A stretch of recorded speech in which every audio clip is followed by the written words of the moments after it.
a lot of the time, but our hero specialty heroes, but especially versus teams that you consider to be worse than you, or probably are worse than you. Banning comfort heroes and then just playing your game will almost always win you these. What happened to this era? I mean, this seems to be kind of all the rage at Star Series. It seems we're looking at it, but I don't think I've seen it in a single. Have you seen it in any of the games? I have not seen it a single time. I don't think I've seen it touched upon in the pixel bands in any of the games. I mean, why not? Did teams just suddenly go, actually, this hero sting? He's really one-dimensional. This hero can't make anything happen on the map.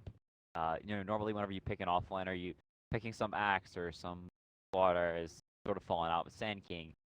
Heroes like that, you have sort of jumped, you can do something, you can fight with low amounts of farm, whereas Underlord is very dimensional. He is all one-dimensional. He's about, we're going to defend towers, I'm going to be pretty good in lane, and we're going to 5-man you. So when you see an Underlord, it sort of fell out of favor in the first two picks. Mostly people see an Underlord and they're like, alright, they're going to have no catch. We can pick slippery carries in the first two, and we can do whatever we want. There's also heroes like Timbersaw, because Underlord's laning just got nerfed so much whenever they beat the, whatever the aura is into the ground. With that massive nerf, taking it from like 20% level 1 to 4%. So you can take heroes like the Timbersaw, set them 1v1, and then you have this win range dual offline with the Centaur. The bounty can play around mid 1, and then you have the potential of winning all 3 lanes with this hero that doesn't really have a comeback mechanism. He's all about being ahead and forcing objectives. I mean, I'm interested to see normally mid over MP, or does MP play it as well? I think it's typically mid 1. It's typically mid. But I think whenever you pick a Timbersaw like that, you want that match. Yeah, it's also Timbersaw versus Invoker is you want a hero that can pressure the Invoker, especially when you have a bounty hunter. You want a hero that adds kill potential that you can. This Invoker's got to play real scared, sort of like in the last game where Firo just has to play like extremely defensive. Timbersaw is one of the heroes that just absolutely crushes Underlord in lane, and Underlord not a hero with burst damage, not a hero who's with very scaling damage. His damage stays about the same for the whole game. It's obviously the Q scales with percentage of HP, but that's only does so much whenever you've got a hood and Timber is constantly regenerating HP. And indeed, at ATM with that ban, they side lane against the under laners. Big mid laner still there. If indeed it's going to be an MP Timber and mid one in the mid. Yeah, OD still. 10 seconds remaining.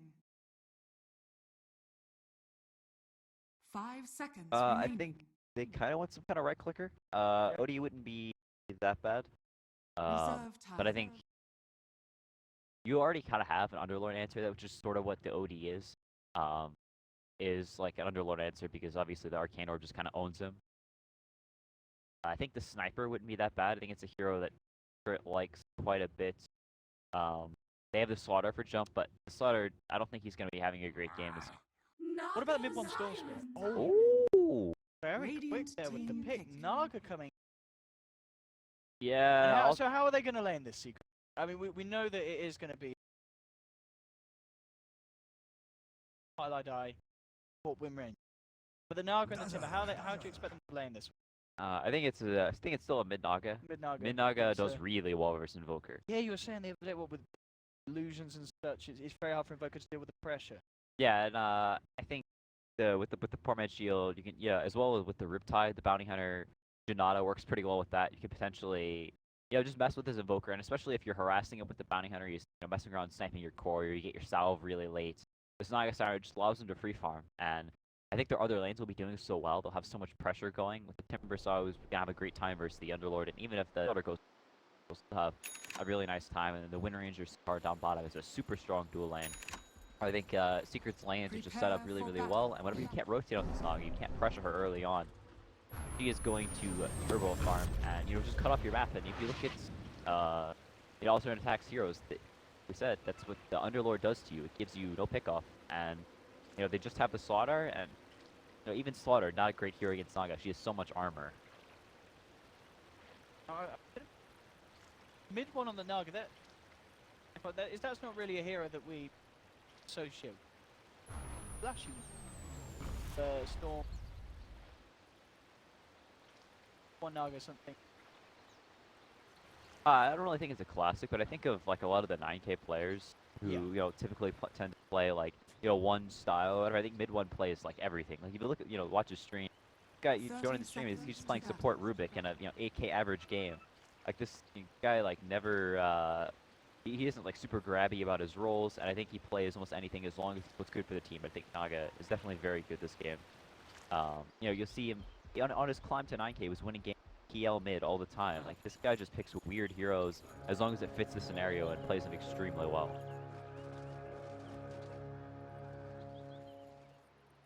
Much The battle begins. expected. So, final pick as well, ATN 1000. Right. Top lane. Spoke before. Is there any way that double or expect this for a rough time up? Yeah, I don't really think there's that much the Underlord can do. Yeah. The Slaughter is starting mid. I think the Slaughter expected the Bounty Hunter to be here. Maybe. Alright, so they're actually starting the Bounty Hunter down bottom and Pyle die around mid. Kind of interesting. They have dropped a sentry though. They're prepared for this. Yeah, so I wonder if 18 expected the Bounty to start mid or bottom, but regardless, they're putting a walloping onto this Dazzle Luna lane, which is a pretty strong lane in its own right, but not a lot of kill potential between the heroes. They kind of need the Slaughter to actually threaten to kill in this. Kind of chip him down a little bit, but has the 4-man shield, so it's pretty okay with getting right click here and there and working towards the level 2. The Bounty Hunter stopping some of his XP, but already up to 2 CS. Not the biggest deal in the world. It's some harass here and there. KheZu is definitely fine with this one. Here, there's well a bit of an awkward score in Pyle die just playing. In fact, for a potential wraparound onto mid one, he will hit the crush, but that'll be that. Blow up.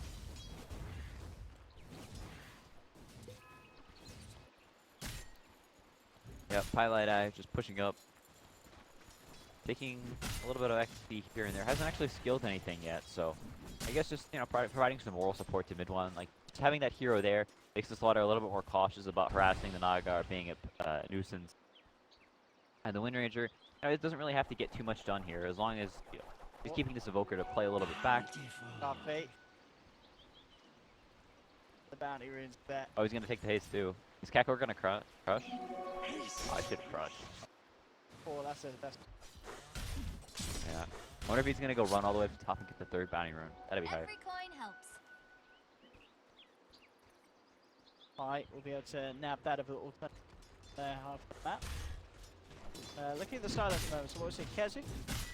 Bit of a farm down here. Getting similar CS to that of exotic tiers, so good for KheZu. Top lane, 10 for 1 on Double G, 8 for 4 on MP. I mean, Double G taking a bit of the heavier damage, but said and done. Been able to stand up to the Timbersaw pretty alright here in the early levels. Yeah, and I think in the early levels he has a pretty nice time. Hits for 95, the Timber only hitting for 50. So it's not the easiest to CS in the world for the Timbersaw. But once he hits the level 4, we'll see sometimes the Timbersaws go for 2 points in the queue. You get the Arcane Boots up and running, he has the 2 mangoes, and you start spamming the nuke onto this guy non-stop, and it's really, really hard for him to deal with. So he does just go for the 1 point in the queue. I think it's fine. But he's a Timber hero that you can't really harass, and Underlord can sit here and hit you all day, and the Timber will just plink you with his 50 damage right click. Over time, it's going to build up. He gets to level 6, and then you can barely stay in the lane anymore. Mid lane Pye, and Puppey came in with the wraparound shackle shot to set things up. Gank down. Yeah, nice shackle from Pye, but dive and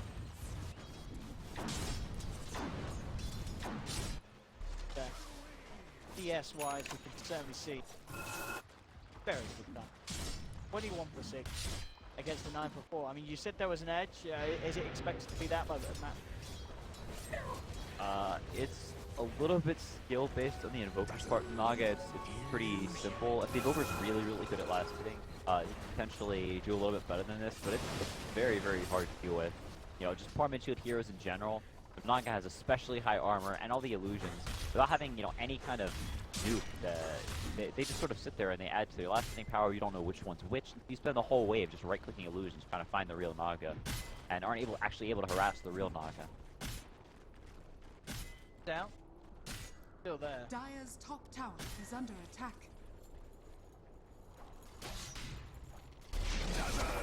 Cross finds Wow. Dazzle with a power shot.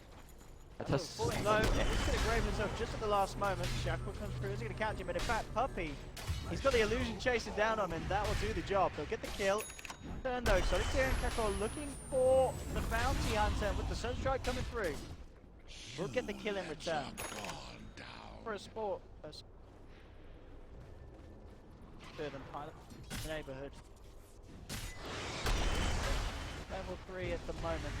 We're holding on to that other point now. We'll actually skill the wind run to make it back in the act.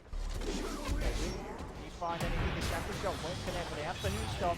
Shallow Grave, of course, still on cooldown, so Seek will be able to get themselves a second kill overall. That engagement down.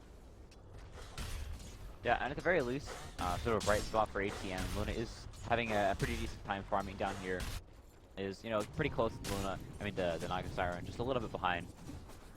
But with getting the kill on the Bounty Hunter, is right about on par.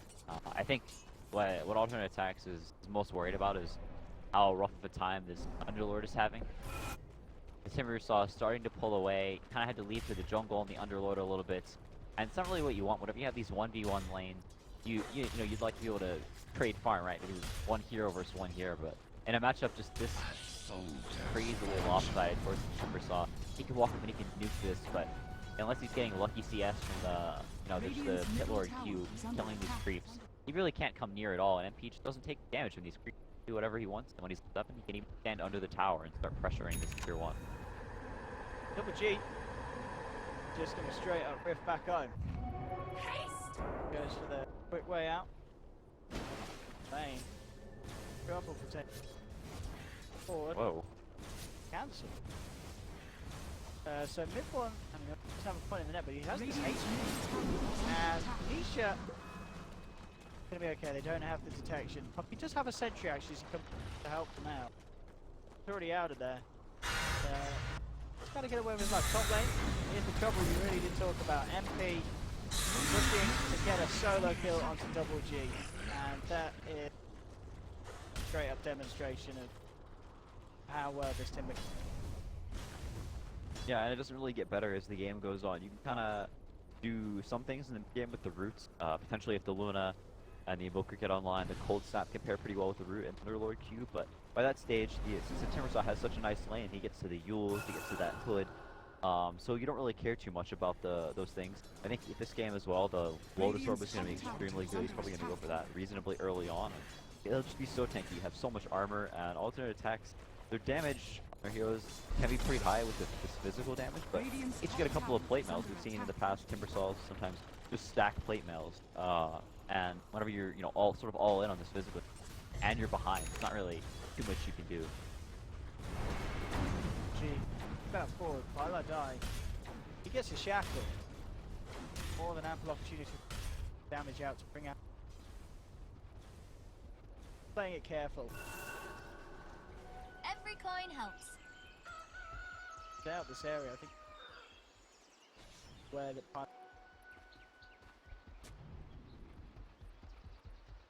down, Pisces double.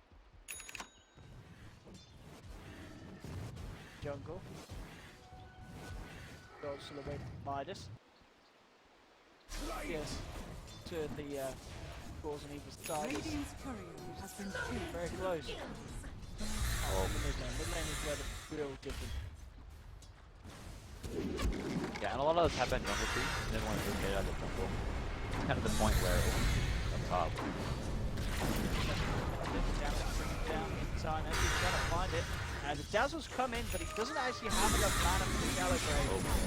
And he is going to send him right down as well. Sunstrike isn't going to... Can't find a kill turn. There's just a bit of a miscalculation there for the Dazzle, trying to come in and help out. Have the mana to do. Yeah, and he is so poor in this Dazzle. He has 2 obs, a sentry, and a smoke. No boots. Got a very, very sad net worth. Structures are fortified. Times here for the Dazzle. At least he's got a few levels. He's got that level 6. Something.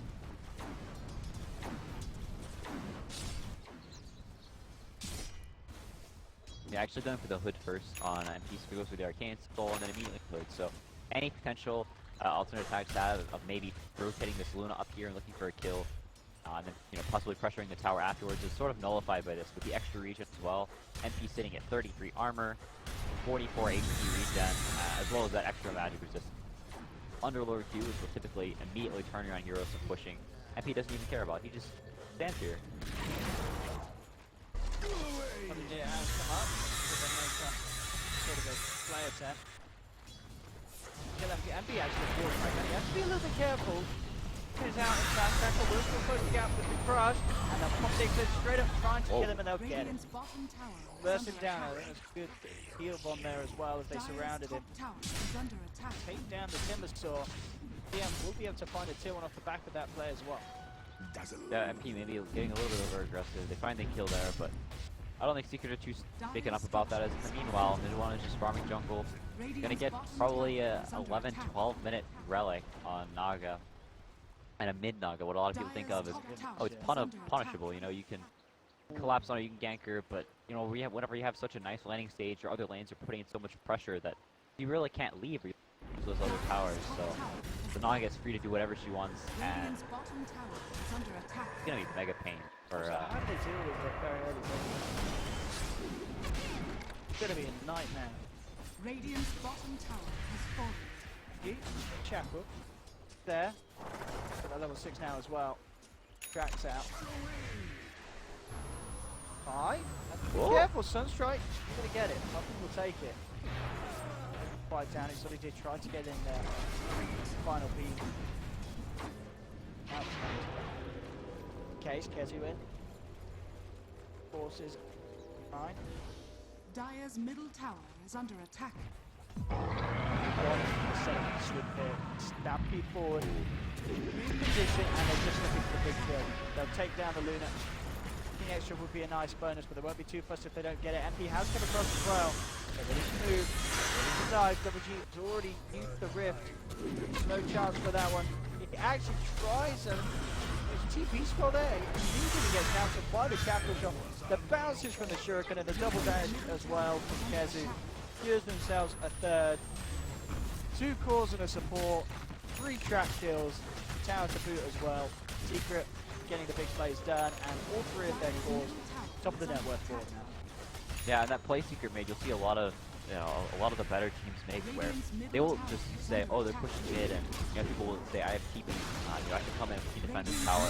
They get set up there. Puppey just stands up in the front, he tracks someone, he throws a shuriken, he's just standing there, he pulls the tower off the, the creeps off the tower. Highlight Die stands there, he starts shooting people, power shotting all over the place. Mid one comes over and they're just going to fight there. They're not going to let you take this tower for free. They're going to stand there, or they're going to defend it, and they're going to try and fend you off. And if you're persistent in staying there, then they'll just kill you.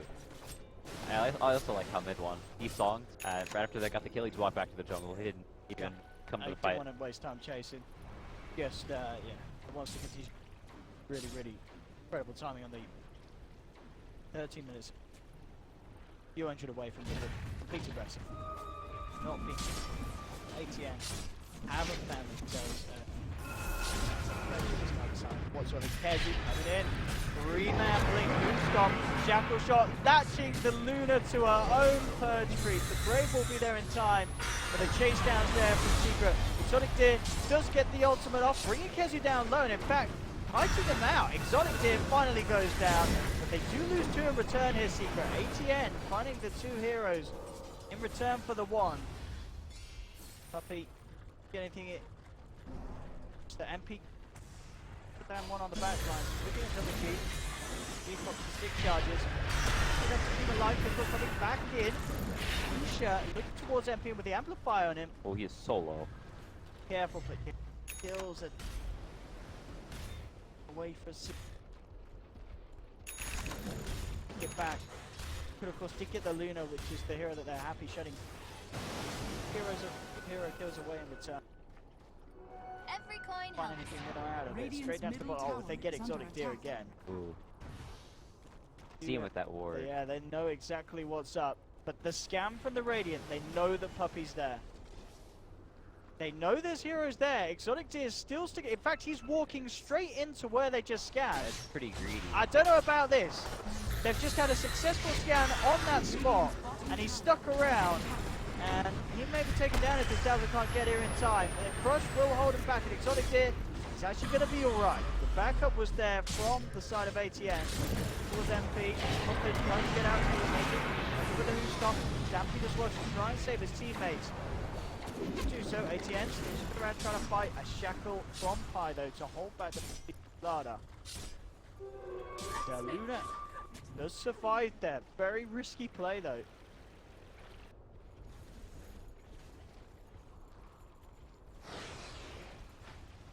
Yeah, mid one in the meanwhile, just farming up all these jungle camps. Let's go. Up to 1k gold after finishing the Radiance just to go. And it's only going to accelerate from here, especially since they've taken these 2 tier 1 towers. He has access to alternate attacks jungle, not just his own. So play up, start cutting these waves a lot earlier than you normally see. Although he's out of here, just clean up all those last hits. I don't think mid one's too sad about that. So spawns another illusion and no, just gonna start farming out everything. Cross. Okay.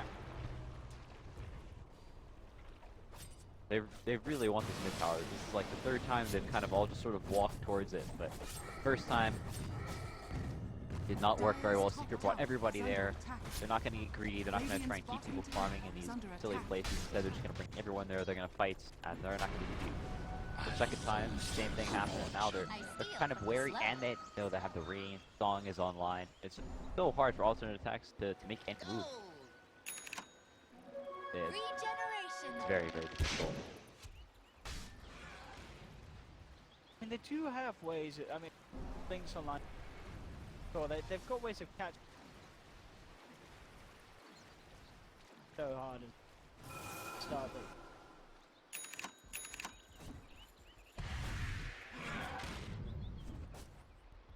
Radiant's bottom tower is under attack.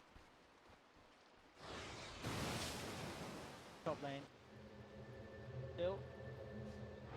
Good. Work, both. 1.5 behind mid. Loaded to the gills.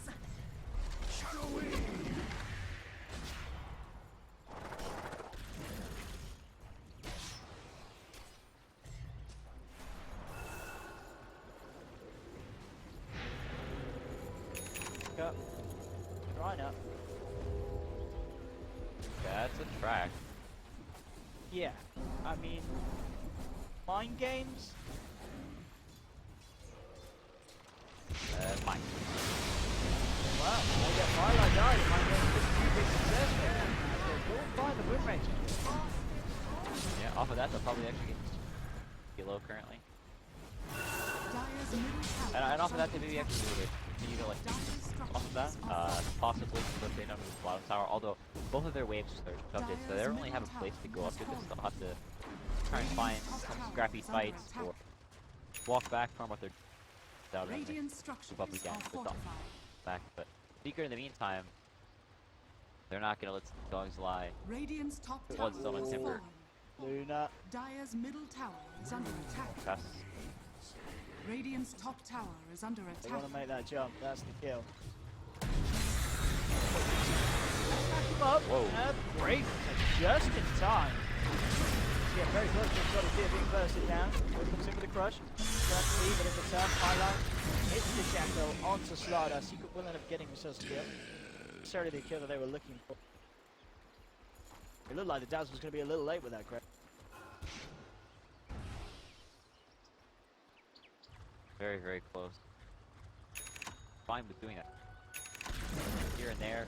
You fact that all these flames are always in because Naga constantly giving them. They always have the song to back them up. And Naga can keep a big fight will be happening. Force him to create again.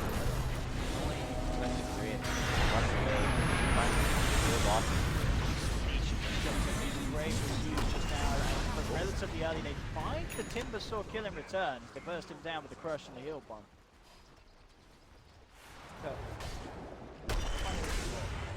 KheZu. Sort of back up to help him out. Midpoint is turning up to this. Around. Avoid this in. Gold.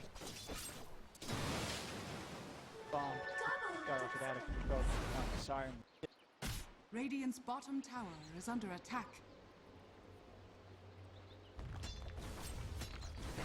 Damage. One. So she's taking the tower. He's going to play a safe close. Double check. A little scary for AT. Back. Again, show. Be across. Try and control it.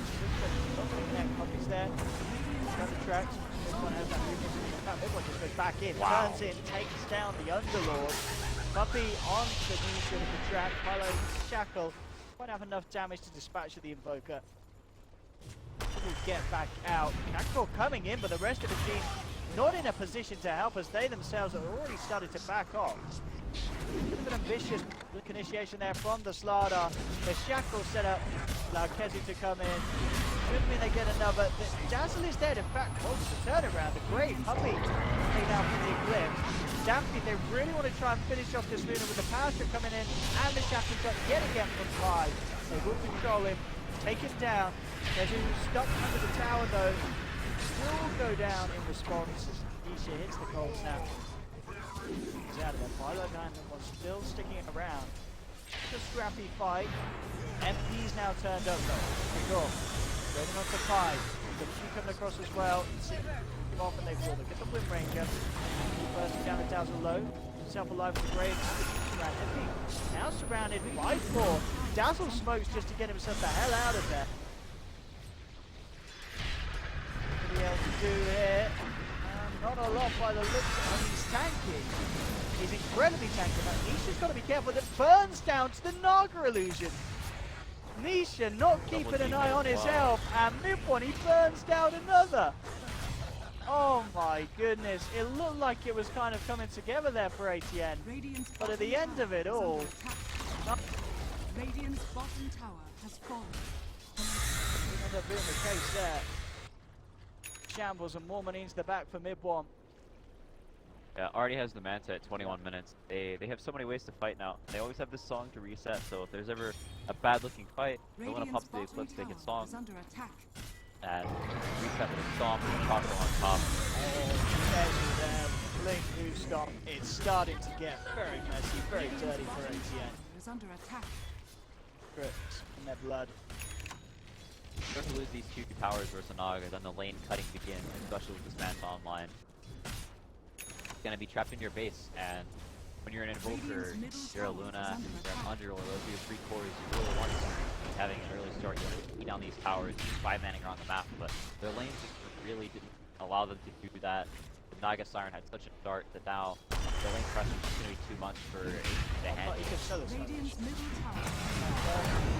Close now. There we have it. Another pick. But more track hold into the pocket. Certainly starting to go in the direction that I think a lot of people have anticipated coming in. Radiant's bottom tower is under attack. Very, very strong. Yeah. A very tough time. Yeah, I think a lot of people expect the Bears to be the massive favorite.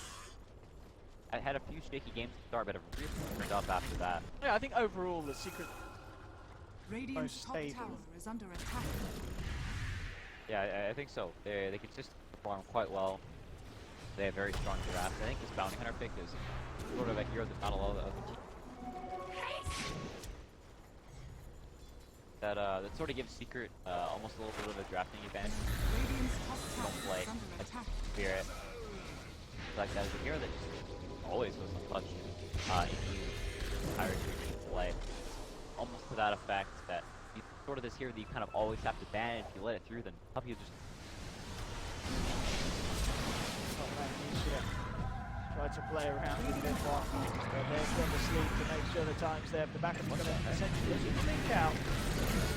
Raise burn, bringing him down. The shackle from Pi is out.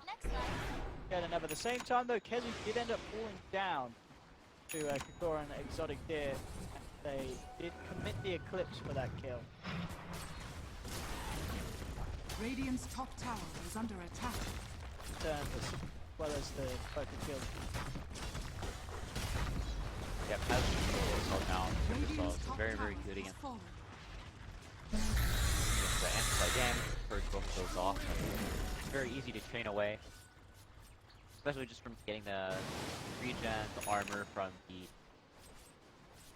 plate melt. The Lotus Orb is just good on Timber Saw, and especially with I don't know what plan was there. Tried to TP straight out, but that was there. maybe he was hoping he was gonna. Maybe that could be so. Mid one.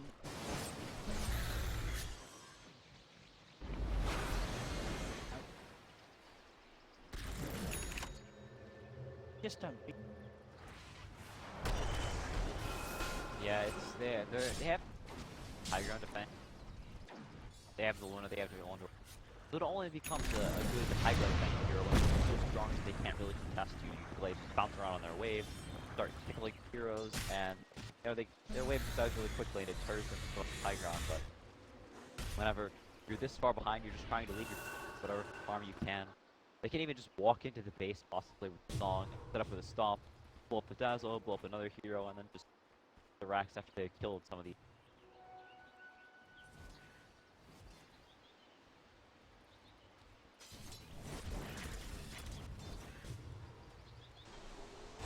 Set up, trap, stamp. Good tornado to hold back the win range.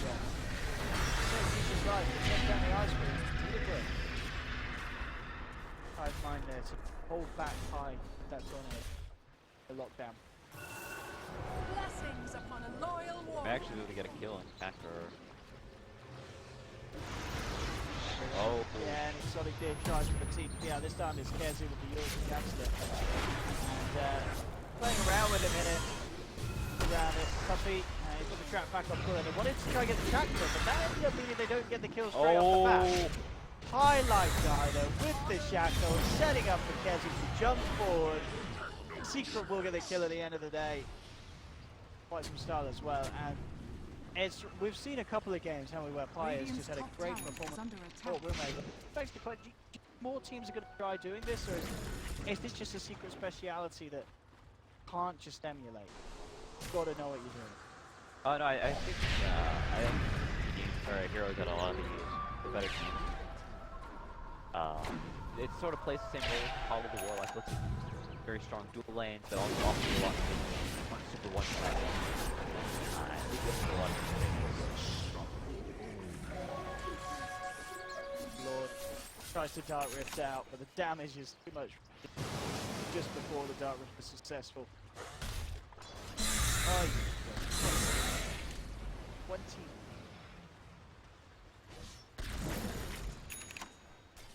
Similar levels to GBM so far. Maybe not quite the 9 inches. Guess about the 800 miles. That up a nice number 27-7. Radiant's middle tower is under attack. Self, share all alone in the 3D line. Yeah, and that's just gonna skyrocket, and they can't really defend the base. One of them was walk up to the high ground.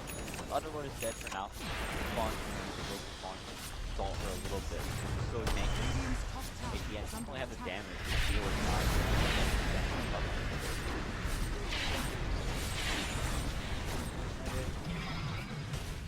trying his best to slow down the siege from split.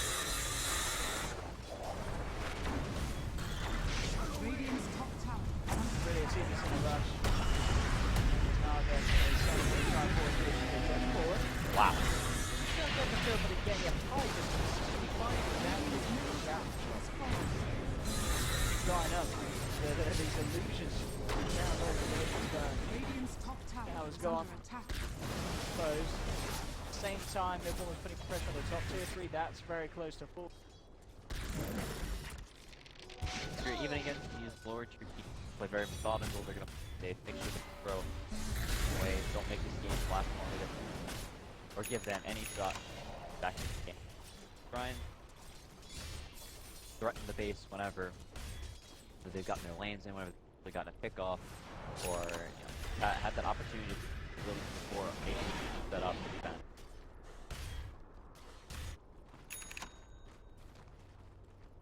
Fair for ATM. Shit, trying to best to find what he can. Bottom. And you know, with minus he's himself on par with the Timber, but certainly not up to power that mid one. Radiant's bottom Nearly got the tower is butterfly under complete. attack. That stage. Every coin helps. You have AoE, they've got magical, but down. Team player safe. Time to take another. Yeah, Butterfly, Radiant, Mensa, Octarine, and Boss Aegis at 30 minutes on the Naga. So strong, and you don't have the heals. Kill this, you're like already in bot first.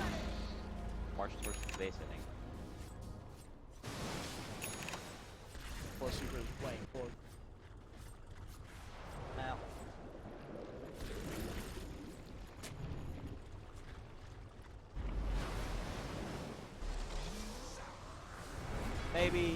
Maybe sequel, but it's unlikely. Radiant's bottom tower is under attack.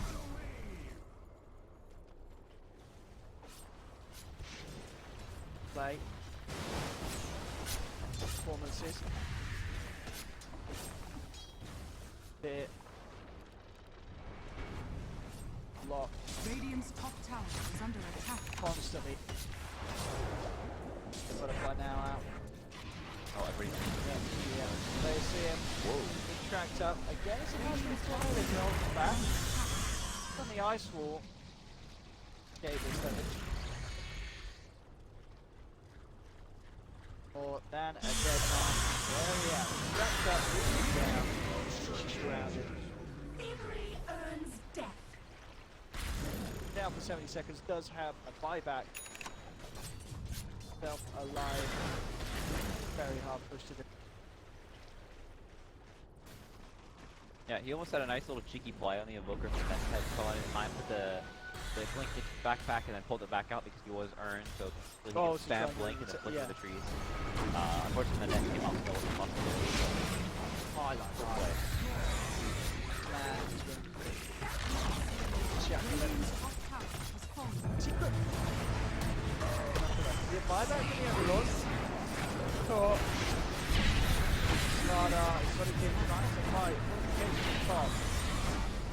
And Secret actually backing up. The Evoker buyback as well. They really are playing it safe. Regardless of the fact that they do have this sizable lead. Really just throw. Give any sort of chance. Yeah, the Naga was quite low on mana as well, so they don't want to risk anything for the call it mirror image, the events to come back up. They don't have full mana, just back to the stage. That Puppey, they popped the Eclipse, but Pi, which just even for the mini stun of the Shackle, the flat, it's enough to hold back this lead. You try to make it go with the Stampede was there as well, of course. Say Puppey. The Eclipse on cooldown takes away even more the way what little hope they had of potentially fight. It's just really all in on Secret stake and getting over aggressive, and based on the way Secret's been playing, that's very likely to happen. About to die, we'll get to witness it here. More Shackle shot. And there's the GG. ATN tap out. Good luck, well played further into it. Is under attack. Yeah, find the Tassel and Secret. They get themselves another win. Out of the belt. ATN has the power to down a line to the end. Again, Secret not having a chance. Mid one, incredible.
Well, Secret's Secret could turn still to pick it up for pick. Puppey here.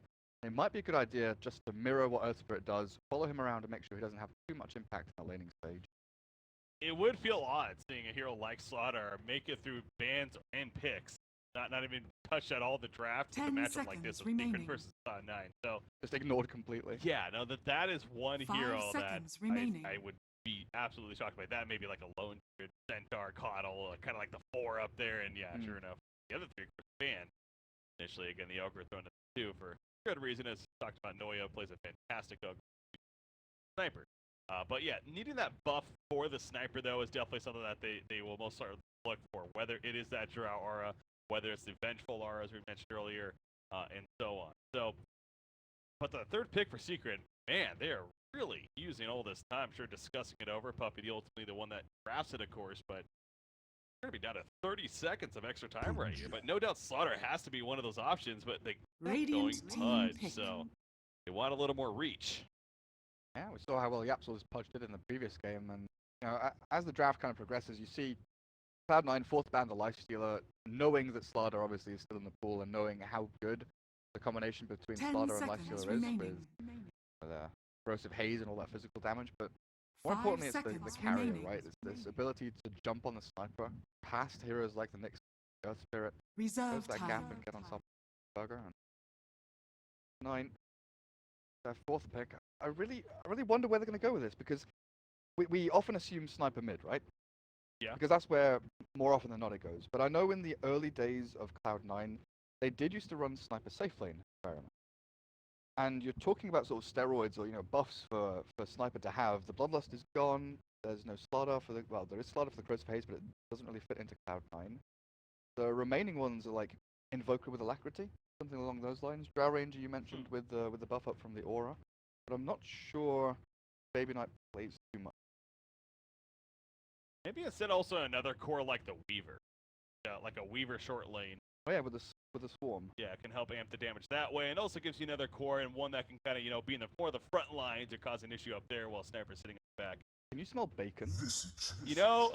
I don't want to say anything, but I can smell bacon. I am known as Bacon CPK sometimes. Oh yeah. really?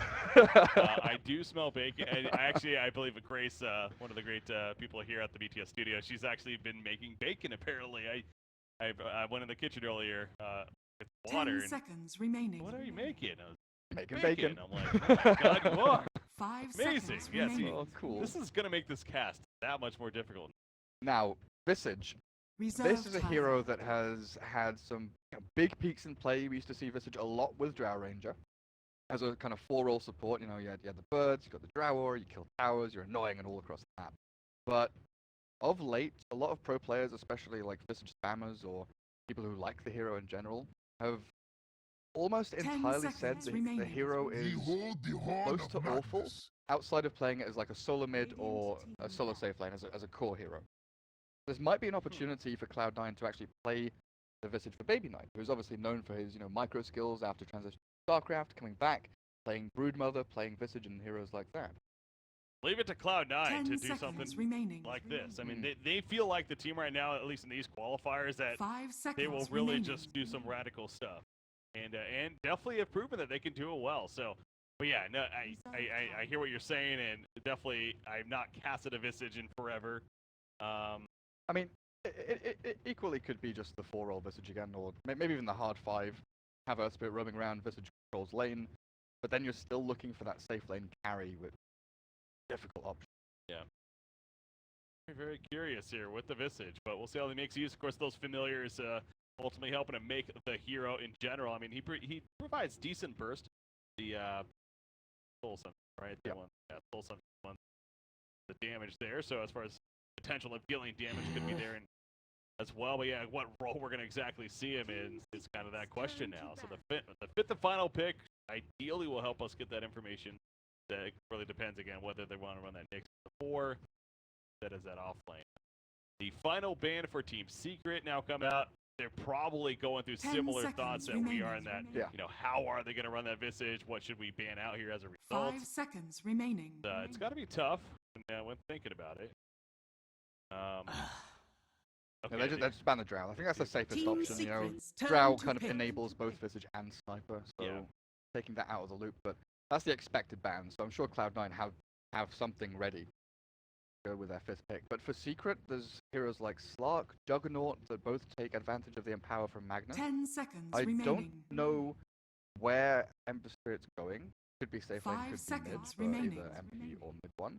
But we've also heard, you know, we've seen the shift away from the Reserve Veil time. magic damage Ember Spirit into sort of more boots of travel 5 Maelstrom. seconds You remaining. Kilo, you kind of go that direction. And also, there are a lot of players out there who still feel that Battle Fury Ember Radiant is very team strong. pick.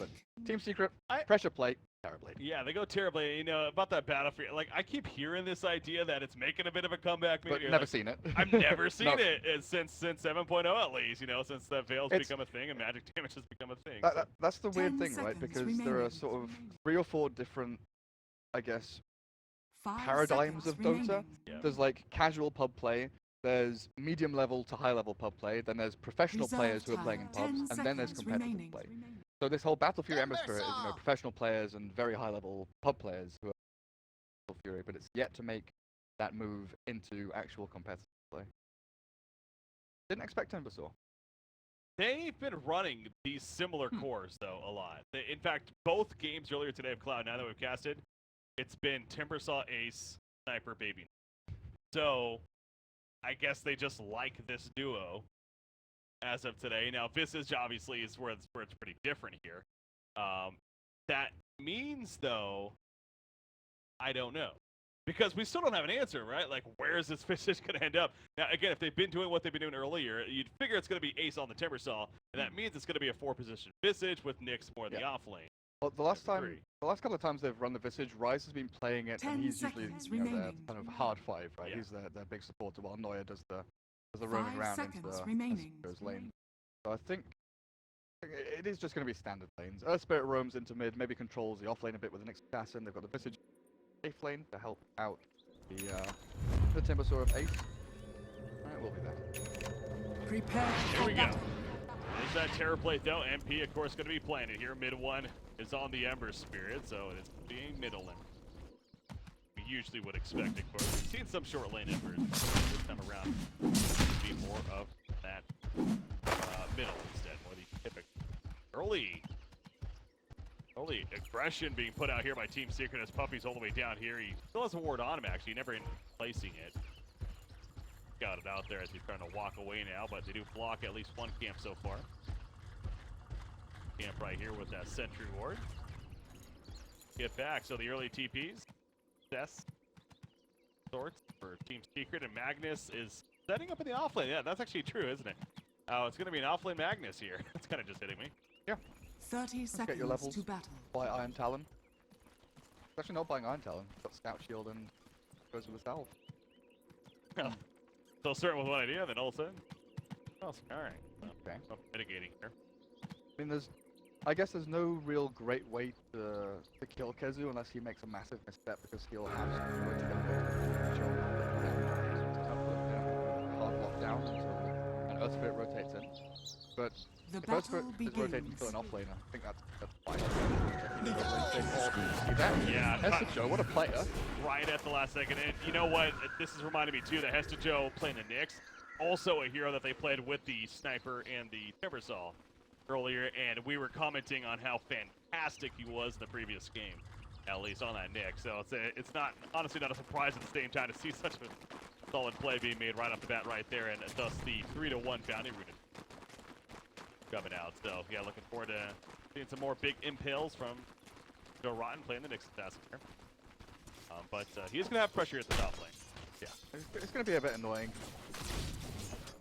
A little damage over time from Warlock is irritating, but Nick has 4 in a second. Then you throw in a go, it should be okay. Well, now you got Buster coming out and a lot of pressure. Jennifer is up. He's going to pop into the Tango right there. Does have a 4-man kill, but that's not going to work. Too much magic damage ultimately coming through. MP right before the kill, actually, with that Metamorphosis.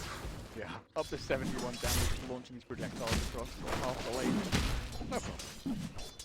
So definitely worth that cooldown to get the first blood. Though mid lane should be going, I feel, better than Yeik Nai. Mid one has played this incredibly well. He went for the 4-man shield and Quelling Blade rush, instead of buying himself regen or saving up any money for the bottle a little bit earlier.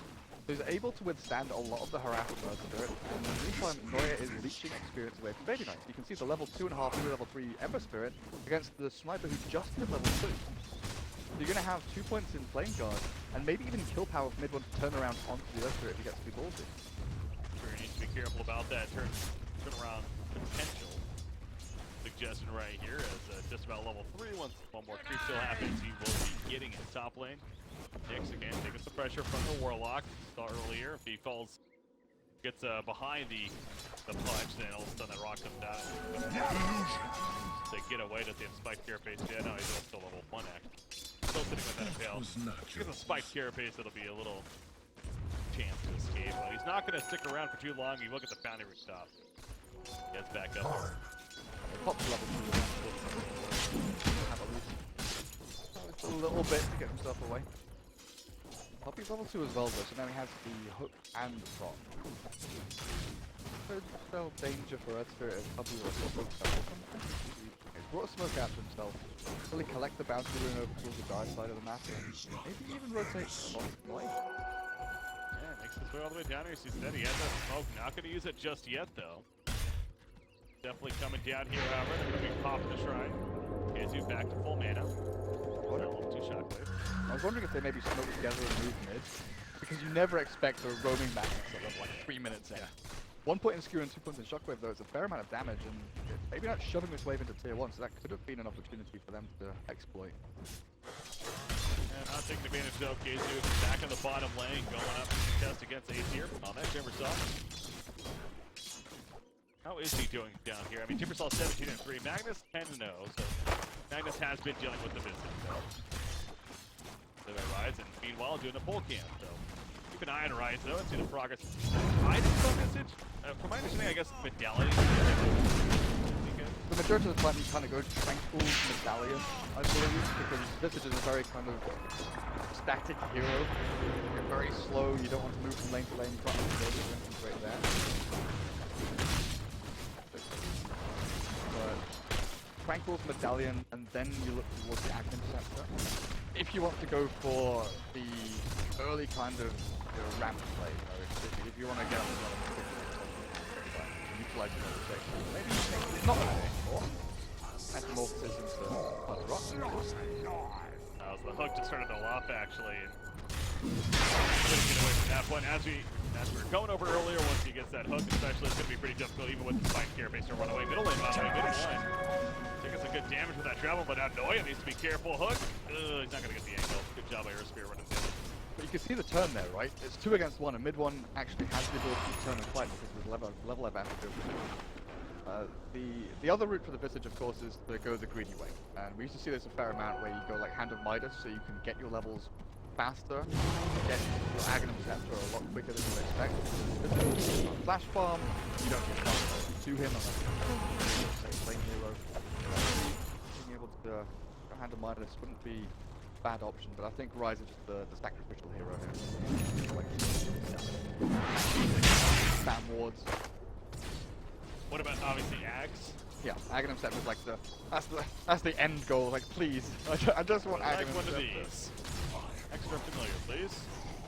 There are some cool Visage builds out there, you know, though. We've seen carry Visage with like AC and Maelstrom, because of course you get a lot of attack speed with your Grave Chill. You're relatively tanky, so you can be a damage dealer. It's much safer just to kind of utilize the damages. Vision, set up gigs, push your towers. Only the potential being there, and it's fun to see unique stuff like this, especially against Dire's such a big bottom matchup. tower This is is under attack. for good positioning here on the EU standings, of course. As Hester again will need to be careful to do the sidestep. He doesn't really sidestep, but just out of range. Again, the puck gets tickled a little bit, so doesn't actually get hooked back in. Dire's bottom tower Dangerous, is but he under survives attack. as bottom lane Neua's made his way down here. Just a little bit of a push from the dog. Gets the tower. Good damage into it, not half-life just Radiant's yet. middle tower is under attack. This is Budge rolling on here. Puppey picks up that banner and wrap it around to the middle lane. It's an aggressive ward down there. I think maybe looking for when that next massive moves from lane to lane or even the Earth Spirit. Does rotate the top lane. Noya has been having nothing of this. He doesn't want to go and contest PB, especially when Metal is up. Taken out. He won't have here. They're going to TP in September, coming up to Carapace, and maybe. Oh, he gets hooked back though! Was saved by Puppey, and gonna set up the turn kill. Zephyr Spirit joins the party. Baby Knight will fall. I mean, that was a kill 100% on MP. He still might be dead actually, but the heal for the Warlock of the Shadower, keeping him alive. Has to arrive, trying to run him down with those boots, but now he's turning around. Metamorphosis still ready to go. Putting in the auto attacks, gets the turn kill. Secret. Beautiful teamwork on Team Secret. They nearly had Noya, maybe with a hook. Dodged. But that, you know, he's lining up the assassinate, feeling good. He's like, I got this. And then, that hook's right there. TV set, yeah. Oh, whoa. Dire's bottom tower is under attack. I didn't expect that, right? I didn't really think that C9 would go and contest that because Metamorphosis was up, but they nearly had it. Puppey's superior positioning, his knowledge of where to be at the perfect time. But now Radiant have realized that they've got this Observer Ward up. Don't want Pudge to be roaming around and lurking in the river or behind them, sneaking around anymore. Did they counter a ward there, or was there one there? There wasn't a dire ward there, no. Yeah, that's all I was getting at, because I think they figured one was there because of that positioning, but not the case, so... Right place, right time. Exactly, it goes back to that experience that but yeah, the aggressive ward is in that middle lane as you're going back to it. Good vision for the team. Nick's Assassin is close to level 6. He is level 6 now, so he has Vendetta. Now looking for opportunity to perhaps use. You're going to run down Warlock somewhat, but chase him down. But yeah, they figure, you know, he's one of those heroes where you hit level 6, especially coming from the off lane. Some heroes you're fine still farming, like an Underlord. Like, okay, keep pushing, keep farming, get that item. Nyx, I feel like, is one of those. You hit level 6. Probably want to start using that Vendetta. Try and push your lane, make sure that it's not massively obvious that you've left. You know, if the enemy wave is at your tier 1 and you're not there leeching experience or farming, it's kind of obvious that you've left. But Joey stuffed his lane into the enemy tier 1. Now he's looking around. Fortunately, Rise is not quite level 6 yet. It's one of the cool things you can do with these birds. Obviously, they just fly over trees, Dire's they middle project off tower their stun, is under attack. donk on top of your head and they stun you up. But with Nyx Assassin scouting and giving this information and intel, if they had the birds, they could Vendetta, stun with birds, control up, and that would be a kill on KheZu there, if they had the level 6 position. Hey, he's still trying to get there. He does the pull yet again. I feel like this has kind of been his home down here. Just really a couple of these camps, and again, when he hits level 6, that's his spike moment as you're getting at. He's dead. Help with this, the Remnant in. Searing Chains, nope, not going to be out of offering, so the Searing Chains just yet still chasing him down. I guess he did use it before, slide of fist, using the Baby Knight. Eventually being taken down, a couple of auto attacks coming through. Chaotic offering helps finish off Fist of Jackson. Spike Carapace saving the Nyx for now, but didn't want he wants another kill. That Haster just wearing off right now. It's just going to be enough though with the Flame Guard. As it expires as it goes away, that's that timing though. That's sad for C9, but great by Secret. Mid one did pop the Searing Chains, but Searing Chains doesn't latch onto people in fog, and there was like a fraction of a second. I'm talking like 0.1 seconds, where Baby Knight went top of the ramp, and mid one see him, and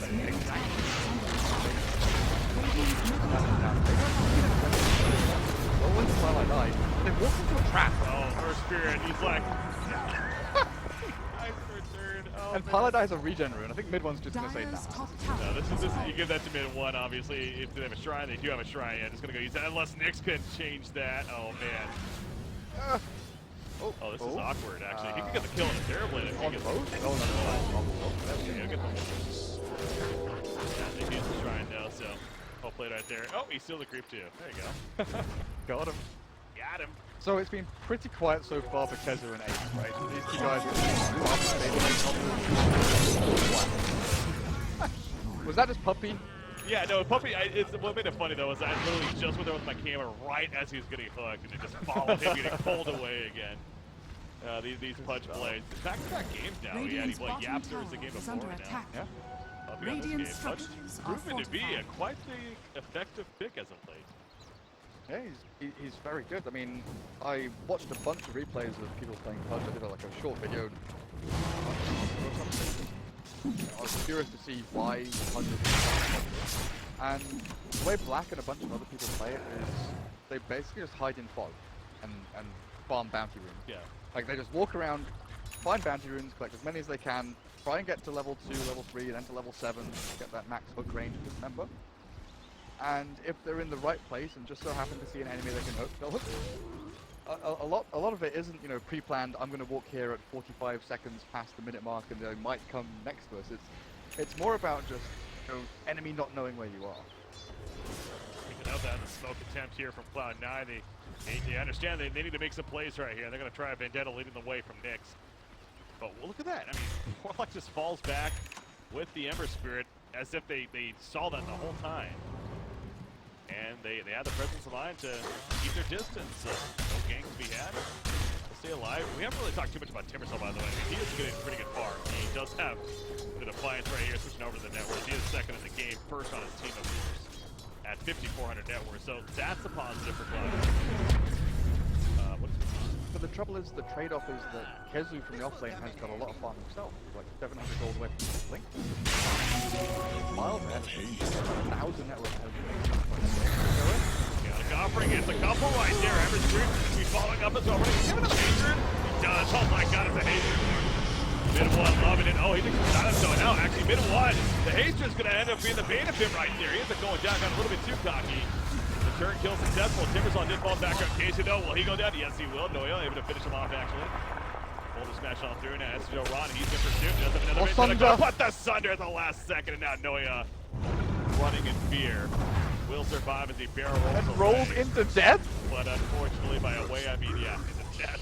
In the range of the Metamorphosis auto attack. Oh, nice juke play to Joe though. He actually gets away past Puppey, who's looking his west, but he's just lands the hook. Puppey sees it through the gap in the ceiling. What's going on? Oh, I'm going to Soaring for Discovery. Hops are right there, and now Timbersaw's going to die again. Hey, I don't use the word not a good thing. Okay, so, yeah. You know where I'm going with it. Yeah, destroyed. So, I was talking about Pudge, and this is like the exact build that I analyzed that Black kind of made popular. Was Soul Ring Tranquils, you buy smoke, you have Wind Lace, you roam around collecting bounty runes, you make sure that you're hidden in the fog, enemies don't know where you are. Sometimes you're in the right place at the right time, but then it's the Hand of Midas into Blink then Axe. Because as Pudge, you don't want to be taking farm off the map of your team if you're just like hiding and maybe farming a few neutral camps. Midas allows you to get these talents up and running. Because he has some pretty good ones, but not amazing like that. But also, it keeps the gold flowing. Like, yeah, cool. Cool. Now take the bounty. Radiant's top tower. You know what makes us so unfortunate as he literally put down that sentry ward just simply to counter ward. In case, I mean, maybe, okay, I shouldn't even say that. Maybe he did know that Nyx could have been nearby, to be fair. But the way he put it right on top of the observer ward makes me believe that was the case. So, and just simply Nyx was there. So, Nyx gets killed. 15-3. Yeah, this Pudge, Puppey, MVP of the game for sure. He's level 11 right there, but he's opened up so much room for this Ember Spirit, who's level 12 and is skipping that Villa Discord. I know you were mentioning that earlier on the draft. We're seeing that more and more, so going kind of routine with that stuff lately. Highlight dive for me. He does have Magnus nearby. The Magnus here isn't gonna do anything too crazy. TP out actually. They're setting up at the bottom lane. They really want to make a play, but. Oh, that team gets a little too crazy here. Doesn't know where the rest of the secret are apart from Warlock and Magnus, who showed top lane. They've got Blink RP on KheZu now. Oh yeah. Where do they go? As there's a hand of Midas use as they run towards that bottom lane. Yeah, John mid one actually. Yeah, it's real. God, he was that's a pick on him, but he was playing Ember. What was he yesterday?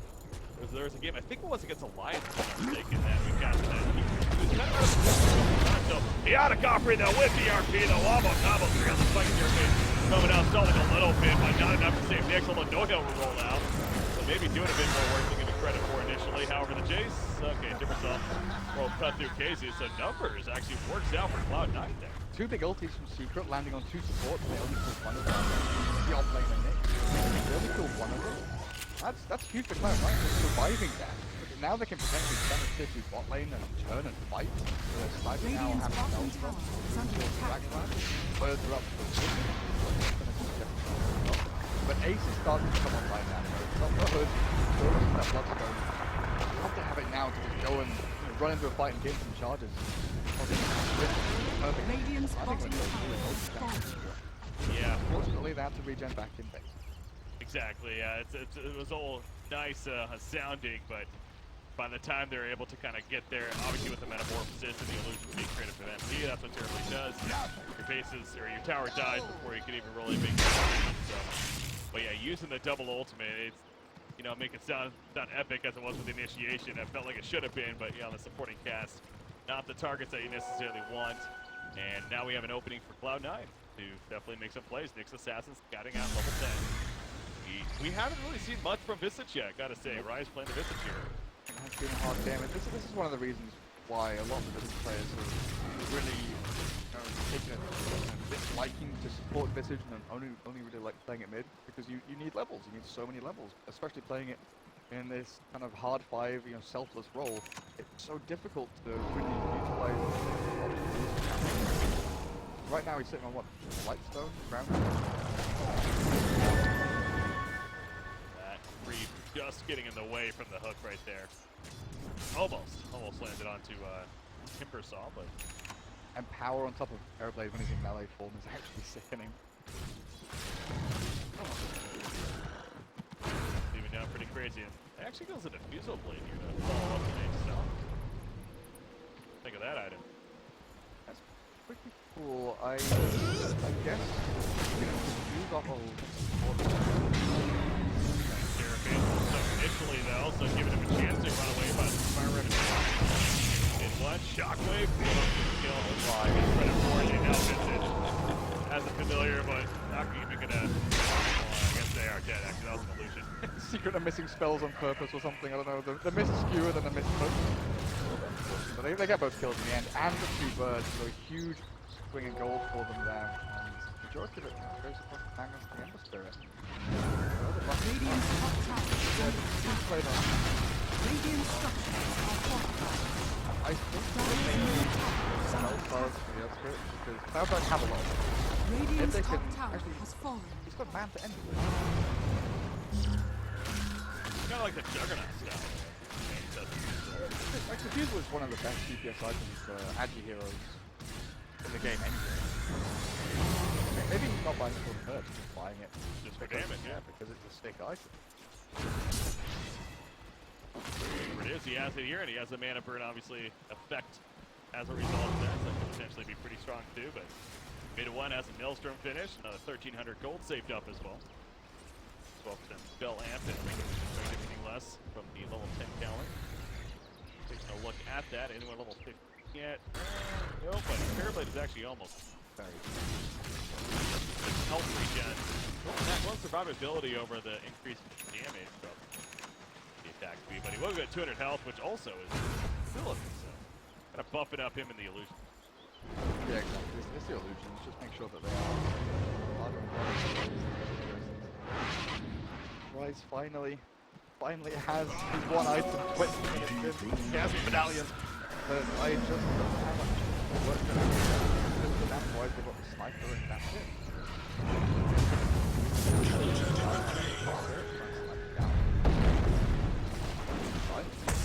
But guess what? Hasted Ember Spirit again. It's just hilarious. In a row. After he's all the time. That was kind of funky right there. He actually went in and he got hooked by Pudge as he went in with the Remnant. So they were trying to collapse on a Nyx, and can't really blame Pudge. It's simply unfortunate timing and obviously good pathing there by Nyx and Wolf. Although they didn't make it close. Gets away. So KheZu though, yeah, playing the Magnus here. We've seen a lot of these usually mid Magnuses. Get the Echo Saber even, kind of work off a little bit of farm. Semi-curious source, but being an offlane Magnus, it's the kind of makes more sense. He's more of the initiator, just the initiator. He has the blink and now affords him. Yeah, so you like that choice to be more of a support utility rather than semi-carry. Yeah, I think it's fun. I mean, they've got so much damage out from Ember Sprint. Like, Terrorblade, especially with that diffuser that he just picked up, as mentioned. And he's gonna have a BKB now too. So good luck doing good, consistent, good damage to him, let alone lockdown. Magnus is just a walking empower, right? Dire's top Oh, tower yeah. is under You're just attack. like, oh, bot lane, right, all of those. Valiant's not going to save him there. The rest of the team at least is applying a bit of damage here with Offlane Catapult Wave, and they're hiding two heroes only. Well, they showed Ace for a flash. Dire's top tower is under attack. Around in that tree line. He'll show himself now and he's out. I think Secret fully expect two guys waiting in the wings ready to count. MP might get a little bit too far forward.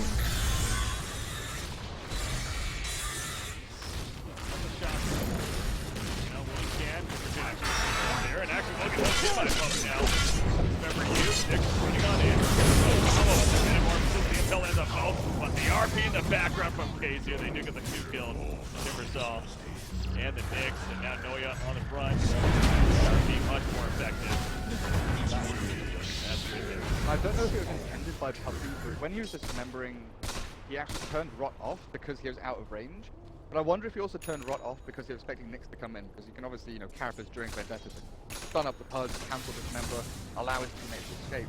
But whichever way, Puppey, good decision making, turning off the damage over time. Dire's middle tower is under As attack. well, and this opens up Roshan for Secret as well. It's just like seamless transition from one region to another. And what was meant to be, you know, a bait crap bot lane. They turn it on its head. No, there's 3 kills for the goodness. They're finding agents in different ways. Like, yeah, sure. Why is it not? It's unfortunate, both that, you know, whenever you have a unique pick like this, you like to at least see that do well. Maybe other regions, but right now it seems like the Visage is just not having any impact, and you're kind of having trouble really understanding why they went this hero. But I mean, perhaps there's still a game left, and there's still a chance that they made it running in and charge at him. Remember now, of course, he has a stun to the familiar. But here comes Ember Spirit, and he's not going to intimidate. No issue this time. No issue needed. Can you see Ember on the map? If yes, assume he has haste. Game, it seems like that's been the case. Warlock also still has Chaotic Offering, of course, so farm the middle lane right here. Wants to bait them out. Ember actually has a full Shield Guard finish 24 minutes in. On top of Maelstrom, Dire's top but tower yeah, is under attack. that is What do we think about that, actually? I mean, obviously that Dire's will reduce damage done to him by the sniper, especially. And then having that as he jumps in.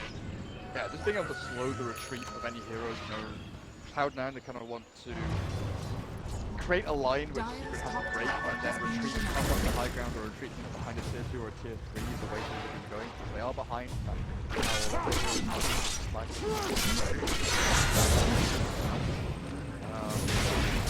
So something else. Timbersaw, he was on a mission of exploring the Dire base. He wanted to check out the buildings, and well, and hopefully he got us some good pictures, because I don't know what honestly he was doing. Right, he was trying to avoid, get away the whole time. So to be serious, but yeah, he clearly was not going to be getting away out of that one. Got ran down. And eventually killed himself. So Pudge, he's going exactly what you're saying. He is going to be going to that. I think it's just one of the best builds. It's probably the greedier build because you do soak up like the first 10 Radiant's minutes middle worth of tower bounty is runes under from the rest attack. of your team. But with the Hand of Midas, it just pushes you and pushes you to like he's actually going for the opposite talent of what Radiant's I saw middle Black tower do. is under attack. And I when I first saw what Black on Faceless' talent choices were, I was kind of confused, and I kind of rationalized and tried to understand why he left it. The Puppey's gone for the ones which I would consider normal or Radiant's spec. middle tower 8 is under strength over attack. mana regen, 5 armor over 50 movement speed. I thought were good, but see what it is. Radiant's middle I can tower understand the is other one falling. though, honestly. I mean, move speed is always going to be decent on Pudge. The Rod especially, and just trying to face people like in this case right here. And if he had 50 more move speed, catching up. Oh, the hook's going to miss. So it's going to keep going through the distance. So once again, the retreat mission. KheZu Ron picked off elsewhere meanwhile. Tried to snipe the courier. What's going on with this, by the way? He gets MP by himself, but he pops him in a mortal. He takes out Sniper. It's a solo MP right here. He's just taking out the whole team. Killing Visage, linking forward. Links forward, has the time to do so, takes out Visage, and now her spirit gets the hell out of there. Tried to fight back, but he's under the wall. Oh no, he's got 8. I would say that's 12-1. Wait, what he did down here at the bottom lane. Obviously, one of metamorphosis, and the lockdown throw. Unfortunately, he's counting offering.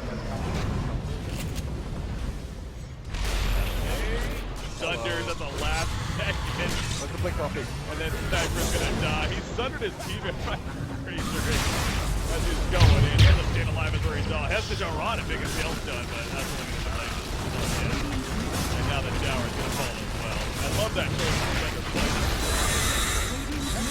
Hey, save damage. Assassinate's not gonna kill me. You even see the pings coming out today.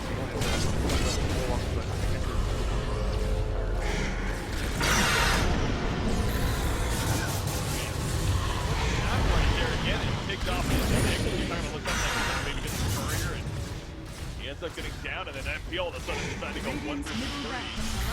Takes out Sniper by himself. Especially for PKB that the TB had maybe unexpected like Cloud9 do still rely heavily on magic damage.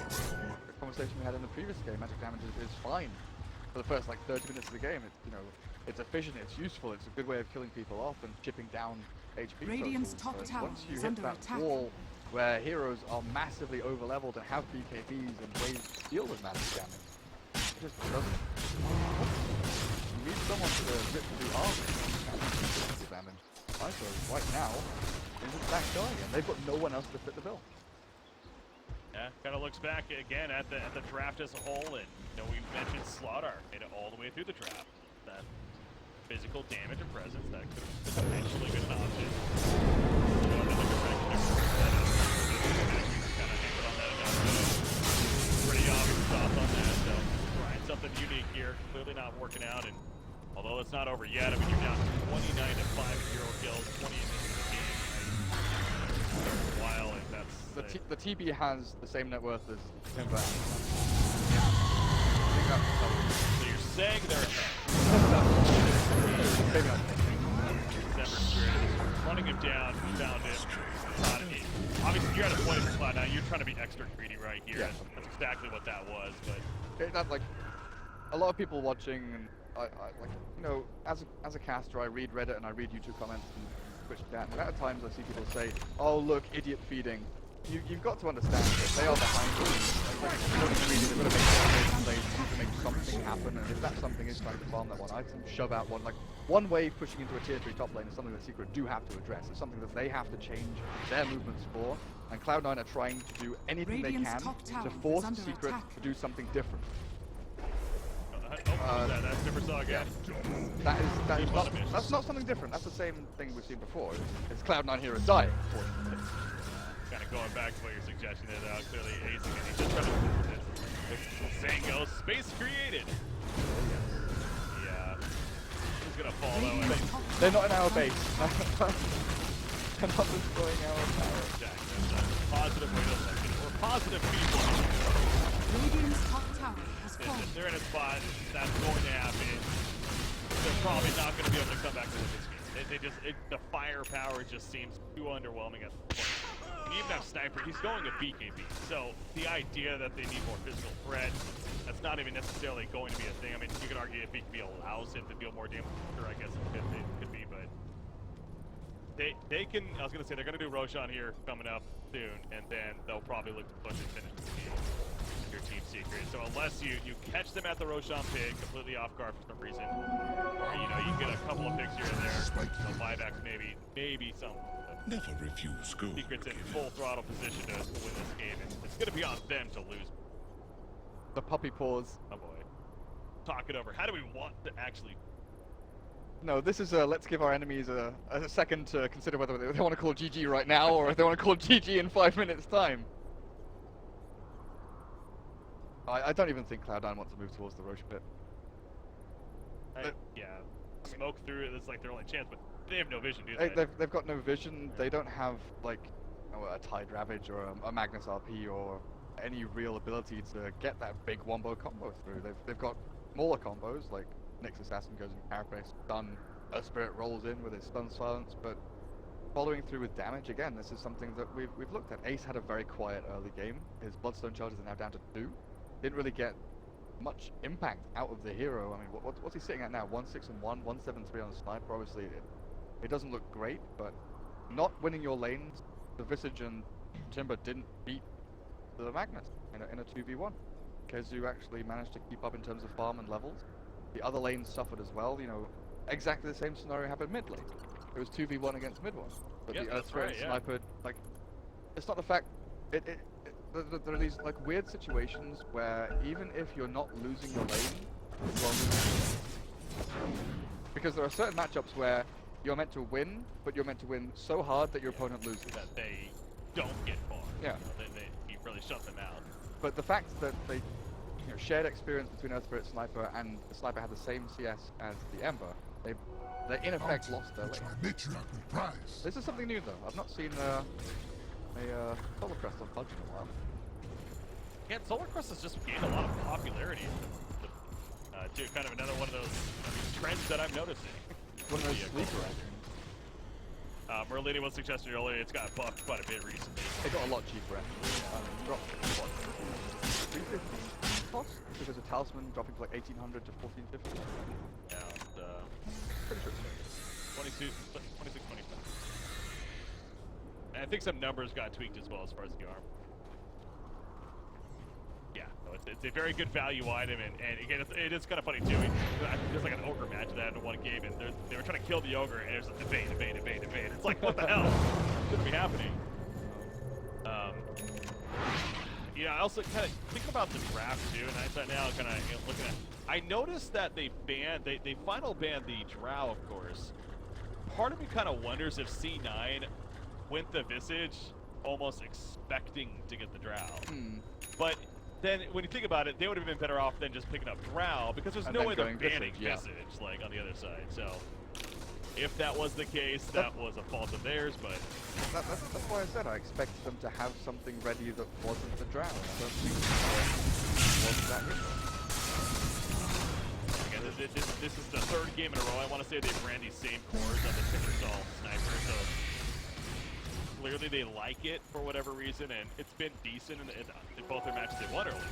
But now they're running into a Team Secret that really was up for the challenge, and making them pay for perhaps their control of the map right now is Secret. Roshan's up, and they're going to go do that here. Bottom lane, Everspirit, he's trying to chase down. Oh, No, that's just he's a- not. He's not, dude. He's gonna go get a bounty rune or something. Do you want to know how you can tell if a team has not given up? One of them will have to right and queued in a quick buy. Like, he has not given up. He's like, I will get this Midas. We will go to late game. we will get through this as a team. Our Visage will become dead. Yeah. Actually, Visage has a Midas. Like I mentioned, it's one of those items that's pretty good on Visage to get your levels going. But I don't feel as bad for C9 anymore. No, I'm not trying to be funny. Like 5 minutes ago, I would have said this. Like when Puppey paused, in my head, this is game over, right? Secret have this in the bag. It's gonna be super easy. But a couple of lost fights, especially inside Raging Phase, with a hand Midas on Visage and potentially reserved for it soon. The fact that Sniper still has a lot of room to grow, has a lot of items to fill, and what? Oh, they're going to grab my car the top lane. People love it. Different side. Nick will get taken out behind Pete from the party too. That goes Visage. The buyback on him here, but it's a 4 for nothing. And now they will make it to the top lane. So yeah, Terrorblade has kind of been distracted towards the top, pushing it in. The rest of the team initiating in the middle. There's the down kill. And again, no GG's just yet, but oh no. Back.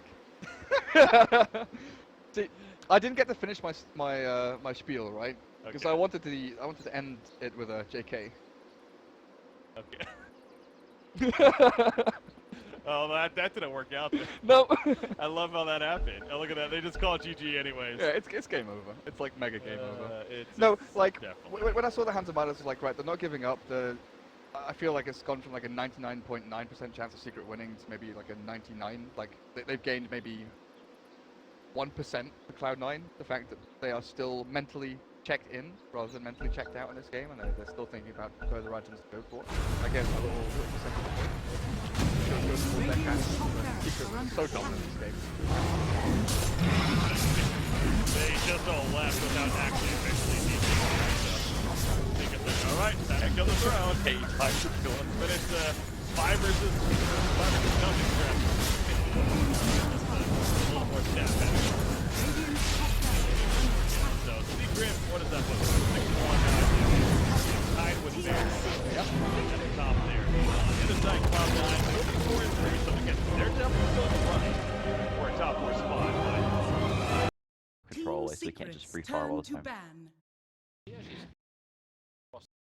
Radiant team Sometimes he just won't get a point. He'll go 0-3-4. Team Secret's turn to pick. And he'll just start meatballing waves. I think Fear also starts with a clarity. He'll go null, 2 branches, and a clarity. Because he'll like try and sunstrike the range creeper. He just starts meatballing very early on. Like even like level 3, level 4, he'll just skill up meatball, throw it out, just push out the wave, and go back from a jungle camp. Darkseer is going to be the pick 5 seconds remaining. Puppey was tossing up pick assassin. Nice counter.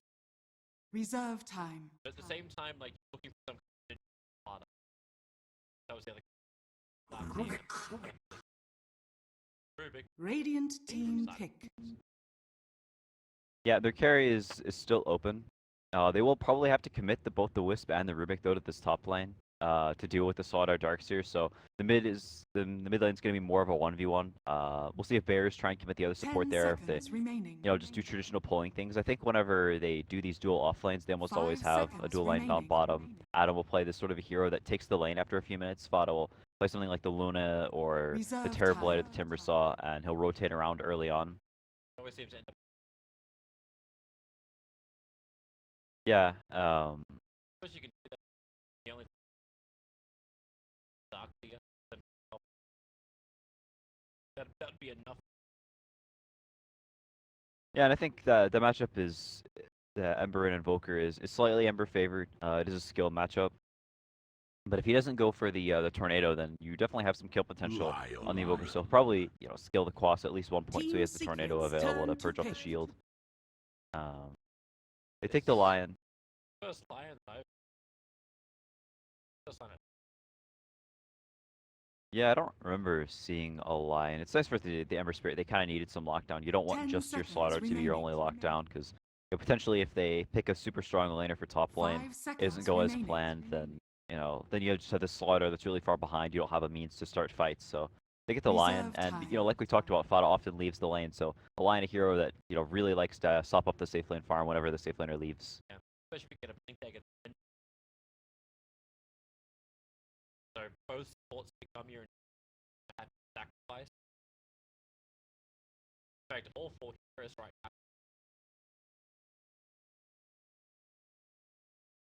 Yeah, it's still not clear what Secret wants to do. It's just sort of generic picks. The Rubik is, a hero that's picked a decent amount versus the Slaughter and the Darkseer. It gives you it lets you outpush the lanes, and then it also gives you kill potential, whereas you pick something like a Dazzle, all you can do is really outpush the lanes. You don't have really kill potential against the lane, whereas Rubik, you can, if it starts getting shoved in, you could fade both the wave, and then you still have the lift to use whenever they surge away. Obviously a ranged hero, so you could, the Wisp and IO will tether, or the Wisp and the Rubik will tether together and try and beat the Slaughter and Darkseer out the lane whenever they first show up. Some kind of. I've got 2 more calls to go. Unless they get a little bit funky in.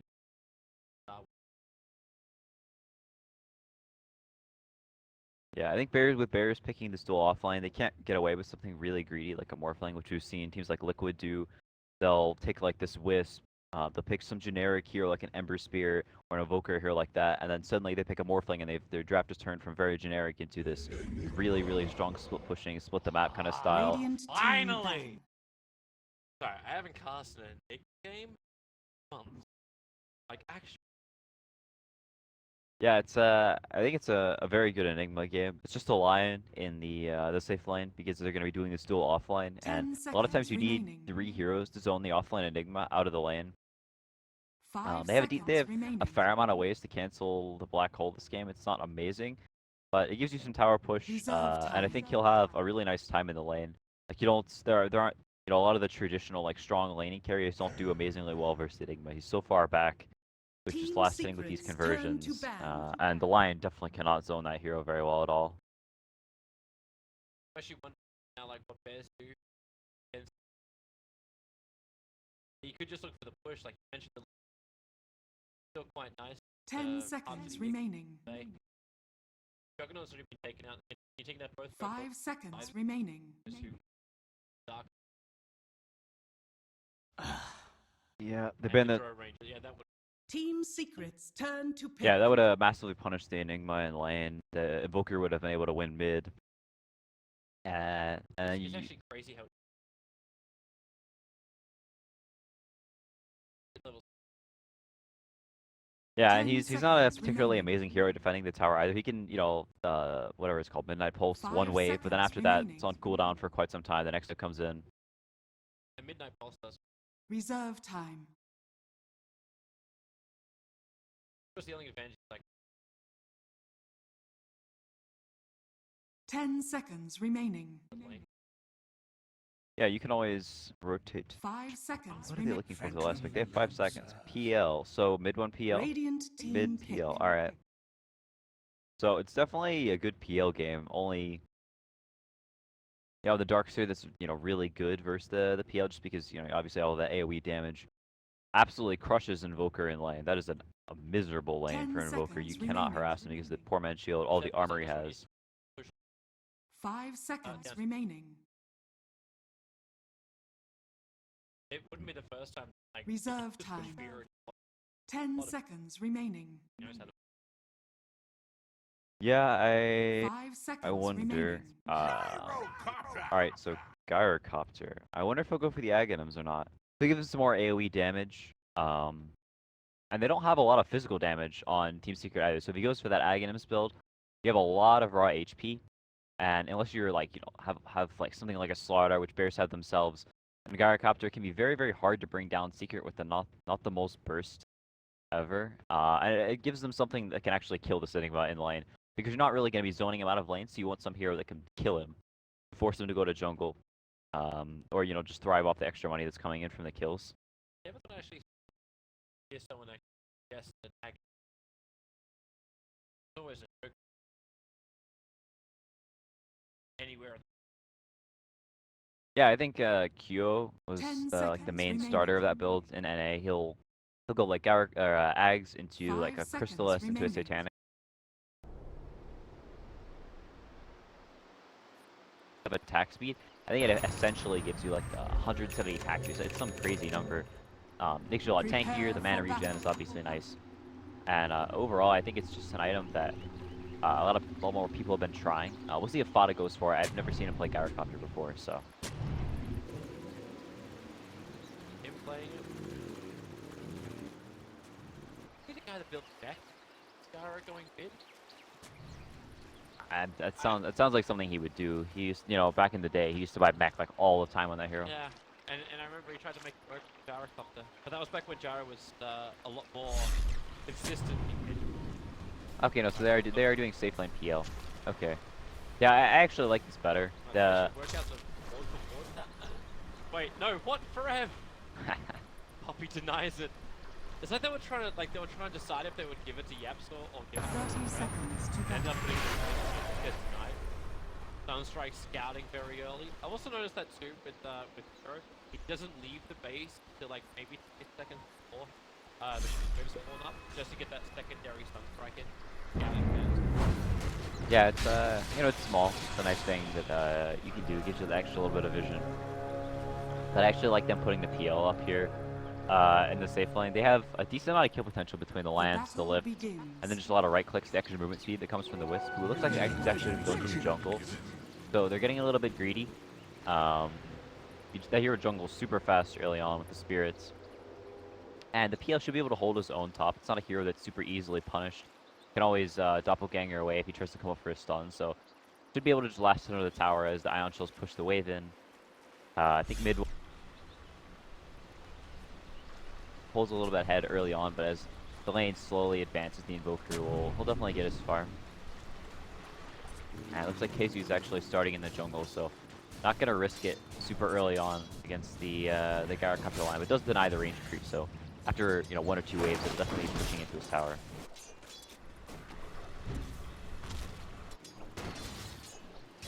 Nice passive start for everything else. Pressure applied, everyone enjoys their farm. We're waiting to see where Yaps or like how he plays this top lane. If they put down 2 sentries, there's no vision right behind the town, but at least they can probably stop Puppey from just doing a straight up. Even if they do a little bit of damage, get in front of him, get the body block up, the Puppey's not having a bar. Tosses him back to telekinesis. And if they need to, they can have a rotation over, but Highlight Eye has just been a little bit busier with Iron Talent farming. Yeah, I think Secret is definitely the team that's more pressured this game. I think it's a very free Invoker game. If you look at Secret's lineup, there's no catch, there's no heroes that you traditionally think of. Heroes being that are good versus Invoker. The best. A little greedy, right? Like they feel pressured, but they're trying to make more out of the lane. Yeah, and I think it's fine for the Wisp to start in the jungle. He can't really do too much in this top lane until he has a couple of levels. So I think he's going to get the level 3 and the spirits, and then move up to the top lane and try and force the Darkseer and the Slaughter out of the lane. And I think this Gyrocopter pick actually works out really, really well for Bears. Because we were saying that Invoker, sort of a greedy hero. Dota typically plays these less farmy heroes, while Firo farms up something like an Invoker, or more farm-intensive heroes like that, and the Gyrocopter fits that bill pretty well. Just decently well versus the PL once you've gotten some items up. Obviously, it's a lot of AoE damage to burn away the illusions, and he can kill Ember's shield as well very, very quickly. So if he tries to run in with the shield on, you pop the Rocket Barrage, and it'll burn the shield off super quickly. So I think it's actually a pretty decent Gyro game. Not a lot of bursts from Secret either.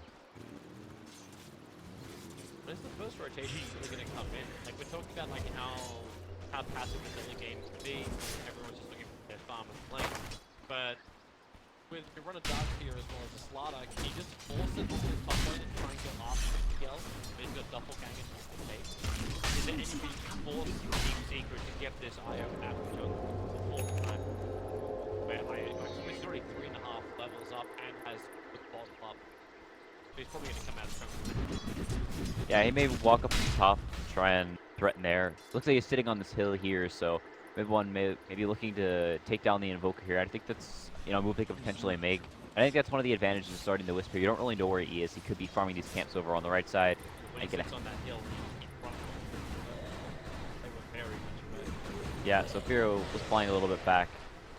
But Yaps also he's coming over to try and mess with Highlight Dive.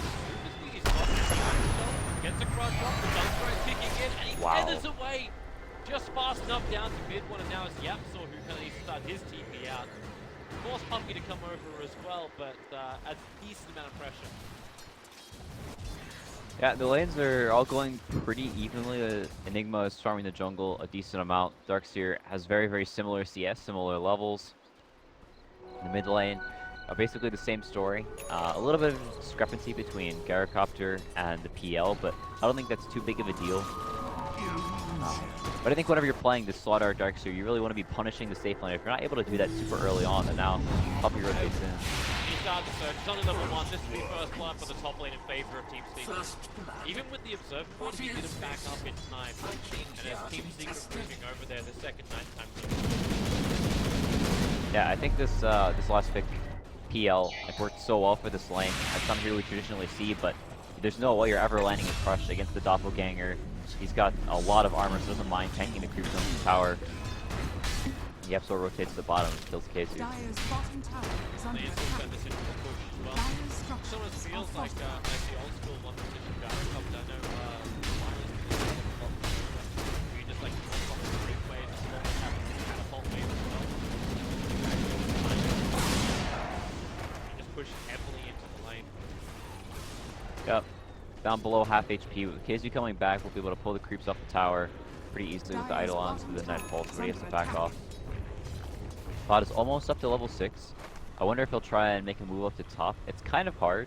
They need to bring either the Darkseer and the Slaughter up here, and have the Gyrocopter TP in to probably kill this PL, as he's pretty tanky. He is out of regen though, so he's going to slowly start to get whittled down by these Ion Shells. And the Darkseer, after they rotate up here and kill him, is basically going to have a free lane. I wonder if they're going to smoke up and try and kill him again. How about MP a little bit more, or if they're going to look to pressure mid. But Firo, realizing that, hey, they're, both supports are off the map. Gyrocopter is a hero that's going to want to rotate after they take this bottom tower. So they're going to want to start getting aggressive.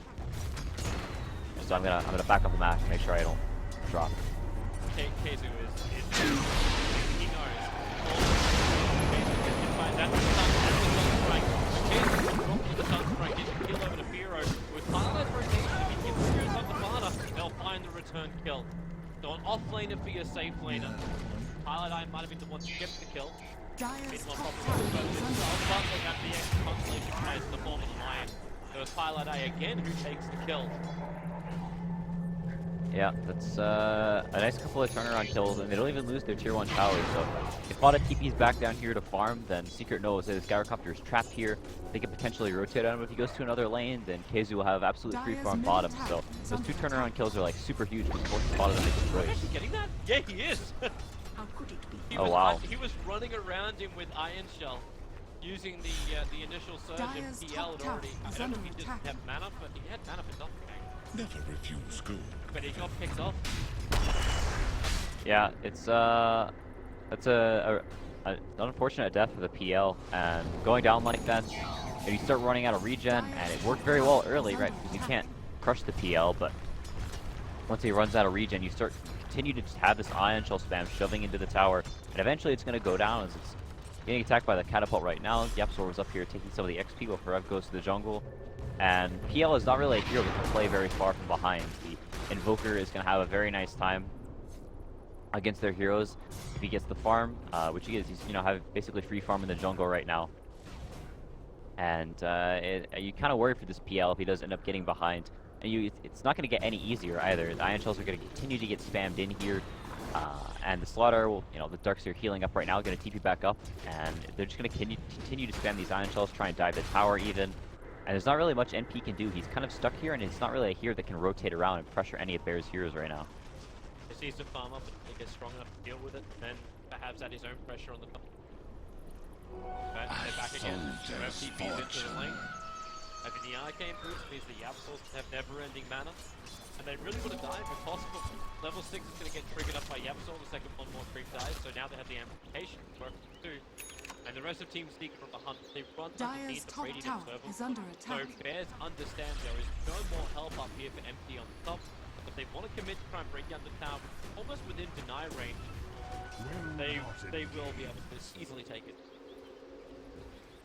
Yeah, and MP really doesn't have anything to do at this point. He can just sort of go farm the jungle camps, but it's not really what you want to be doing. Secret's really looking to get aggressive. They were wrapping behind them, the mid tower, looking for Firo, but super smart read from him. Just doesn't even go there. Realizes, where they're getting aggressive at. Doesn't have any wards at all, but just knows they're not helping MP up top. He's not okay. He's denying the tower. Dire's top tower. Yeah, he is kind of trapped here now. Ferev may look to try and burn him a little bit. He's starting to get slowly chipped down, but still has Doppelganger. Relocating way in. Ferev turns the ulti on. Actually gets 3 heroes with a meaningful health, however.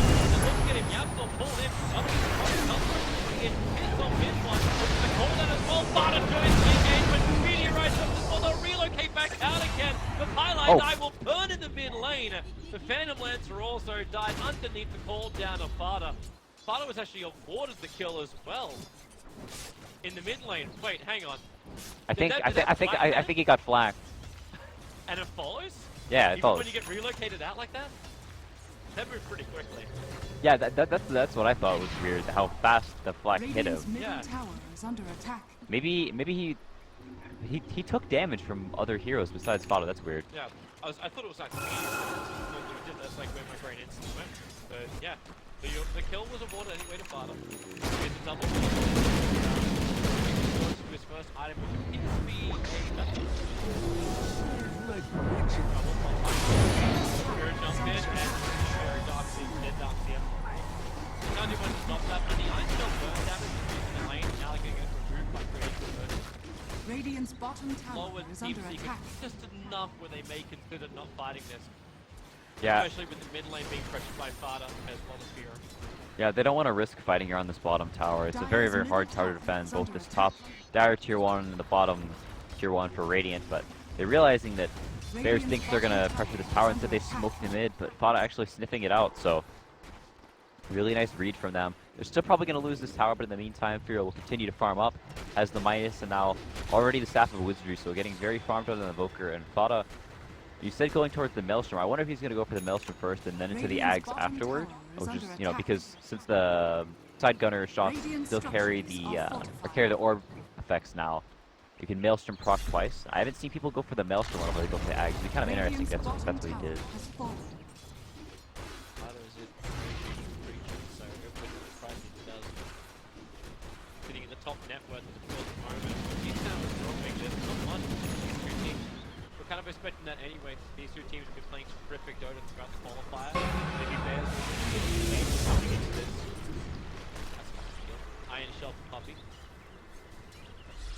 Yeah, we'll be able to spam these lanes in. Adam as well as the Absol team come. You got the Finger of Death now on Adam, so the potential to create a lot of space for him. Get someone to TP in towards the mid, have that large amount of burst damage, and it's the Enigma who's coming in. So KheZu helps with a nice jump to him, and the Stun Strike. The Absol with the crush actually finds the kill. Sympathies. Yeah, both teams have potential to take these early fights. A lot of it is just about how the moves are made.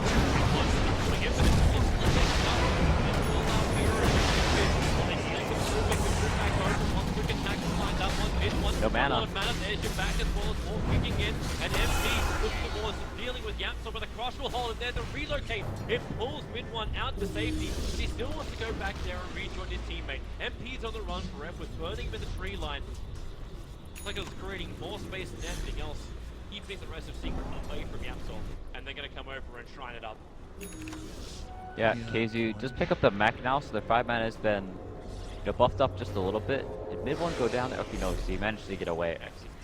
Yeah, so that's really important for Secret. If he had gone down there, then most farm hero right now just picks up the bots. He's one of the players that doesn't actually go for Veil very often on this hero. Goes for the Aquila into the Maelstrom after Yapso.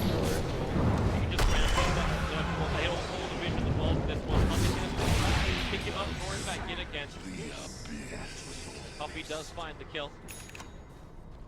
The level 4 Fade Bolt to secure it. Yeah, and Bears I think is okay with this tempo. They're okay with losing a couple of heroes here and there. As long as they're farming up the Invoker, he's getting very close to the Aghanims. Gyrocopter, he's okay with fighting here and there. But definitely just want to run right into Secret. Secret's definitely, they want to be aggressive right now. They want to try and pressure this bottom tier 2, force reactions out of Bears. Bears are just going to give it up. They know that it's kind of risky for them to fight right now. Yapso is closing in on the blink slowly but surely, about 1,000 away. Once they have the blink dagger, they have the Aghanims on Invoker.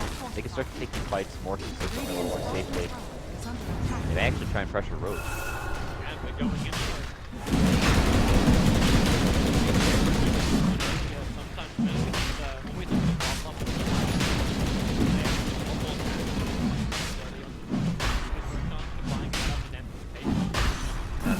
Like Secret know they expect Bears to be smoking down Nevada. They may realize it in a second, but I think by the time they realize it, it may be too late. They scan. Yeah, right when they realize it will just keep They have to push the tier 2. But at the same time, can they? Mid one's being hunted. Yapso saw the spirit go up. Radiant's But he bottom can't get tower close has towards the fallen. tower. It's just that Invis rune he's got. It was a surprise potential hit.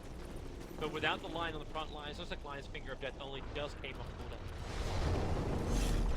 And Yapso doesn't have blink. Yeah, not really a way they can bring down these Embers here. They'd have to. They have to like get. Dyer's middle tower Yeah. is under attack.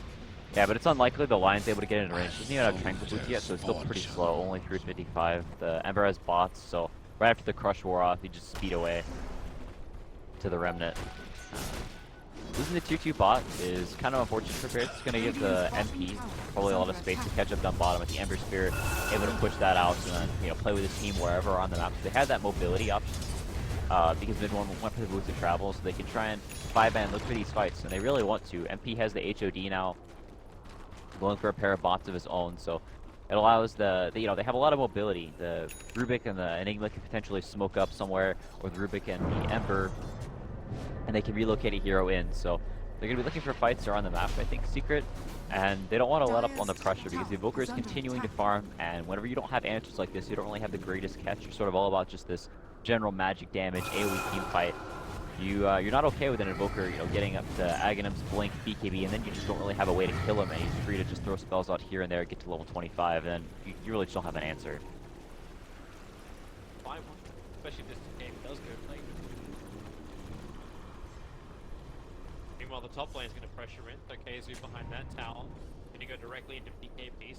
Take a Puppey on top of the observer board. Adam, he's pretty close. He could probably go for the hex. He tried. He tried for a second to throw out the stun, but the smoke broke. And Puppey's observer was able to scout that out. Yeah, it was close. They were trying to move here, potentially get a kill and take this tower. They don't really just want to sit around at AFK while Firo farms. They'd like to, you know, get kills here or there, so they're not falling behind on net worth. As Secret is out farming them right now. They've taken a couple of those towers down bottom, so they're able to push it out, take all of Bear's jungle pretty consistently, as well as holding most of their own. So the current state of the game, Secret's pretty okay with, but they'd like to keep this tempo up, keep Bears from, you know, finding any pickups like that. So making sure they don't die there on Puppey is actually pretty huge. They're forced to just go back, continue to farm, as it looks like Vada is actually going to be going for the Ags. So going for the Maelstrom into the Aghanims. Gets a little bit of a damage boost first, and then into the tankiness. And I think that's fine. I think if he goes for the Aghanims first this game, they could be pretty low on damage against like the PL, against, you know, just the Wisp healing people up, has the urn. Actually going for a Midas on Wisp. Yep, has the recipe. It must be really very good balls for a lot later. Unless there's a, like, is there a specific thing in the talent tree he's thinking is better? I mean, the gold per minute is really nice. At level 20. Granted, that's quite far away. But yeah, I think if you look at Secret's heroes, they don't really have a particular way to end this game. You know, they're very good at looking for fights and pushing out these lanes, maybe chip away at towers that way. But Great smoke. Doesn't usually go for the Benitez, however. Adam, well, there's one version of the creeping there. Look at the stun. Now the reload. There comes the Enigma. Still got the issue that Adam is stuck on the stairs. Could not get back down again. Ends up almost dying to those stuns and Puppey dogs. Yeah, and you know, they just continue to look for these things. They try to smoke up the hill, but Secret are waiting for them there. And they're going in for the Midas on the Wisp. This Maelstrom build is the much more farming intensive build. We get that Maelstrom super early, already has it at 18 minutes on top of the boss. This Ember is gonna be no joke as the game goes a little bit later. And you know, they know, like, their heroes, they have an Ember Spirit and a PL. Those are not heroes that are able to end the game early, so they don't really want to play against a super farmed Evoker, but that's, you know, sort of what this game is coming to. They made a couple of early rotations, didn't go super well. They tried to gank whenever Bears were taking the original mid tower. They tried to potentially get a fight there and then take the Bears mid tower off of that, but didn't go super well. Everybody had to back off, so they've taken control of this jungle, and they're sort of resolved to just playing this farming game. You know, looking for key items, maybe waiting for the MPs to use the play to look for fights. But I don't think they're too opposed to fighting now either. It's all about like finding openings. Map movements are pretty huge right now, and I don't think one team has a significant advantage right now. Although I do think Bears are perfectly fine taking the game a little bit later. Dire's top tower is under attack. He just picked up 2 blink daggers, one on the Slaughter and one on the Dark. So they have that jump. Yapsor's kept his blink dagger pretty well hidden. There's only one other one which is almost there, and that's Puppey. And they gave him Radiant's mid lane to bottom try and tower farm it up, is and under now he has attack. the money for it. They'll have the blink dagger over on Rubik too. They're waiting behind the mid tower with mid one. Radiant's Too much middle pressure being tower applied is to the under bottom lane. attack. Like, Bureau's going to show himself here, and they'll understand that Bears has some defense in the mid lane. Sunstrike taking it. And I kind of forget that Sunstrike is always able to do a whole lot of damage from very, very far away. And MP being right up to Dark Seal, a bit too much damage. Puppey keeps the control on. They've got extra balance with some Black Hole. They really want to commit it. Hasn't happened just yet. Puppey, all of Remington's all of Sparta. They're trying to clean out the line. And actually has the opportunity as Yapsor. We got the instant stun. The second big one went in there. He got the crush on him. Yeah, he had the haste rune. I don't know how mid one always has a haste rune. It's kind of insane, but he was trying to wrap around from the back. The rocket actually got stuck onto him by Fada, so they knew exactly where he was coming around from the hill. I think he missed his slight chains actually, so he was on cooldown, runs up, gets hexed, and then the crush follow-up gets bursted down with his Gyrocopter. Actually does a substantial amount of damage, which you don't really typically think of when you think of Gyrocopter, dealing a lot of physical damage. With the Maelstrom, actually hits pretty hard and pretty fast, and now almost up to the Ag, so he's actually a very, very farmed Gyrocopter. She fares into a better position with that small little engagement. They already got an easy 1,000 net worth, but as the experience just continues to rise for Bears now, with 4K experience being their advantage. The graphs are going up already. They will continue to go that way for the time being. Yeah, and you know, fights like that.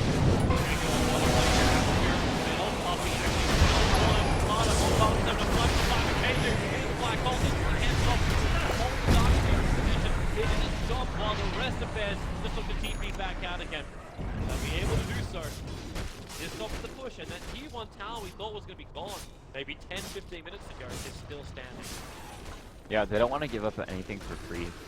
Secret is all about fighting here and now. They don't want to give up, you know, just all of this free map control to the Invoker, who's going to start to split these lanes. Has the Ags now working towards the Blink, and it's very, very farmed. They want to look to fight around this time. They use the black hole now, so their team fight gonna be a little bit weaker. Ribbon 1 is extremely strong right now. This is one of those times. Ember Spirit's a hero that hits a couple of peaks and then is strong for a very long time, and more items don't particularly help him that much. You know, he's working towards the Shivas, but that really won't change the dynamic of this game or how Secret wants to fight. So they're just looking for the right opportunities. I don't think either team is, you know, really opposed to fighting. They just need to find the right jumps. You know, at bottom, Fada gets jumped on, blown up, and then he's dead at the beginning of the fight. They want to Puppey getting down, man. He's still got pulled out of balance. Throws the Invoker back. He's also up. They're going to dust as well. So Bureau thought he could get away with it. TP back out. Oh my Oh, goodness. he actually made it?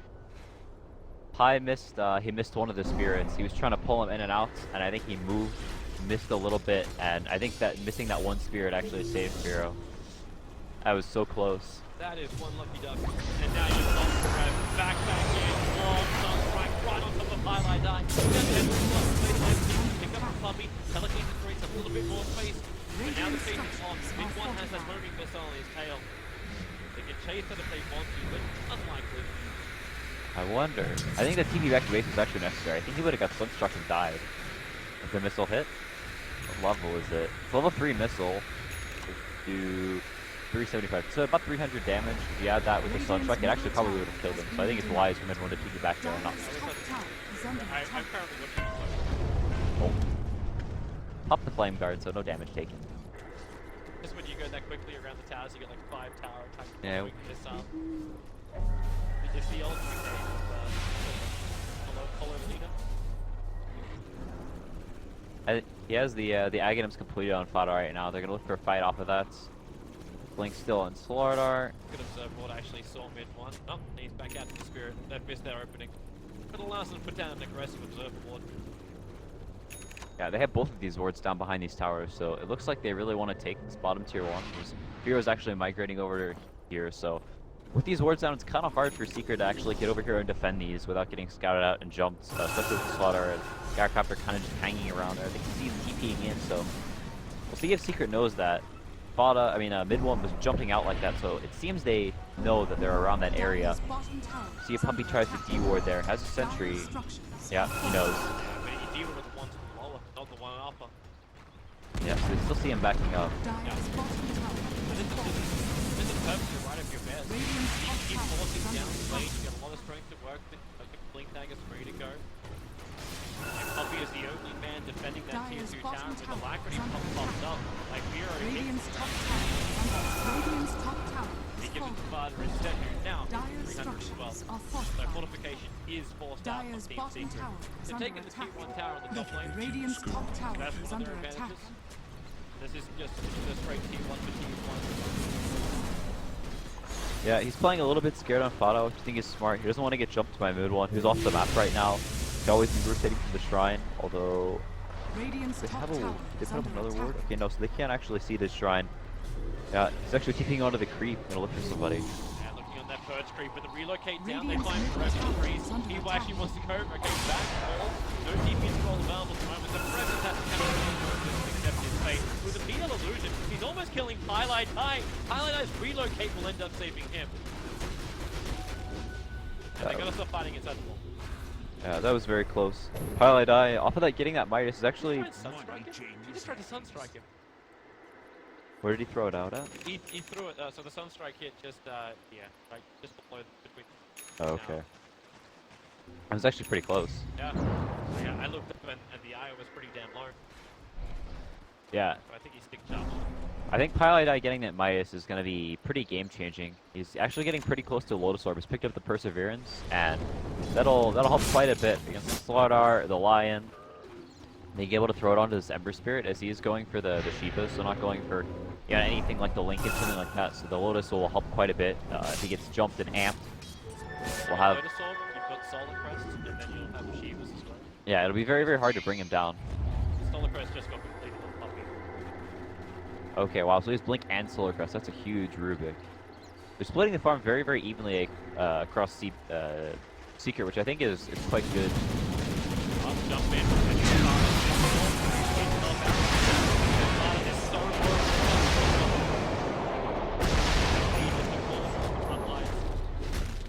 Secret really wanting to fight, like they got that BKB over on a Nick. And there's nothing that actually stops him. Like it's not those sliders to get around the Yeah, it's pretty difficult to. Yeah, it's like almost impossible to stop it whenever he has the BKB up and running.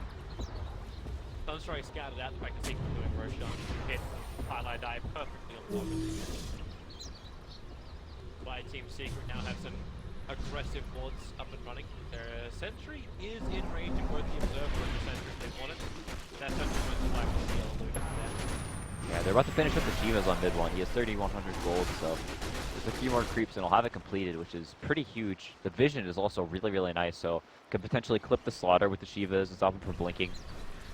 Then it can mean quite a bit. Also really nice for this whole Roche standoff that's going on right now.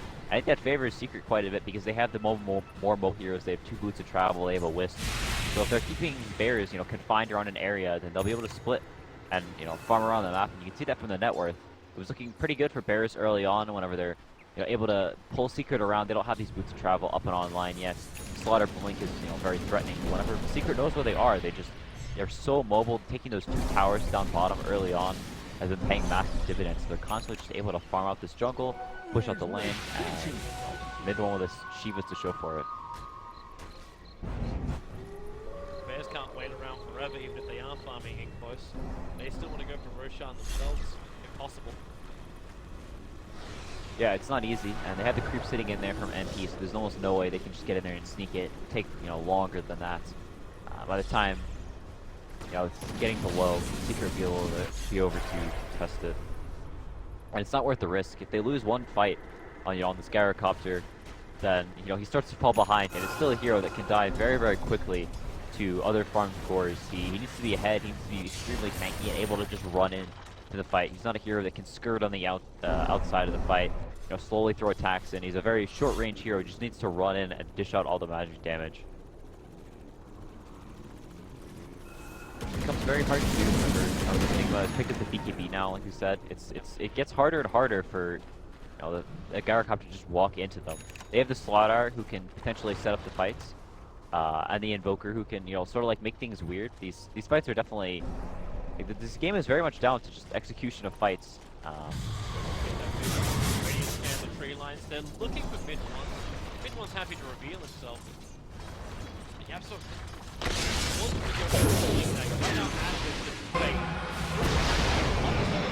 Ball down to the right. Team dies the second missile. Almost. Relocate in. They find Yasser on the tree line. Definitely blast one.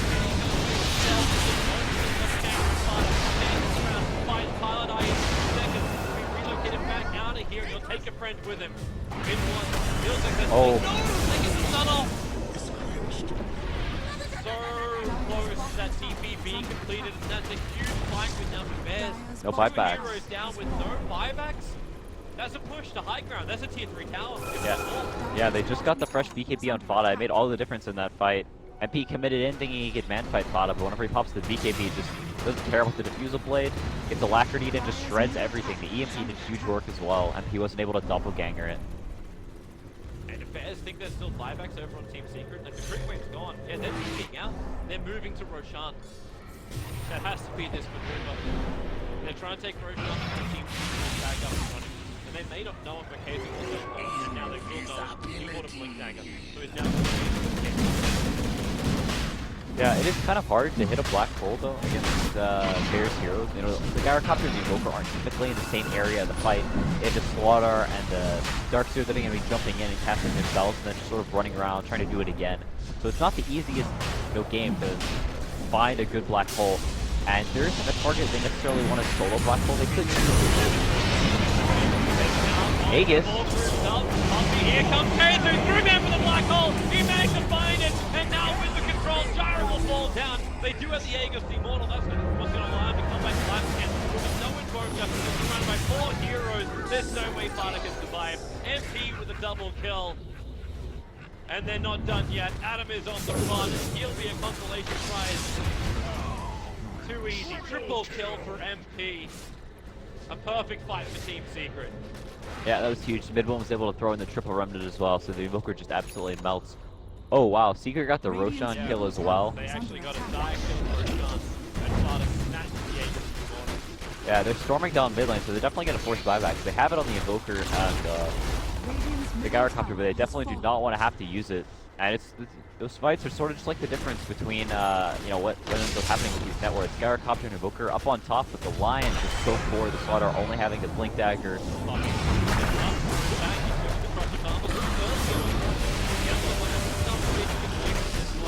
But it's all meant to just be buying time. They have modification as well.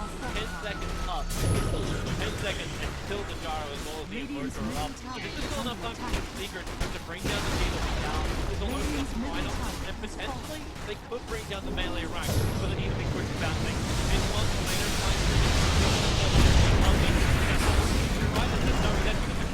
he's dying inside the base. The melee rank is still alive for now. And the rest of Team Secret are bailing out after losing Puppey. Yeah, I think they're perfectly okay with that. They pressure the rack. They don't actually get the melee rack, so maybe should have backed up after getting the tier 3, but just support Rubik.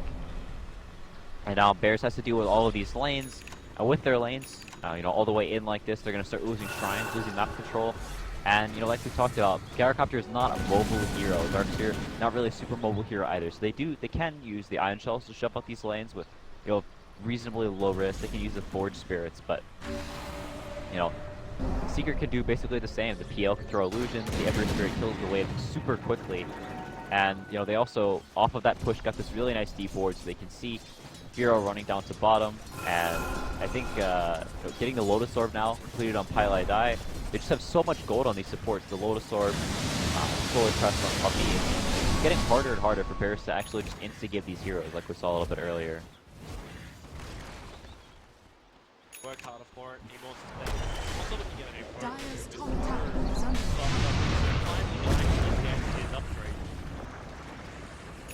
Terra keeps getting these every single time he plays the Invoker at the very end. He's maxed on practically everything. Yeah, has all of his orbs maxed, yeah, so he will start stealing talents. Same with the Gyro. 5 damage. Gyrocopter's talents are so weird. Spell amplification, magic resistance, and movement speed choices. Like, which one do you... Like with the last one, like I always want like if it's worthwhile having just 3 homing missiles over the full flat.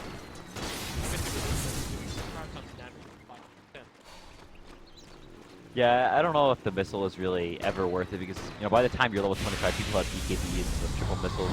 They're kind of nice on supports, but also people also get Lotus Orbs. And once relocate over this one, but you want to target the Paladine is locked X and Sunstrike. No! The relocate pulls him out once again. Just safe. Bitwan had to spirit himself away from the homing missile. He gets hit by it. But there's no real follow-up. There's no more Paladine there. There's not many heroes coming forward, looking for that opportunity to gank on Puppey. Doesn't find it, however. Yeah, and I think Bears is starting to get a little bit worried. Darkseer is not an offlaner that scales particularly well into the late game compared to an Enigma who's, you know, we talked about they have no way to deal with this black hole, and that becomes very worrisome. The game goes later and later. You know, once you get to a certain point, just solo black holing one or two of the cores is perfectly fine. He has a Shadow Blade now as well, so. I'm trying to think like if there's any item which allows them to like either delay him when they jump in, like just look for the scythe, but like once he triggers the BKB, it won't matter. But you may just need to have the scythe. Wait out for 5 seconds. You'll probably burn like 1 second of the BKB, like go for later. Yeah, I think Bears is considerably more reliant on getting the jump. I think Secret, even if you know, they don't really have to get the jump, they can sort of have the Ember run in, start bullizing people. And they always have this Enigma waiting in the wings, ready to potentially black hole. They have the Rubik, they can lift someone. Bears, like, they really need to go in with this Lion and the Slaughter and blow up here, because if they don't, then they're just food, because they've already blinked in. They get, you know, chains, Rubik lifts them up, and they just get completely evaporated. They have Diffusal Blade to bring them down as well, where Secret Supports are very, very hard to kill. Pilot Eye sitting at 1500 HP, has the Lotus Orb and Ogre Club. You know, Puppey has the Force Staff now, as well as the Solar Crust and Blink. 10k net worth of both supports compared to 10k between both the pairs. Puppey jumps in between zero on the Invoker, more support from neighborhood. KheZu waits that right opportunity with the sentry ward down, he kind of hides inside the invis, but Yamcha on the time moves this week. Around again, but maybe almost dead. Maybe with a back, he'll survive further in the tree line. Yamcha will be fine. We haven't had a kill just yet, but might be for Red. He's watching the signal, IMP, and they're in the back line. They'll bring down the Amateur, and they're called out from bottom, and the flying can of damage. It already did its work. They moved their attention towards MP, the last big core on the front line. They'll jump off the missile, and the missile will be chasing him. I don't know if there's enough damage to kill him, draining off the mana. But keep on running, the injured Phantom Lancer. Oh. God, she's in. Oh. Oh. That was close. KheZu's still alive with the tree line. He's got a Shadow Blade to get himself out again if he needs to. Yeah, that was huge. I think Firo jumped around to the side, ended up EMPing the EMPing mid one, who had already used all of his remnants. Kind of got trapped there. Whenever the Ember Spirit goes down like that, they're not able to blow up his Invoker.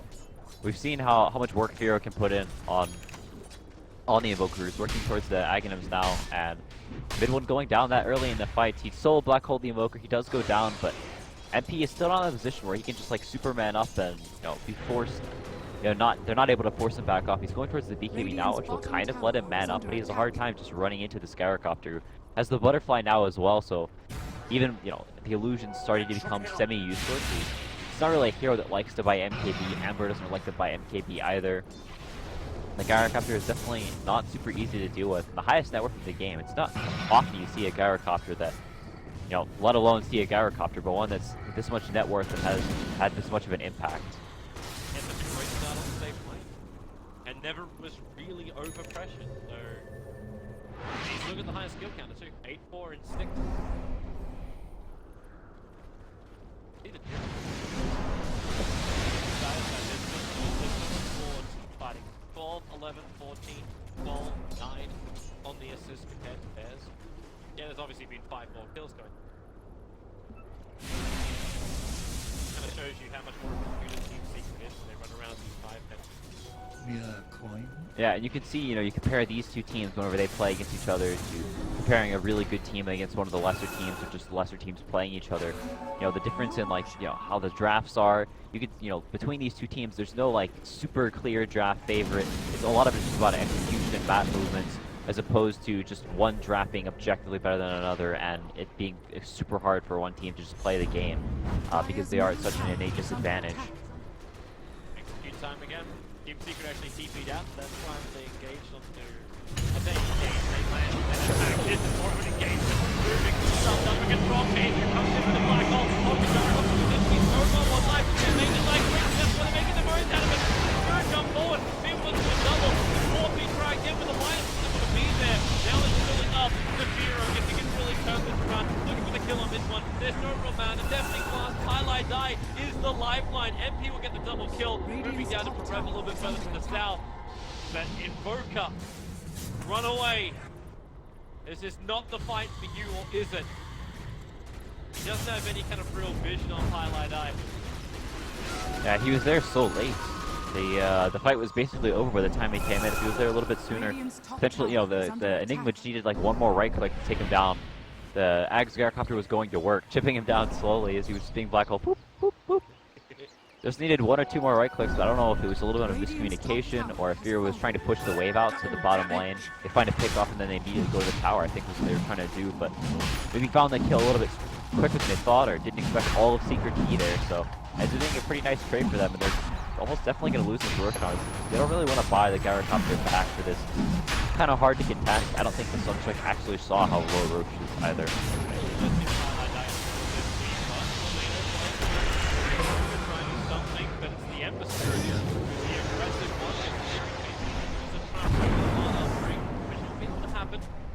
definitely blast the space. Deflects the Hex. Lotus Orb was protected the Ember Spirit, and Roshan does go down. So MP will take the Aegis, the Immortal, and go one step closer. He also managed to save the Cheese, which is now given over to Pylai Dai. He's rapidly approaching an Ag intercept with the Phantom. Or is he going Ag? He had Ag and Quick Drive. Interesting. I think it can be pretty good once you have the illusions that are actually reasonably strong. It gives you a lot more lane push, and you can nuke a wave with your Aghanims and throw all the illusions onto one of the supports, and it's pretty hard to deal with. Also, you know, makes him a little bit beefier. I haven't seen it, really the Aghanims this late. I've seen PLs go for it like considerably earlier. He seems just to link in, so he's sort of still deciding what he wants to go for. It's an interesting kind of way to engage. He's basically going solo in on Pylai Dai, even though there's 2 free frames here. Jumps in, commits the wall, and now it's Vera who's on the line. He's going to make a better target. It's over to Åström. Puppey right down, but now maybe. And it was the mind leak. And now in on KheZu. Oh my. Black Hole Martyr jumps in as well. He wants to go in one faces. Will it be enough? Yes, Åström jump in too. Bears are going to lose everything in this fight. All 5 down. Team Secret wiping him on the steps of the Dire Jungle.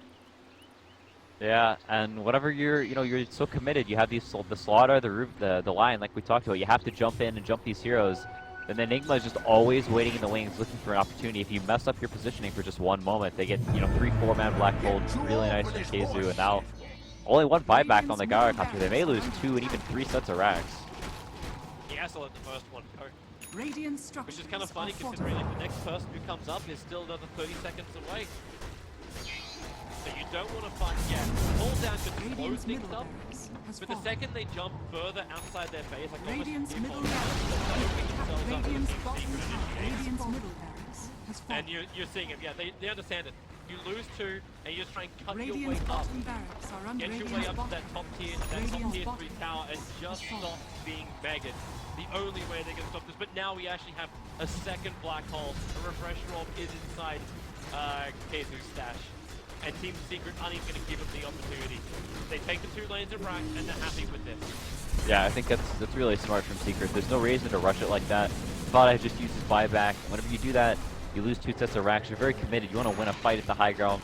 You want to try and swing it back the other way, potentially get like the tier 2. If you get a tier 3, have access to those shrines. But Secret backing up, and the black hole on cooldown as well. And that's sort of, at this point, Bear's only real opportunity to fight is that black hole being on cooldown. And now having with the refresher as well, it's like a very, very small criteria Bears have to take these fights. They kind of need to get a pick off and play the fight 4v5 from the start, but the way Secret's been playing, that's very, very unlikely to happen, especially with the relocate they can pack people up with.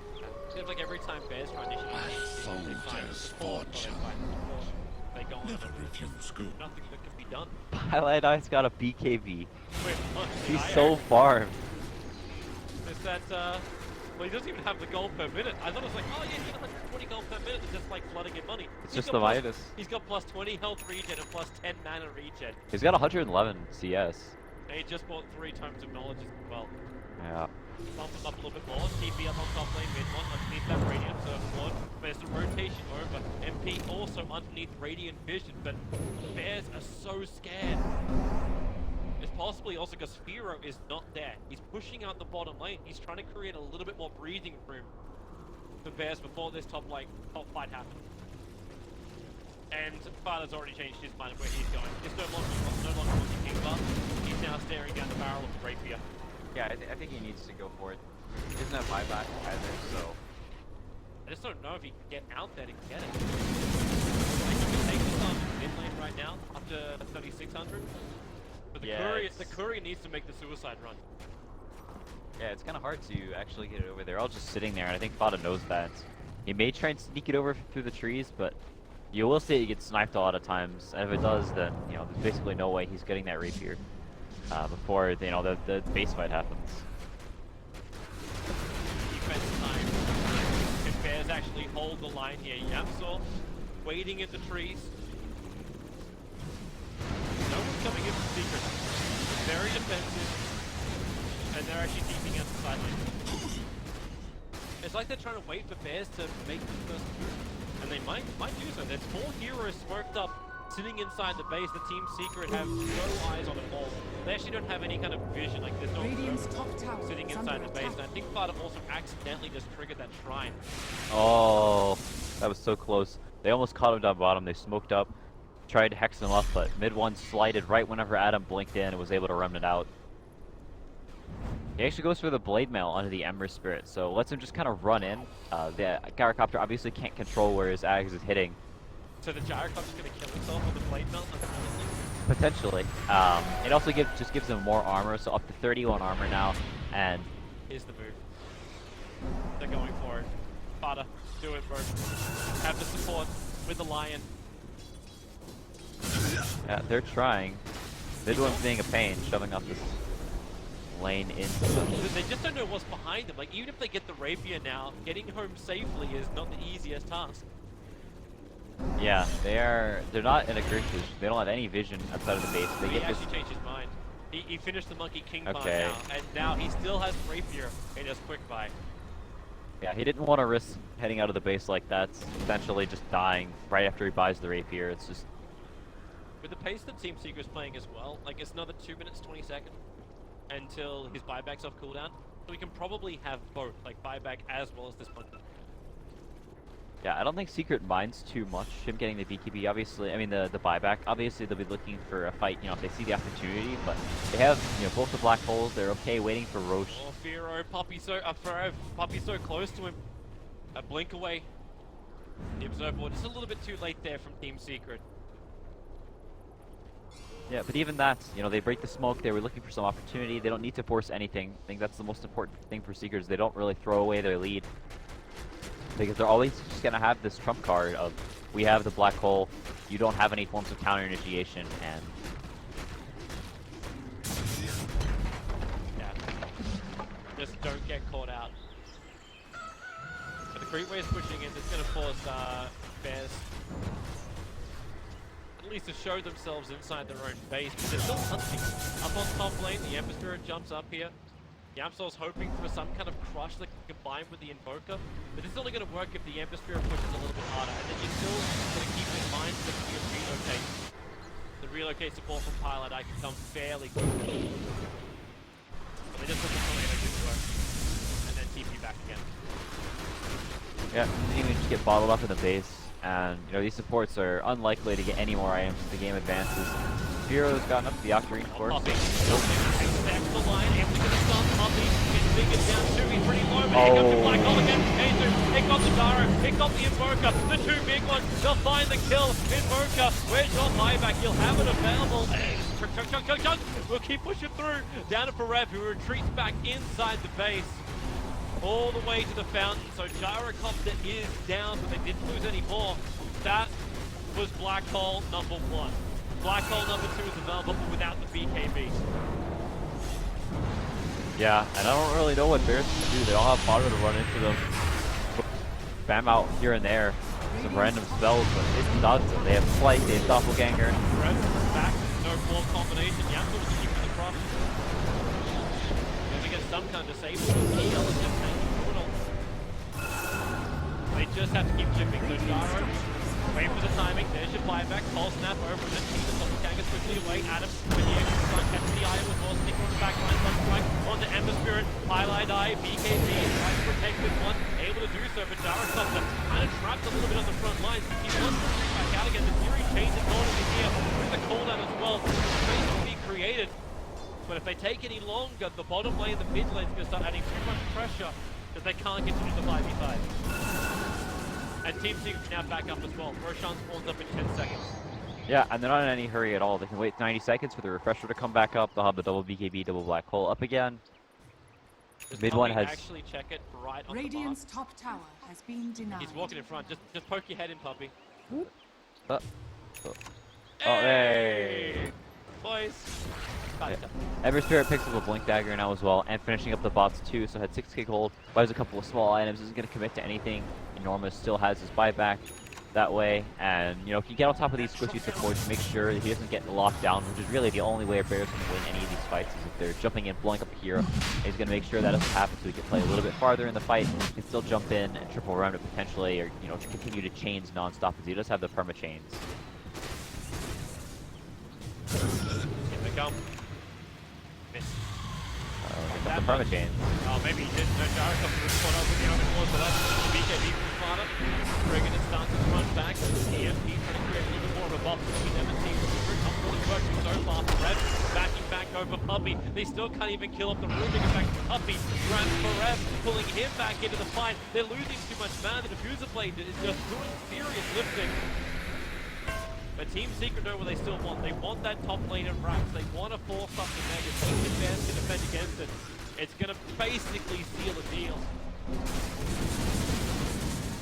Yeah, they're just making sure they don't get over aggressive, looking for, poking and prodding, seeing if they can find a pick off here or there, but not going to overcommit to it. You're actually throwing out a tornado, catching Pylai die. Striker definitely won. He took the Hey, life is going to get it. The Lotus Orb is up, the Probe actually going to get amplified. The backside hit, Hero, the damage is there. Pilot Eye will drop. So at least they remove the IO nuisance. But just can they do much more? Remember, Roshan is still up. Team Secret did not take him. The Pilot Eye has buyback, and now with the Sunstrike, they scout the fact that Roshan is alive. But there's issues on bottom lane. The creep wave is now attacking the tier 4 tower. Radiant's middle tower They want to is go in under for this. They attack. got to go in hard. Yeah, at the very least, the tier 4s have the regen now. Hero cycling through spells, debating whether to go in or not. It is kind of risky coming into here. They could potentially get black hold, and they're really worried about that. Maybe trying to bait Secret in, blinking into the pit, and then kill them after they've jumped in. Something they could maybe go for. Forev actually TP's back to the base, so make sure they get the creeps off of these towers. They're gonna cut the mid wave. Middle lane, the Sunstrike quick in his mark. Adam Puppey. The Puppey on the wrong side of the river. He'll go down and actually gives over the gem. I say gives the gem back to Yapsor. Oh, the particle effects, they've started. Forev is got a halo. Oh gosh, Fada's got a halo too. What the hell is that? It's happening so fast. What the hell is that? Back into the fight. They're fighting over Roshan. Fada will drop. Here goes your He can be a black hole. The hold in turn. The Invoker's gone. The Gyro's gone. Gyro will have buyback. Yapsor just has to jump himself away from this fight to Invoker. He'll buy back quickly. So the Aegis Immortal ends up into the hands of mid one. And yeah, Darkseer has just gone glorious. Radiant's Yeah, with no bad buyback on the gyrocopter, it's almost definite they're going to lose these racks here. Don't worry, game is still an alpha. Alpha game. Mid one jumps forward.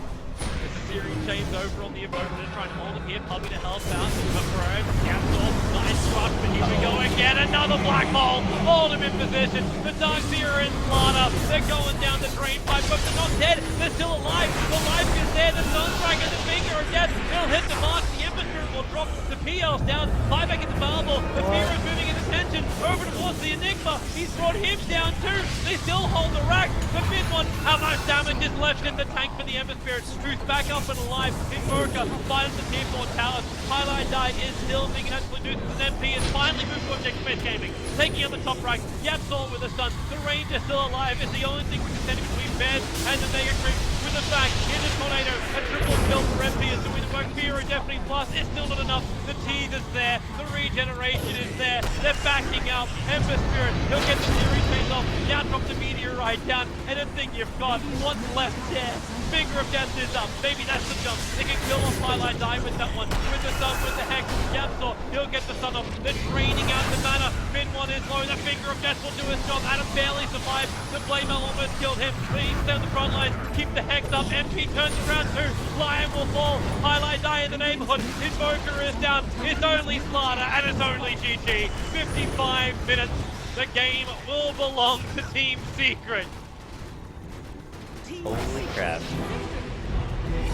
Incredibly noble defense, considering the deficit they were in. Gold, the gyrocopter being down, and they just marched towards the base as well with the Aegis. They defend for that long, but Secret, this Enigma pick ended up just paying off massive dividends. They really didn't have an answer for it.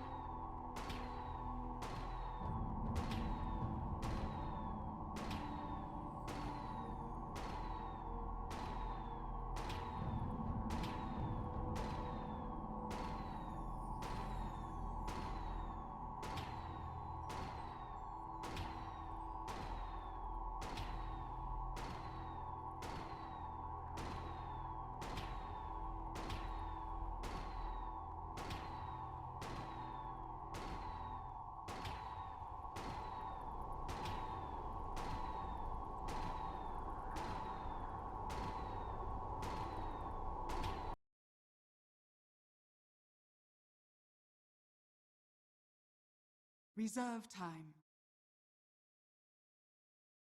10 seconds remaining.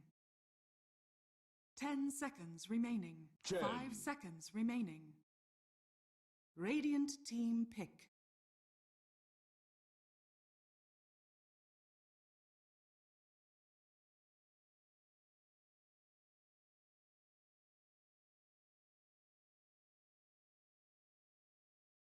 Ten seconds remaining. 5 seconds remaining. Reserve time.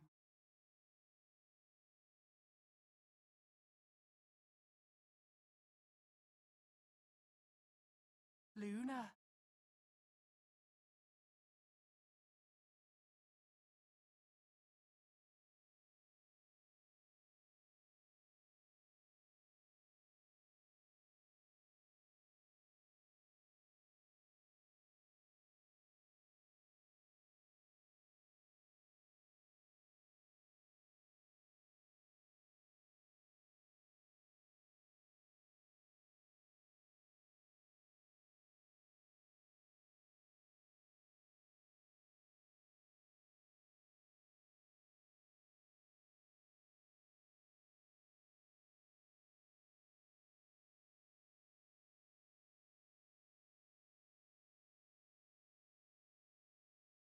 Ten seconds remaining. 5 seconds remaining.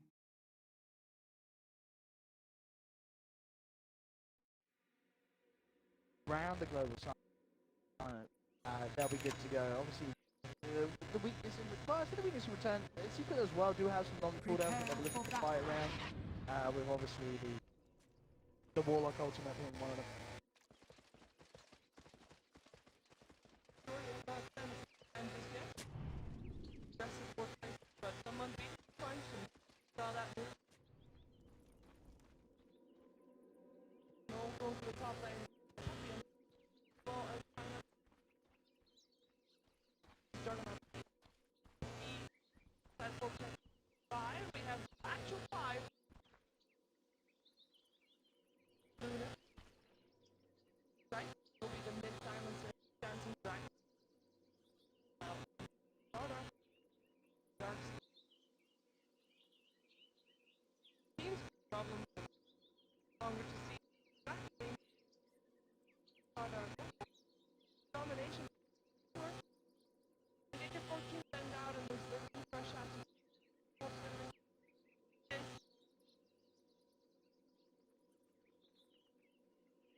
Yeah, I mean, maybe they can. I mean, I don't know if KheZu's necessarily a target. Maybe as a punishment, but I think that's not really what I want to do because mid one and MP are going to have time. But even then, look at that. They do that MP. And you are not going to be killing this guy with an Oracle.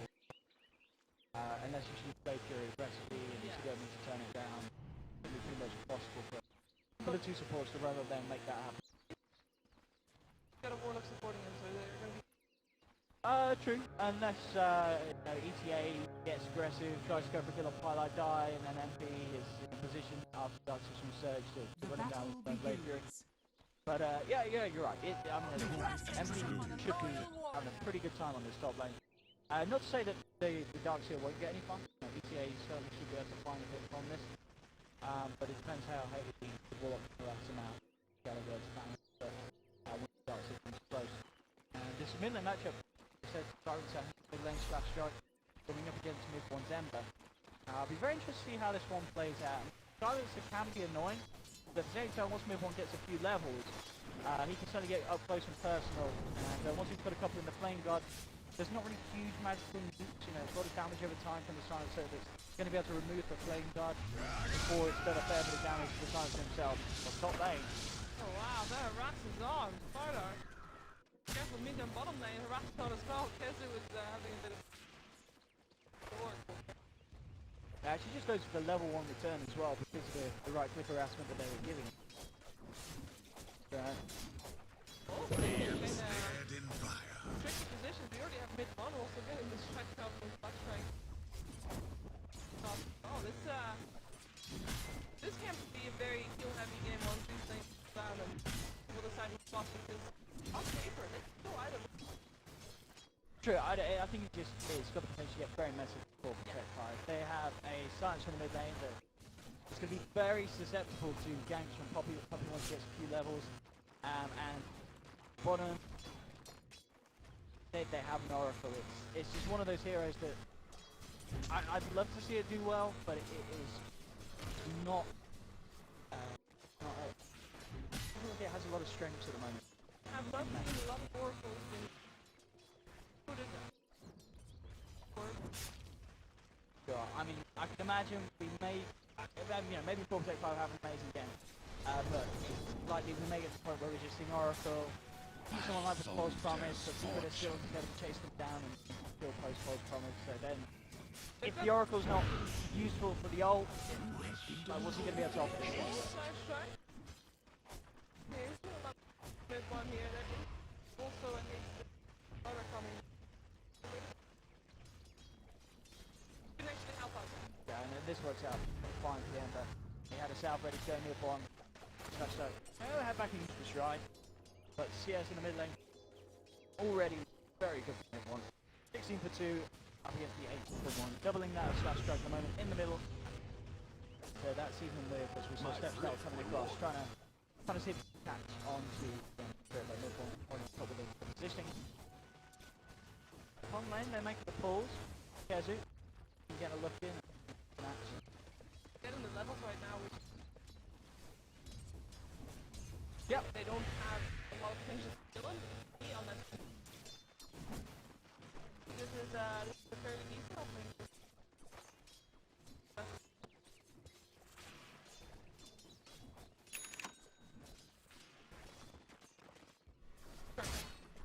Yeah, it does it. And it doesn't have to try and pull the box. So position down on the bottom lane. Of course, over on the side of 4.5, yeah, is also having a fine time up top. Set up a little bit of farm as well. Pressure being put on from the iron shells. Leveling not bad, but a bit high. Fort. Mid lane, step style. Having a look in towards mid-1. But as we saw before, it's a very hard gang to pull off. The level 2 Slardar and you need some extra harassment. And close. yeah, Puppey's in perfect position. He knows that Slardar's off the map. He knows that there's a small chance to step on very unlikely to step on this game. It's one thing, Jim, because you've got the support Oracle unit. You've got one hero that can roam around the map. Dance with Dragon feels like he has to stay down bottom.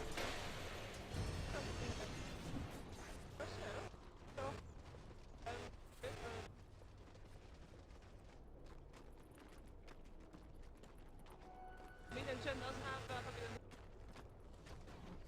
trying to use that. Starter is keeping happening, but Starter himself might be in trouble. He does sprint.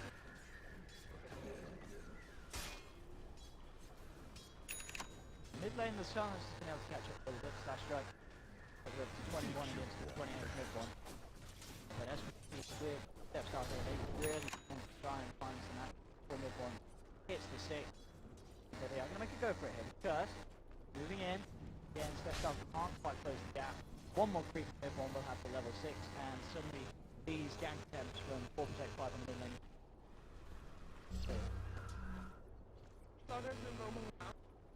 Not getting. Tossing him not it. yeah, for sure. Step Star's got to find some place around the map.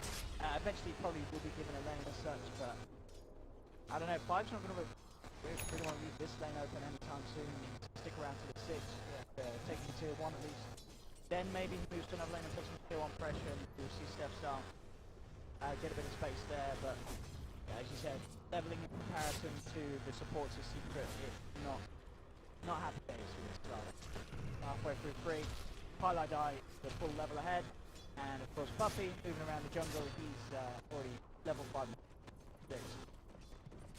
Still has it. He does have it.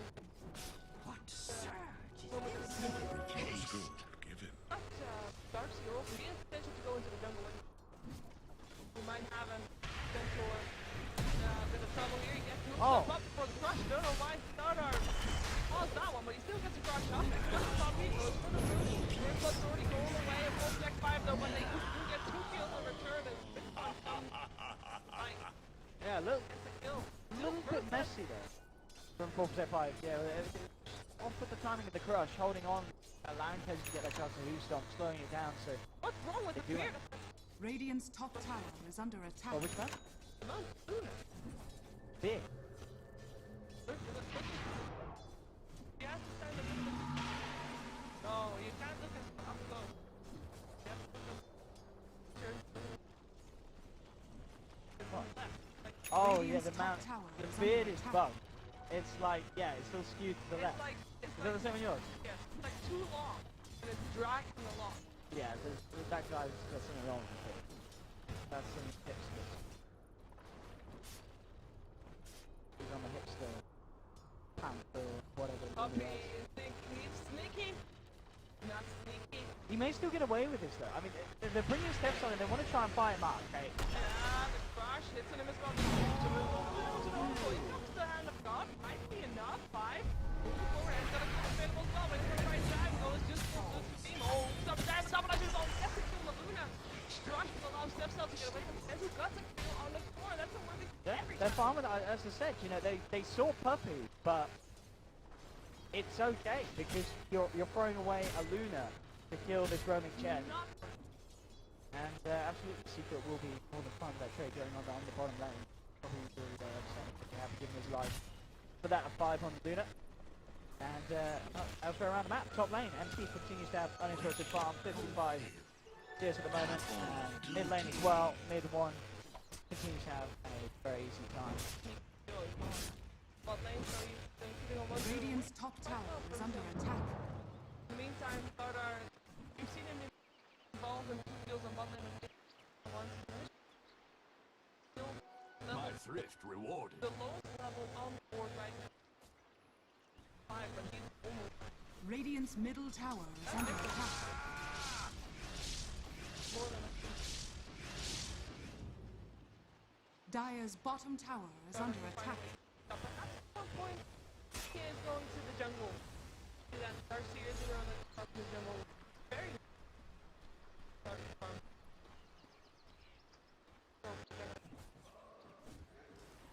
Yeah, they've got their eyes on 5, and 5 does not have any friends around it too.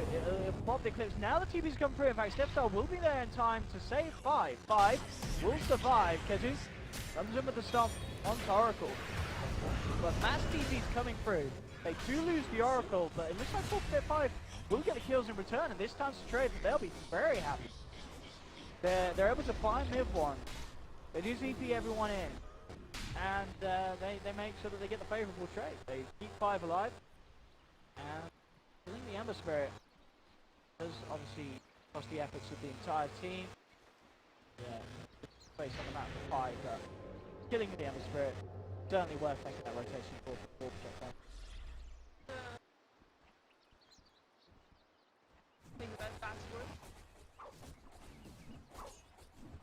But yeah, Luna lives 5. Forces this one also to go back.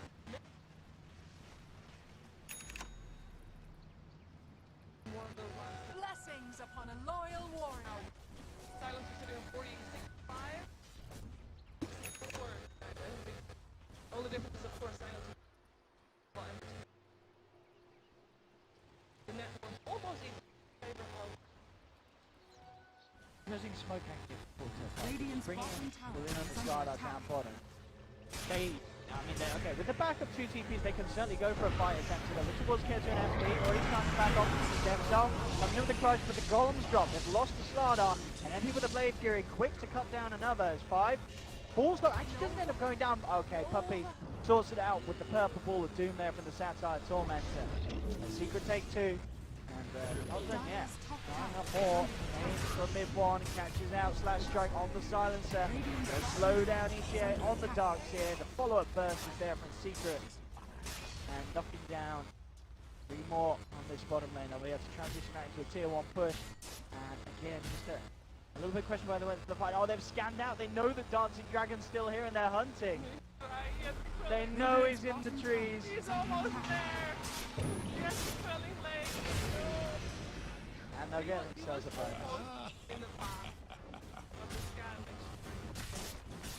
Yeah, Radiant Secret structures savvy are to the fact that there was more hiding there in the tree. Radiant's bottom tower has And fallen. now 9-3 starting to get a little bit messier for Protect 5. Using the tower like that, using a very painful team fight for heroes. Power. Oh, with power down, the jungle opens up, especially with these towards by 4. There you go, by Team Secret.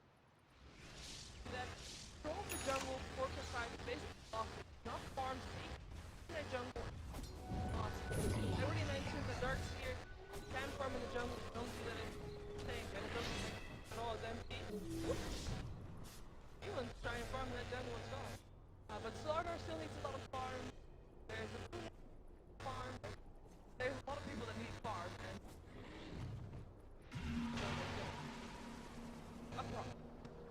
they can try and take more wood. Yeah, they can, or they can try and take secrets. They sort of Luna, they can move up that and take towers. Obviously, said she's not in the network position, what she wanted to do. See the empty and they want to have to leave. Puppey as well with the kind of greed of the jungle and the rotations. He's also looking very wealthy on the cat.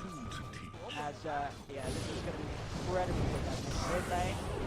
Plays being managed to go forward onto Stepstar. Will be kept alive there by the false promise. Mid-1 in trouble. Is he going to escape? No, he's not. They'll get a big kill in return for Protect 5. Maybe more. They look towards MP, but he has to heal for the Shadow Word heal. With the crush, do they have the damage to outdo the heals? Blade Fury's there as well. MP will survive thanks to the Shadow Word and the healing ward. Almost a little bit of a shame. Sure, they get the kill in the atmosphere, but they were forced to use a global silence for that. It was a defensive global silence. Hardar, they get the atmosphere off the back of it, but they can't transition it into anything else.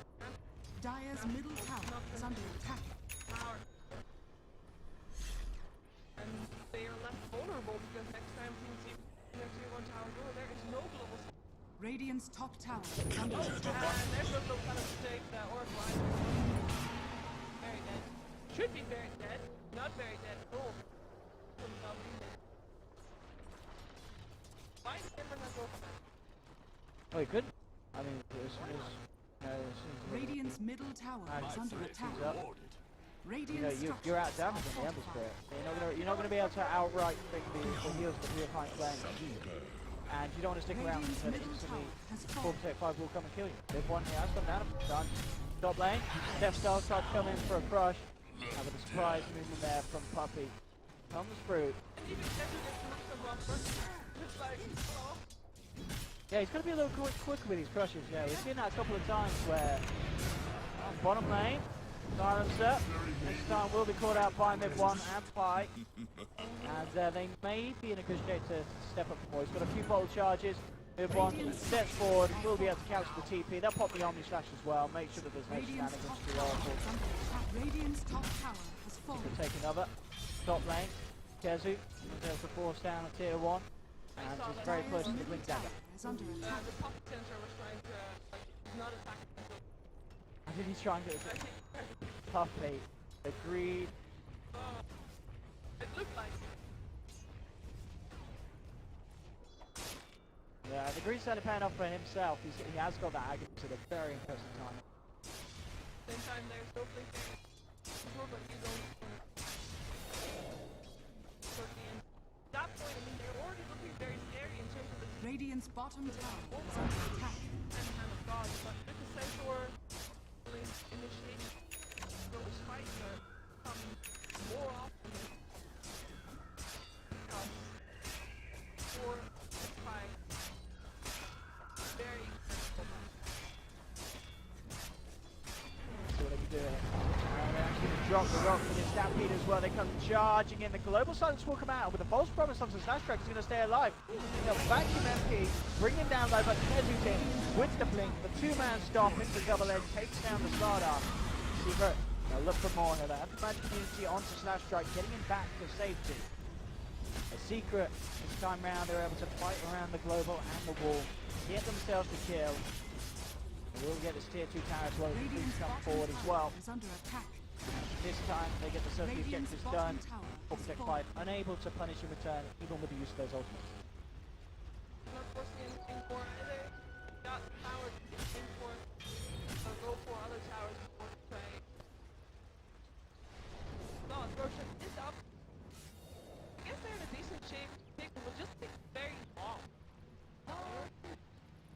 Fez, it's not going to be the quickest of Roches. But with Global Silence on cooldown, they know that there's a bit of a window to play with. They would have a small board as well, of course, and Amazon on a very short. He wants to go for a little play. Not going to do it. Maybe seeing him getting for a level 2 on the slash. Drop down the sprint, Slada. Slada has back to Crash Strike. That TTA. Well, it's dancing dragon in the neighborhood. So MP has to be careful. MP's getting a little bit greedy potentially. He's trying to chase down Slash Grab because the own creeps of MP blocking each other. They're getting a range of an Omni Slash. And this time to be careful. 4 protect 5.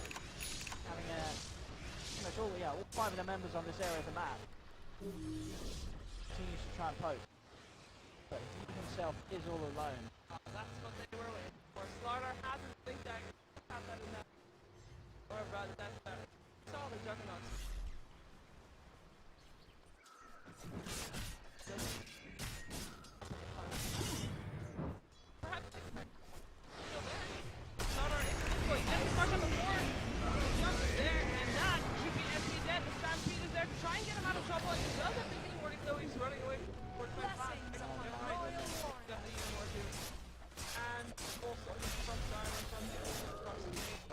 That's painful for 4%.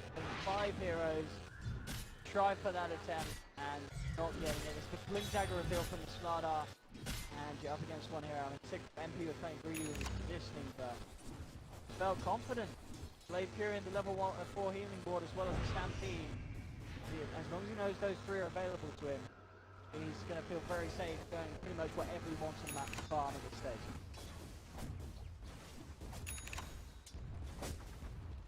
Still trying to get some oh, 5 out of your base, out of your zone. That's very painful. 45 seconds. Of course, at the stage of the game, not the money to buy back, so Secret could certainly look to pressure down another tower at least. They've got their eyes on tier 2 middle. And with a man down, it's going to be hard for them for 4-5 to hold that tower. Certainly have to let that one go to pressure. Radiant's middle tower is under attack. Going from the push. Dancing Dragon coming dangerously close. He has to be careful of the blink initiation from KheZu. First off, in front, trying to put it off, but there's one. Radiant's structures are fortified. Radiant's middle tower is under attack. Radiant's middle tower has fallen. Yeah, unless 4-5 makes mistakes now and start changing. Secret can play it safe and go for the road shot. They've got very good control around this area of the map. All lanes are apart from the top lane. Okay. Pipes complete. KheZu and harder really for just out of 4-5 to do the damage. Apart from the start off. Lunar combination, which is still a long way of getting off the ground. Spy has been catching up to do. It's a lot of magic. And KheZu with that barrier is going to offer a lot for Secret to hit. They do have Team Fire ultimates, and all ultimates are available for 4-5, but it's a question of whether they're away. They want to head over there. Plus, you've got to be a bit careful, as you could jog in the centre going in. It's not the quickest of roaches, so they're going to stick themselves out of it, and with 4-5 off the map, they're going to just almost certainly just waiting to see what 4-5 are going to do. They are going to reveal themselves up in this top tier 1 push. Is under attack. Secret. They may want to contest it. Radiant's middle tower is under attack. I think Secret will know that there's more than just that. They know that the tank's Dire's here. top tower. They still want to fight though. Yeah, Secret have the upper hand. They've got the strength. They're further ahead on their cause. This is a good time for them to try and make a jump. Find it there. We're waiting at the moment for 4-5 to come across and walk into things. And they will now. With this smoke, but no, not a big smoke from the low ground, up the high ground. No, they're hopefully going to make like the long wrap around through mid. They've got to be careful how they enter into Secret's jungle. Radiant's middle tower is under They've got to attack. be very careful how they come up to the high ground here. Dancing Dragon, dangerous territory. They are going to come around this way. They seem a little split. 4-5 very timid with their movement there. not really making any clear waves as a team, and maybe it was just a smoke and back up, see if they do find anyone on the way out. But rightfully so, they do not want to make a move up Secret's high ground in Secret's jungle. It also has women defense, so they can farm the fight. A soldier's fortune. If Secret still have to fight if they want, and they do want to fight, so they have all their ultimates up as well, which is more powerful than the ultimate. Invisibility. Not a lot of focus that can't do about it. During the smoke, there were two were placed, one already into their houses, but Dire's middle tower is under attack. Full percent fight was starting to out, but I mean, mid one in the neighborhood is trying to stop that as well. Mid one, it's going to be called out. Upon the global silence, trying to get himself back towards the shrine. Is he going to be enough in the hand of God? Oh, and a beautiful golem there, holding back for Protect 5. They'll keep mid one alive, and they'll absolutely destroy the entire lineup of 4 Protect 5. that's an ultra kill for Warlock. I mean, he deserved it. That chaotic offering, holding them back from getting that Ember Spirit kill. Beautiful drop from Pi. It was such an ambitious jump to the starter as well. They don't have the vision there. They jumped in very deep. Nobody really can follow.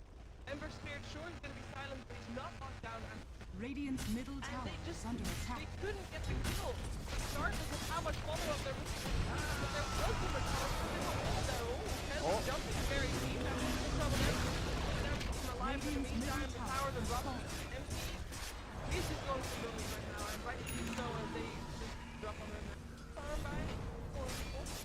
Going down a little bit, so this is now back up the line. Might now be stand by him. Radiant's middle barracks has fallen. Oh, counter initiative by KheZu, just got her down. That you still 3, but no follow-up, no more available. And again, middle forward. Much right now, Stampede chase them inside their base. Nothing minus her, they will get 5 as well. Not enough to kill them off. Or rather, there you go, that's enough to kill them off. That is it. EPG is 24 minutes. Yeah, unfortunately, but for 4% 5, it looks a little group from the start. They tried something a bit different with Oracle, with Silence at core. We know it's not the strongest of heroes at the moment.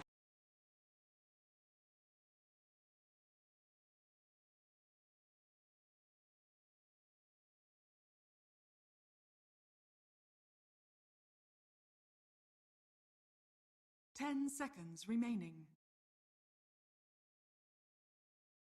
5 seconds remaining.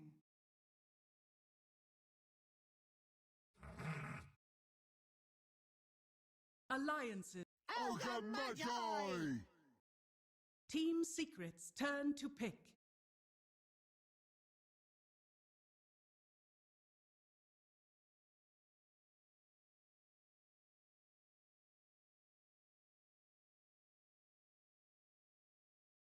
Ten seconds remaining. 5 seconds remaining. Reserve time.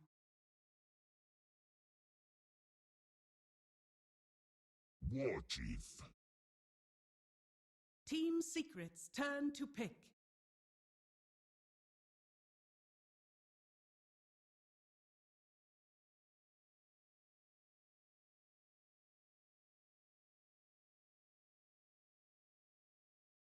Ten seconds remaining.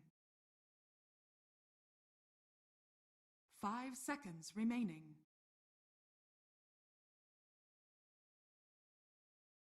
Reserve time. Slaughter. Alliances turn to pick.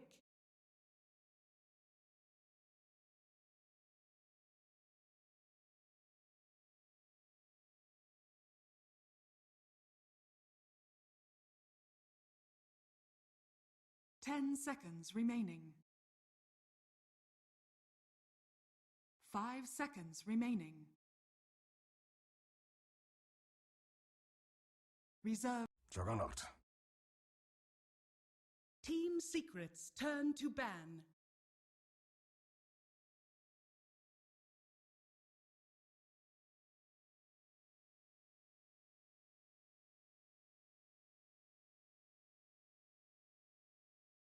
Ten seconds remaining. 5 seconds remaining. Reserve time.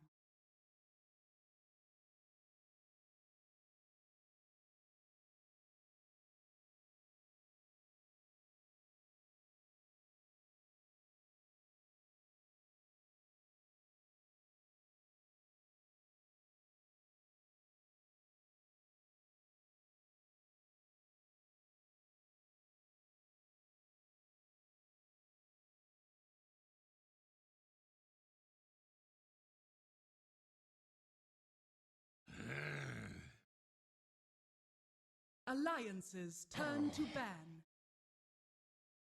Team secrets turn to ban.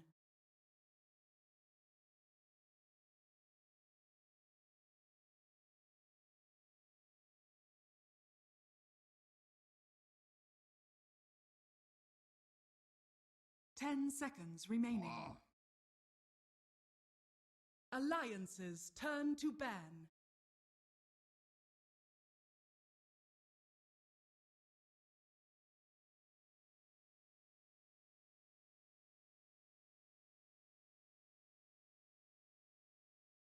Ten seconds I think remaining. these are two of the better teams. 5 seconds remaining. Not so well known. A lot of like pub stacks that just happen to have good players, whereas these Reserve time. a lot of well-known players that have been around the scene for a while. Yeah, both these sides definitely have the fan base, it's safe to say, and Secret's now one of the favorites. Again, I've been kind of stressing this throughout, but Alliance, they're kind of one of these teams maybe we expect to make the playoffs, but honestly, they've been having some disappointing results as of late, and a lot of events have been happening. So I know they would love for Team secrets turn to pick.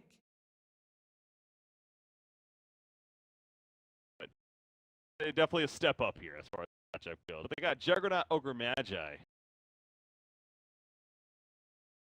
Yeah, I think the Ogre 10 first is a little seconds less common. remaining. I've 5 seconds remaining.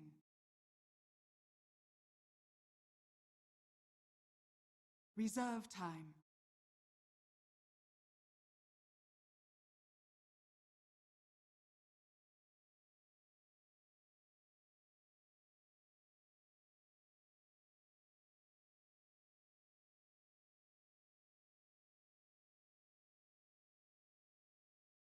Witch Doctor.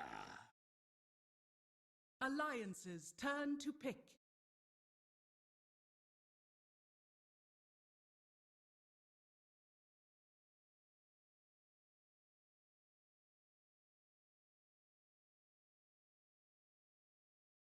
Ten seconds remaining. Crystal Maiden. Team secrets turn to pick.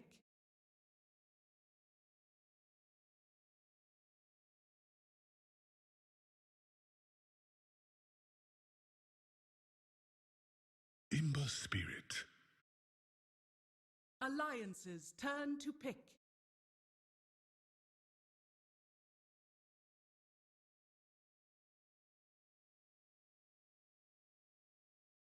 board like puts in a lot of work, especially on like some Juggernaut Team early on. secrets turn to Winning in ban team to fight ban. doesn't have the Manta yet, just has the HOD working on that Manta. Mhm. Get melted really quickly by the Death Ward and the Amp. A couple of picks there. You figure both mid options for both teams. The Ember Spirit coming out and then into a 10 Magnus seconds response. remaining. They went with that Magnus pretty quickly, so pretty 5 certain that they wanted that seconds pick, it seems. remaining. Yeah, the Ogre Magnus and then right clicking cores is Reserve something time. that is very, very popular in European pubs, and I think it's very strong. You just mega buff up these cores to have them be extremely strong. You farm super fast with the Empower as well as the Bloodlust. They also, scale obviously very well late game.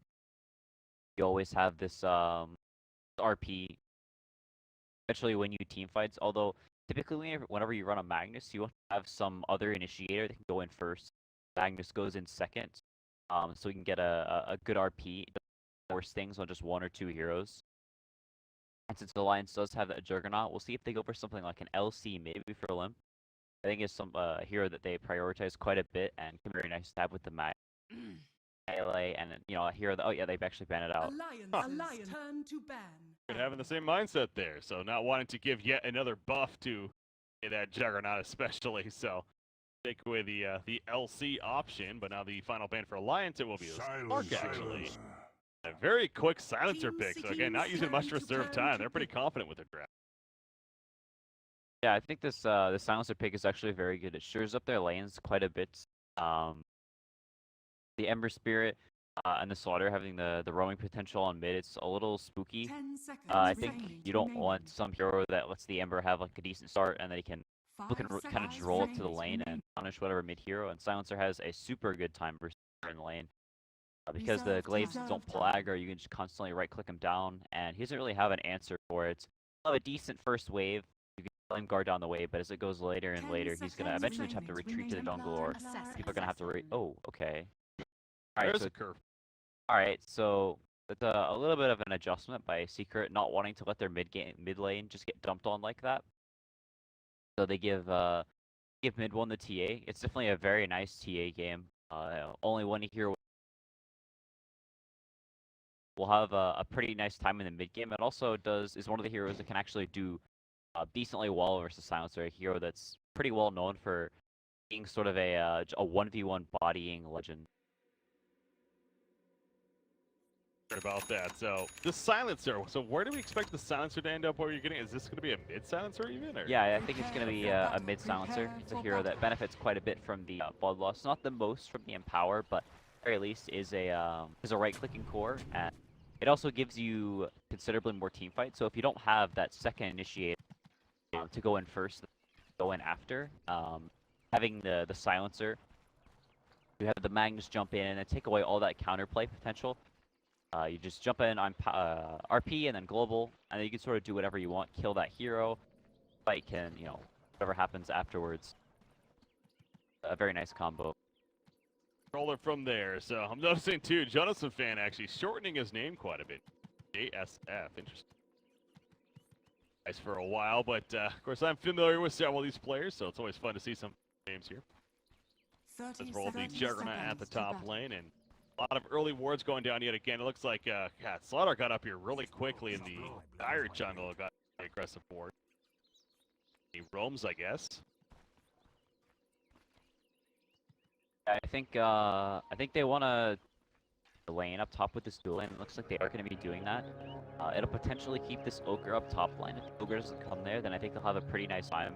The Juggernaut CM has a decent amount of kill potential onto the Centaur once Joe gets like level 3 spin, or he potentially gets harassed down. But as far as just sitting in the lane and last hitting goes, Alliance can only really full commit onto these heroes, or they're not going to be able to can only really kill them, or you know, just leave them be. So the Ogre definitely wants to sit mid and mess with this TA, so they're going to take advantage of that and potentially punish top as much as they can on this Centaur.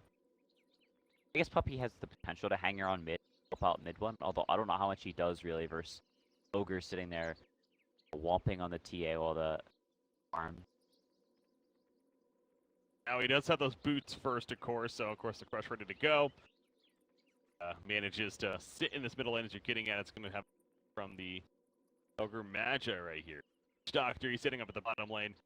Witch Doctor, I feel like has potential to go two kind of different builds. I mean, either the Voodoo Restoration route or the Maledict route. Is there either one you more sense here? I think he probably just gets like one or probably a value point for this game. I don't think it does that much. Alliance is all about jumping in and blowing up a hero or multiple heroes with the global and like taking these very, very quick fights. And Secret's sort of the same vein. They have 2 blink leaders.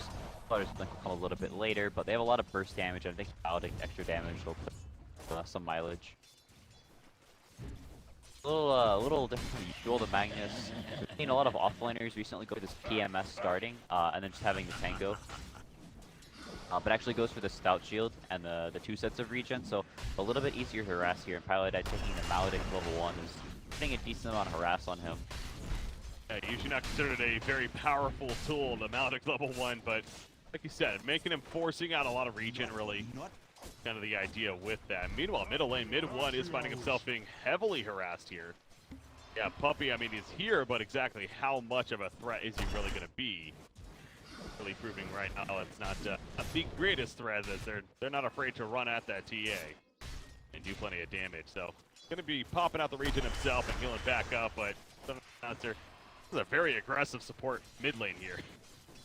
Yeah, it's actually a little interesting for mid 1. A little bit of an adjustment here. It actually took the meld level 1 so we could dodge the ignites. Because it doesn't hit you whenever you go into invis. So, took down the amount of harass he was taking a little bit.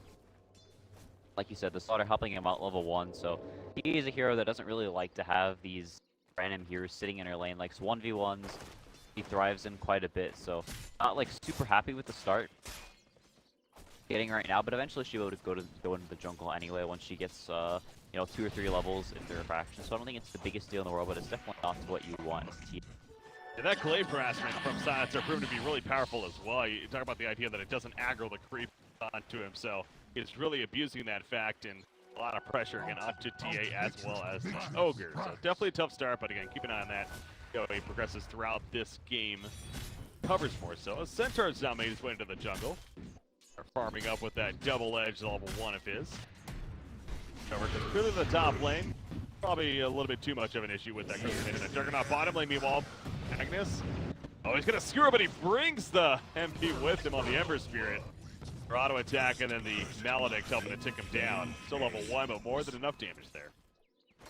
Yeah, I think it was a nice kill there. I think Alliance's supports really want to try and enable their cores early on, like we talked about whenever you run this Ogre Magnus sort of a strat. You want your cores to definitely be enabled, so the CM I think is going to babysit a fair amount, at least hanging around here, so if war comes over they have kill potential. They farm some hard camps in the meantime, is trying to pull some creeps. We're gonna actually walk. Will be fine. Yeah, then the enhanced skin camping mid with Lift, so try to enable these cores early on, but the Magnus is definitely going to be left out in the cold as Puppey. Yeah, way too much damage. Ignite even being level 2 actually, more than enough damage to help assist for the kill right there, and Silencer throwing in some glaives. That wisdom and ends up getting the kill as a result, so that's it up at 1 go to kill apiece now. But yeah, middle matchup. I mean, T is 10-5 managing all right. That's actually bottom lane pilot die. Get some support from Puppey. The skewer in though will land, but does he have enough follow-up? Has a level 2 shockwave. It goes off, gets the kill, but at what cost? Jonas and Fan going too deep, and he will end up dying in return. I mean, is that worth it? The fact that he gets the kill at least? I don't know if it's worth it. It's probably not. The kill to Puppey, so it's speeding up the blink dagger a little bit. He'll get some levels off of that. I think at the very least the Magnus gets level 4. KheZu actually gets a kill on Runs down Crystal Maiden, and obviously double edge, plenty of damage. Level 2. Enough to get him killed right there. It's going for that 4-minute bounty rune, which I think Crystal Maiden did get, but obviously came at a cost for his life there. Now Puppey again being ran down. This level 2 Ignite doing so much damage alive for the auto attack. However, Hanskin maybe going too deep. He takes the cast down. The Maledict is up. Level 1 still. But Haste he should be fine. Yeah, it should be fine. But I think the amount of times this Mag gone down is a little bit worrisome for Alliance. He has actually put points into the shockwave, something we haven't seen too much lately. We've seen a lot of players like Moon and Ice who've been playing this Magnus a little bit more in the offline have been going just for like 1 or 2 points, scaling up the Empower a little bit more, and then sort of going to the jungle. Between Ignite and the Arcane Curse, I mean, he tried to meld right there to live, but obviously unable to. They have a sentry down anyways. He still dies. This middle lane really proven to do work, actually. And definitely, I know your suggestion that it's proven to be actually a good pick with that final pick, but is it even doing better than you expected? I think doing about as you'd expect. The CS isn't actually that amazing. 22 to the TA is 18, so although they have gotten the kill there and the TA is definitely not having a super fun time, it's constantly getting harassed down. It's actually CSing quite well in mid 1, which is pretty impressive that he is doing this well in the lane. And I think it's I think the Silencer is doing decently well for himself. It's pretty important that they shut this TA down as much as possible. You can see Ogre sitting there for 4 or 5 minutes of the game. A lot of times they'll sit there and just sort of start the first wave and then rotate off. But putting down this TA, I think, is probably the most important hero. Secret to be doing well. Hero that, you know, it's really their only response so much for this Juggernaut. They have the amplified damage and the Death Ward, but that's not the greatest answer in the world. You really want this TA to come online, as she is basically all of Radiant's right-click damage, all their tower push. So I think they really want to play around mid one this game and give them as much space as possible, while the other heroes can sort of go around and do stuff. Ember Spirit, a hero that can, you know, safe laner that can make moves a reasonable amount early on. So I think now that this Magnus is, they'll probably start retreating to the jungle more now that MP is 6. Mid one will be able to free back to the jungle and just try and farm out some items. Gonna collapse right here. The Omni Slash, all 3 bounces onto him, onto KheZu that is, and Flota will spin on top of him to secure that kill. So good execution as far as the flank position being set up right there. Guaranteeing the kill onto the Centaur, and of course slowing him down from progress, whatever he tends to go, either that Blink Dagger or now the Hood of Defiance. That are pretty good on him too, of course helps his farm potential. Good mitigation. Middle lane though, signs of this could be a big kill. Will it happen? Global Silence comes down. It's not going to be enough to save him though, but I might come in for some turn kills. Not enough damage though. The Shockwave going through level 3, but Hanskin actually does get credit for the kill on Ember Spirit as the Ignite takes him down, running away. So they do get a turn kill when it's all said and done. Yeah, it was really nice rotation for NP wrapping behind the tower to bring down the Silencer, and it's a core that does not come back very well. Talked about him being very, very good in the lane and can destroy a lot of low-range heroes by just right-clicking down with the glaives. But if he falls behind, if he gets ganked a lot early on, it isn't winning team fights consistently. That it's a hero that no defensive mechanisms, doesn't really build a defensive mechanism that quickly. This for the 4-staff, but that takes some time to get to. And before then, you're just sort of sitting ducks for any of these rotations from the Slaughter, from the Ember Spirit behind the tower, like we saw. So it's a really good rotation from Secret, and like we talked about, just trying to give mid one sort of a comeback into this game because they really need him to really start making things happen, take towers, take fights. Otherwise, they kind of have issues dealing with the Juggernaut. Centaur is going to be going that Hood of Defiance first right here. So again, it makes up nice mitigation, but also then it helps with that farming, being the double-edged magic damage in itself. He's getting a little bit low right here, but that does. I'm almost dead. And actually deny himself. There goes the Shrine. That I also gonna as well. Figure the Blink Dagger to follow is probably gonna be KheZu goes for here. You're gonna pass up on a hero like Centaur, have that initiation, especially with the likes of Slaughter being pretty underfarmed here. Dagger for him gonna be coming.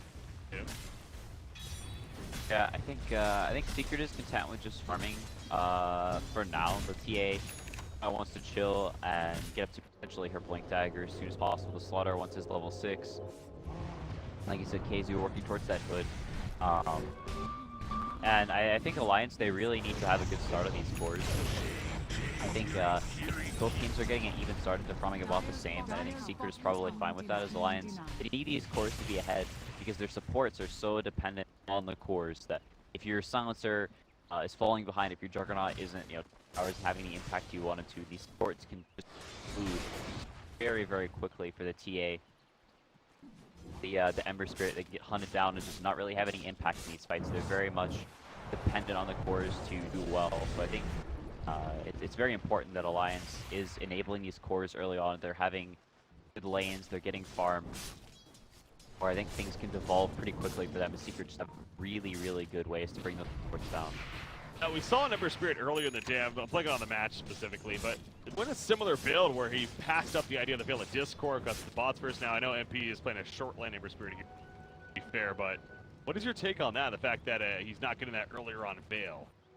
I think going Veil this game is pretty mediocre. He's really the only magic damage hero on his team. If this Centaur magic damage, they have a TA, they have a Slaughter, so they're pretty physical damage oriented. So I think it's much better that he gets these boosts early on, can let him push up the lanes a lot better and still protect fights. As well as the movement speed being really nice. As far as staying out of range for these power, or from the RPs, are just maneuvering a little bit better in these fights. I think you almost always want to go for the boost travel first on a safe lane Ember, or if you go for the Veil, then you end up being very, very immobile, and you also kind of have issues.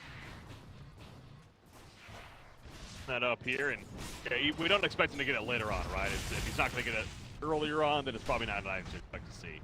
Yeah, I don't think so, especially with him going for the wand and the aquila. You don't typically see items. Very early game centric, and like we talked about, you kind of have slot issues. You don't really have room for, or you know, like you have to sell your bottle or your wand like early on, and it's not really items you want to sell if you're buying like that early on. They're these value items that you're only having them for 3 or 4 minutes. It's not really. In your mind, is Battle Fury Ember Spirit not a thing anymore? Is that just not the same that it used to be, or is it still potentially something that could? I think you could maybe go with a couple items in, but I don't think it's ever really a first item. I don't think you can go Battle Fury. I mean, Boots Travel Battle Fury. I think you could make Battle Fury 3rd or 4th item, depending on the game. If you need a little more physical damage, I think you can maybe go for this game, as they, you know, like we talked about, they are very, very physical damage oriented. And, you know, we also talked about Alliance kind of having catch issues. Really, what Ember wants. Ember wants a game where they don't really have a lot of lockdown. He's sort of free to do whatever he wants. So, I think this is definitely a game on Ember where you could potentially go physical and thrive. They really only have the empower or the RP into the global to bring down this Ember. Radiant's Top tower, heavy push coming out, taking advantage of the helm of the Dominator. You got, of course, the healing ward on top of that. Gonna easily get the tower push as a result, so fortification gonna be used to delay it just a little bit longer, but they're stopping that by any means. Tries to deny it, not gonna happen. Meanwhile, middle lane they come in, Arcane's Curse put out, but EA will just kind of walk it off. Managed to survive as well. Speaking of TA, how has he kind of recovered? Well, he started the game on it. He's actually better than the Silencer currently at top lane. Stampede activated, trying to make the play right here. Gonna go in, but no, not close enough. And Slaughter makes the escape there, but yeah, TA is definitely recovered. Basically neck and neck with the Sound. Yeah, if you aren't able to kill this TA in her jungle, take her mid tower early on, and she's here, they can just easily catch up on farm. Farms the jungle faster than most heroes will farm the lane, even if they're getting all the last hits. So, like you said, it's catching up quite well, almost as the Blink Dagger already. I think the Centaur working towards his Blink Dagger at a reasonably decent clip, stacked his camp up and has the hood, so they'll have several Blinks online reasonably soon. I think Alliance taking that top tower is quite important. Lets them push it in and then maybe make some rotations on this mid tower, which they really, really want to take. Got the Empower here. What was that Global Silence, by the way? He had to miss, because yeah, I thought that was actually the Arcane script, but no, that was the Global Silence, and nothing was really happening from what I can tell. So, I'm pretty sure that was a misclick there. Yeah, that's pretty costly. With the TA Blink coming up, it gives them Secret a little bit of potential maybe to go for a move. MP like just pushing bottom lane super far with Pilot Eye because they know that Alliance, they don't want to just start showing their heroes around the map. Secret will know where they're going, and they can farm with the Blink Dagger and the Slaughter, and they just have so much pickup potential in Secret between like the Slaughter, the Centaur, this Ember Spirit. They have all these mobile heroes with a lot of lockdown between them. And Alliance, you know, they have these 2 cores, they can sort of sit in lanes and farm them out. Other than that, they really don't want to be showing just these swishy core buffing supports in the CM and the Ogre. Magnus wants to be off the map as he is their only catch, like we've talked about, so the lanes are going to be a potential issue for Alliance, I think, as the game goes a little bit longer. Juggernaut at least has the Empower, so he'll be able to shove them pretty quickly. Bottom lane, we do have a possible fight break now right here. You see Fire Blast attempt from Ogre Magi is coming to the flank. Landed on the MP. Do they have more, though? No, they do not. Remnant away. Stampede also activated, but yes, they do with the RP coming out. However, Spirit, I don't think is getting out of this one. He uses the Remnants, but he can't actually forward to them. So well played right there, and that's a nice gank to be had, obviously, for Alliance. I think a little bit of a misplay from NP. Instead of running away with the Stampede, or maybe just miscommunication, he had tried to TP out, and then right whenever the TP got cancelled, the Stampede wore off instead of running and using that extra movement to get away with the Remnant. So a little bit of miscommunication until you realize the Stampede was going out, I think, and then he's going to go down, and off of that, they're going to lose the tier 2 tower, or the tier 1 tower. So we're trading for top at the very least, but I think Alliance is pretty happy with that, bringing down the Ember Spirit and getting the tower. The game has slowed down a lot, and I think that favors Secret quite a bit. That gives them time to get up these Blink Daggers. All the meanwhile, Puppey is farming that top lane, so already up 1,600 gold on the Slaughter. Gonna be getting a pretty good timed Blink. During he just had to sit mid, up the TA early on, wasn't really getting any kills. Getting that free lane to sit there and farm and have the blink at a very good clip. And that's really worrying for Alliance. They're using this time to just 5-man down these lanes, do whatever they can, but So, he's in trouble, isn't he? He's going to be caught, actually. Getting a little too comfortable right there.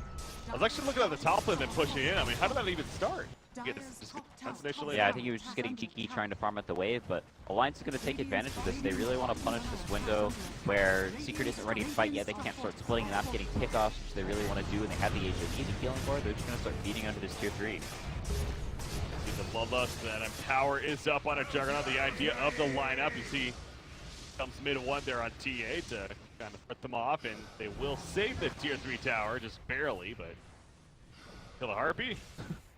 Benefit there with the cask still stunning him. Maybe get some the helm of the Dominator creep, but gonna obviously again hold them off, save the tier 3, but still a victory and a sort for Alliance right there, Kiss, with the kill on the Ember Spirit just prior to that. Then it grouped up, pushing out together.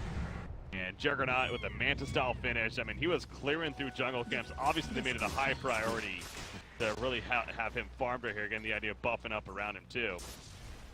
Currently, nothing queued up here, though. I wonder what his next option may be. I mean, KheZu, is it more the Scotty route, you think? What do you think, Juggernaut? We'll see. I think it's worst defusal game ever. We see most Juggernauts go for, like, the metal instruments Moner and then more tanky items. After that, typically, Dota will do some sort of unorthodox builds on Jugs, I think. A lot of times that you don't typically see, so I'm kind of curious what he goes for. Getting this Manta early on is huge, though, I think. They really want to, like, start 5-manning down these towers with that really early Manta. It, like, super allows them to do that.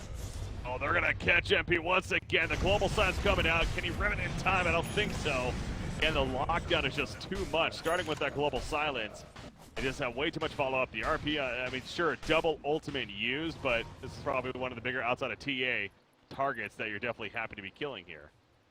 Yeah, and I think that original death on bottom, a little bit of miscommunication. They were able to take the tier 1, then another death by NP, they lose the tier 2, and it sort of snowballed into losing quite a bit of map control, having one tier 2 down as well as all their tier 1s. Very valuable mid-tower going down, so TA gives her considerably less control over these ancients, so we'll be able to farm up a lot less quickly. Just working towards that death, so we'll have it pretty quickly, but they wanted to split the map, they wanted to get kickoffs, slaughter with the TA while the Ember Spirit pushes lanes super quickly, Centaur can push lanes really quickly, but falling behind all this much, Alliance just has so much 5-man potential with the Joe getting the crazy early Manta. It was like 15, 16 something. You really don't have to kill him whenever he has that Manta, so Alliance definitely wants to keep up the 5-man pressure. They're all sort of grouped around here, shoving out these lanes and not showing on too many heroes. They have a smoke on Hanskin, so they want to go up and fight. They're definitely very, very strong in these 5-man fights. They don't have the global, at the very least.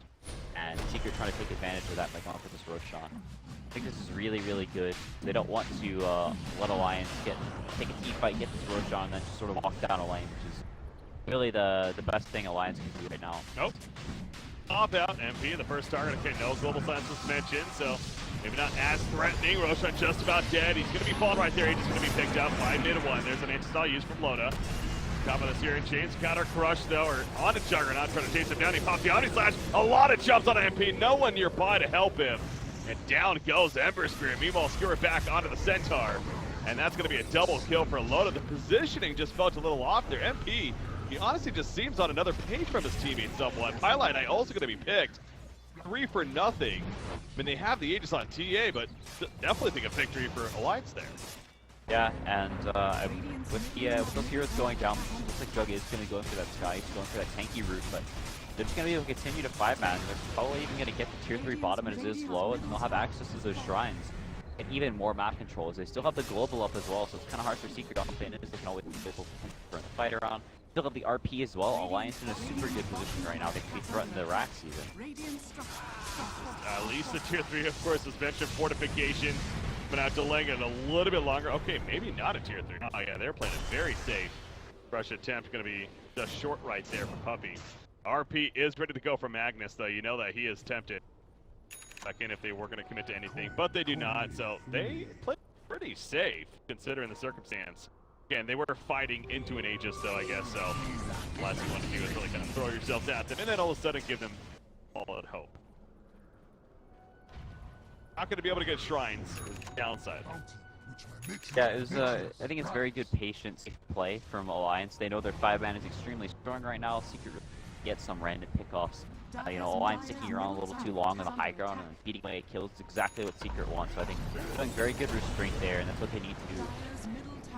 So Magnus going to maybe get the RP off a 4-step away. The skewer, it's still not enough. Wow, mid one will finish him. Also the sleight of fist assisting. There's coming out, Stampede offensively, trying to chase down the silence there, but he's a little too far away. That will be the only kill, and now the tier 2 tower being pressured.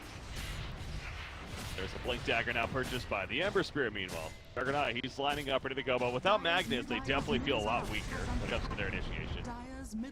Yeah, and this is exactly what Secret wants to be doing. They want to start putting these lanes, getting the pickups with the Slaughter. They can jump in and blow heroes up extremely quickly. That's what they wanted to do a lot earlier in the game, but feeding away some of those kills sort of gave Alliance a window to play this game. Hey, the Silencer, they haven't seen too much. Just at mid, farm the lane, and they picked him as a lane counter to this TA, but whenever the TA can just retreat jungle, farm up and be just fine, it ends up being a little bit less effective than you want, because he only has the Hurricane Pike right now compared to TA's Blink, Deso, and DK buff pick up on mid one.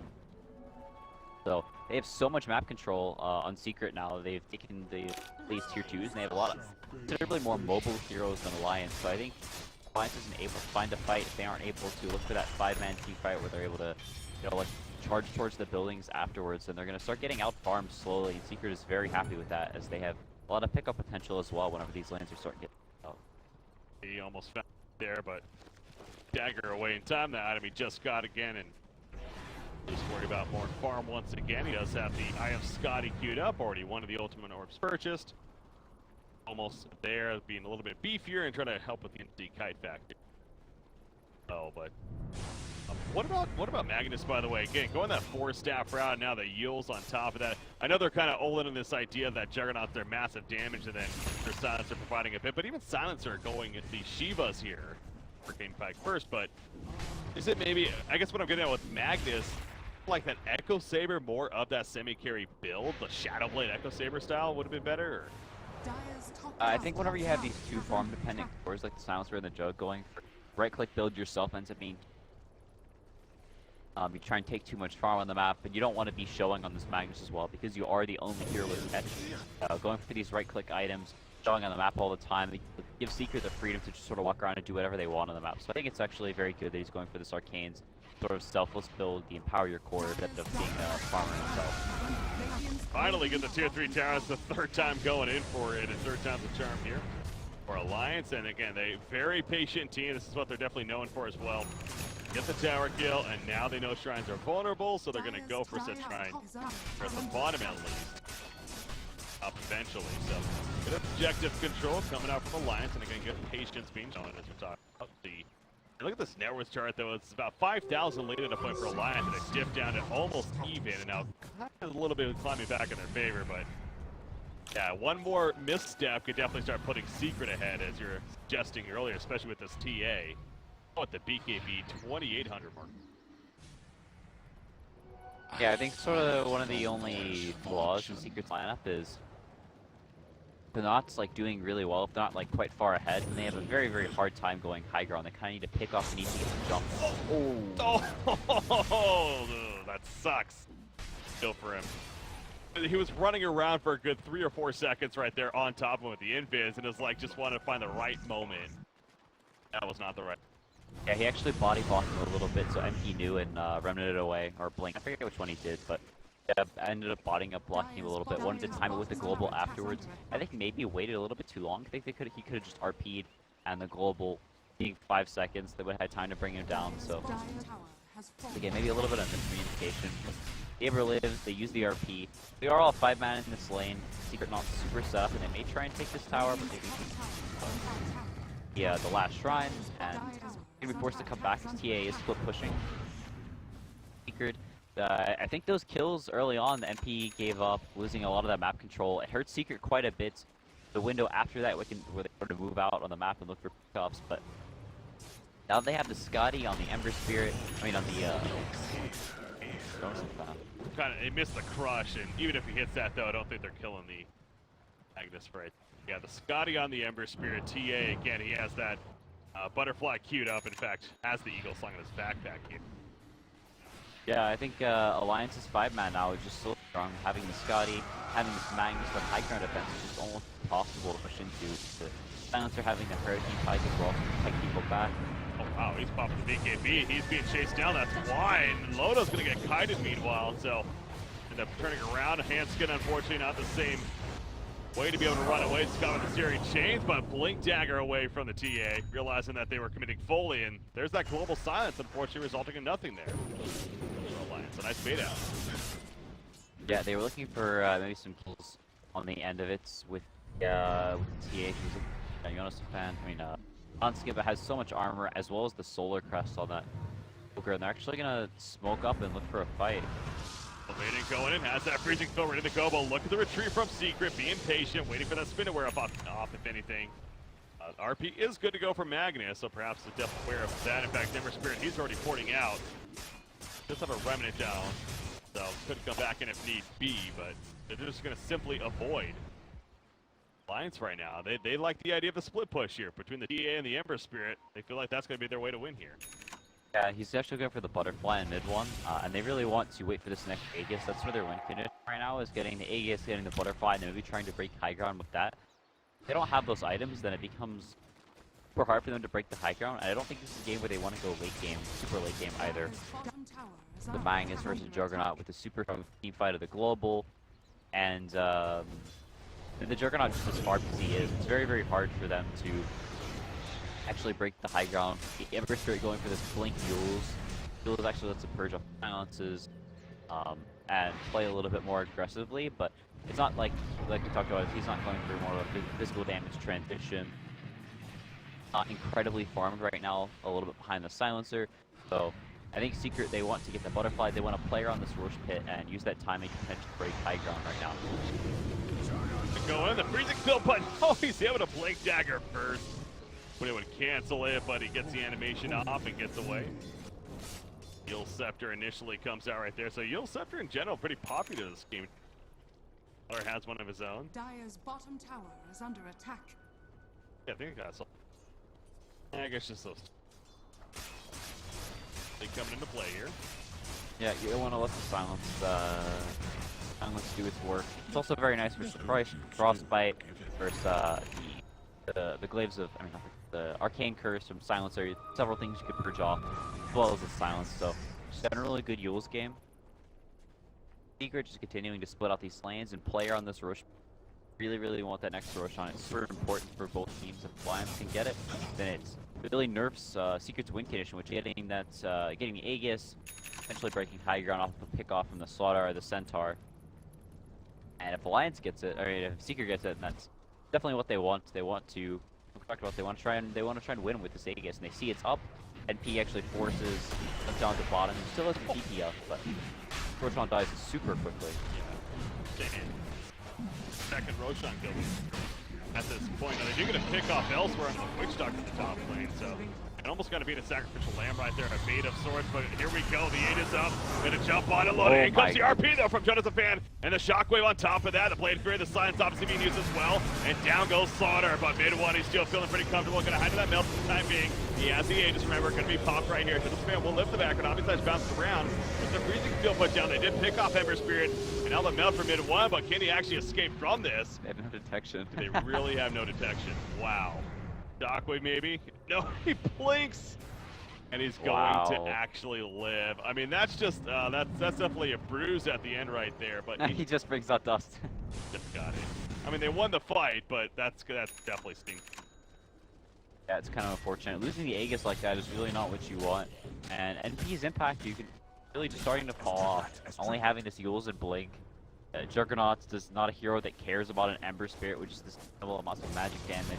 They have the global, the Sound 2, who can just fight the Ember away, and it's actually pretty tanky now. I think Alliance pretty happy with their position, and now Secret, losing that Aegis, they want to just play around, they want to try and get these pickoffs, take these small skirmishy fights where they can get the, they're not doing that, the team fight from Alliance is too strong. Scan is kind of just sitting here. He's a lot of impatience coming out actually with that Solar Crest.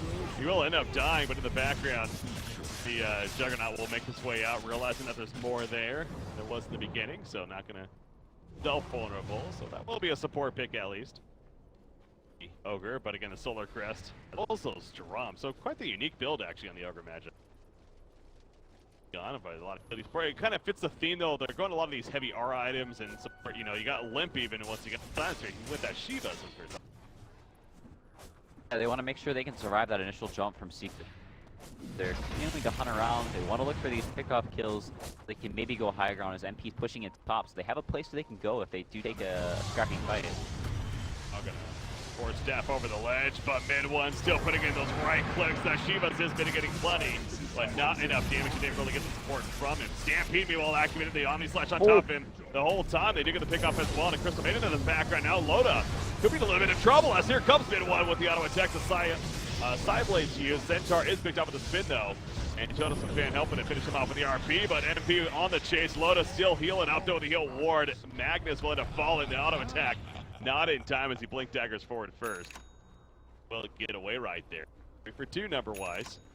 Mid one is just destroying everyone. This butterfly pickup is so good. It makes it so that Juggernaut really can't bring down his refraction ticks immediately. So he's able to blink away a little bit more freely, having those refraction ticks always up, like not getting canceled. Mid one's just going totally ham on several heroes in that fight. And that's exactly what Secret need. They need to continue to find these scrappy fights. Mid one have the freedom to go around and look for the heroes he wants, because if RP goes off, they RP the TA, and he just gets right-clicked down immediately, and then the rest of their heroes don't really have any damage, so pretty important that they enable mid one, that he has a really good time in these fights, because he is basically all of their damage. I gotta say, as far as MP is concerned, I mean, he really does feel underwhelming with how much he truly has. I mean, he just got the Maelstrom delivered, so obviously some benefit there, but again, it's really been much more of the defensive mindset as stressed earlier with that Yields pickup especially. Go with the blink on top of the bot skin, no Veil even earlier on, so not necessarily any damage from that. Again, has the Maelstrom now, so her right clicks a little bit better, but you do look at the net worth, it really is a race between Juggernaut and the TA. Juggernaut even slightly more ahead. That Skull Basher finish and the Abyssal Blade come next to himself. Having that favoritism as far as his farm is concerned. Overall, though, I mean, the net worth chart, again, this is a very even game, slightly going in favor of Secret over. Too much at this point, so it could be anyone's game most undoubtedly here. Yeah, and I think this game is going to sway back and forth. There's some, like, pretty interesting timings. Alliance is going to get really, really, really tanky, and their high ground defense is going to be very good. I think it's hard for Secret to really do anything. Come a few minutes.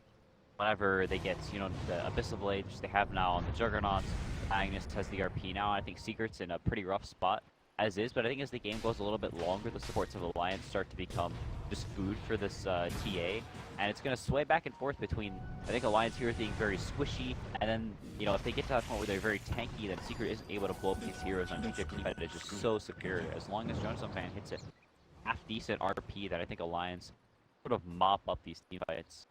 Has been kind of 50-50 to be honest, but obviously he had the big one in a couple of fights prior to this that really set Alliance up in a good spot after that Roshan kill that was here at the top side.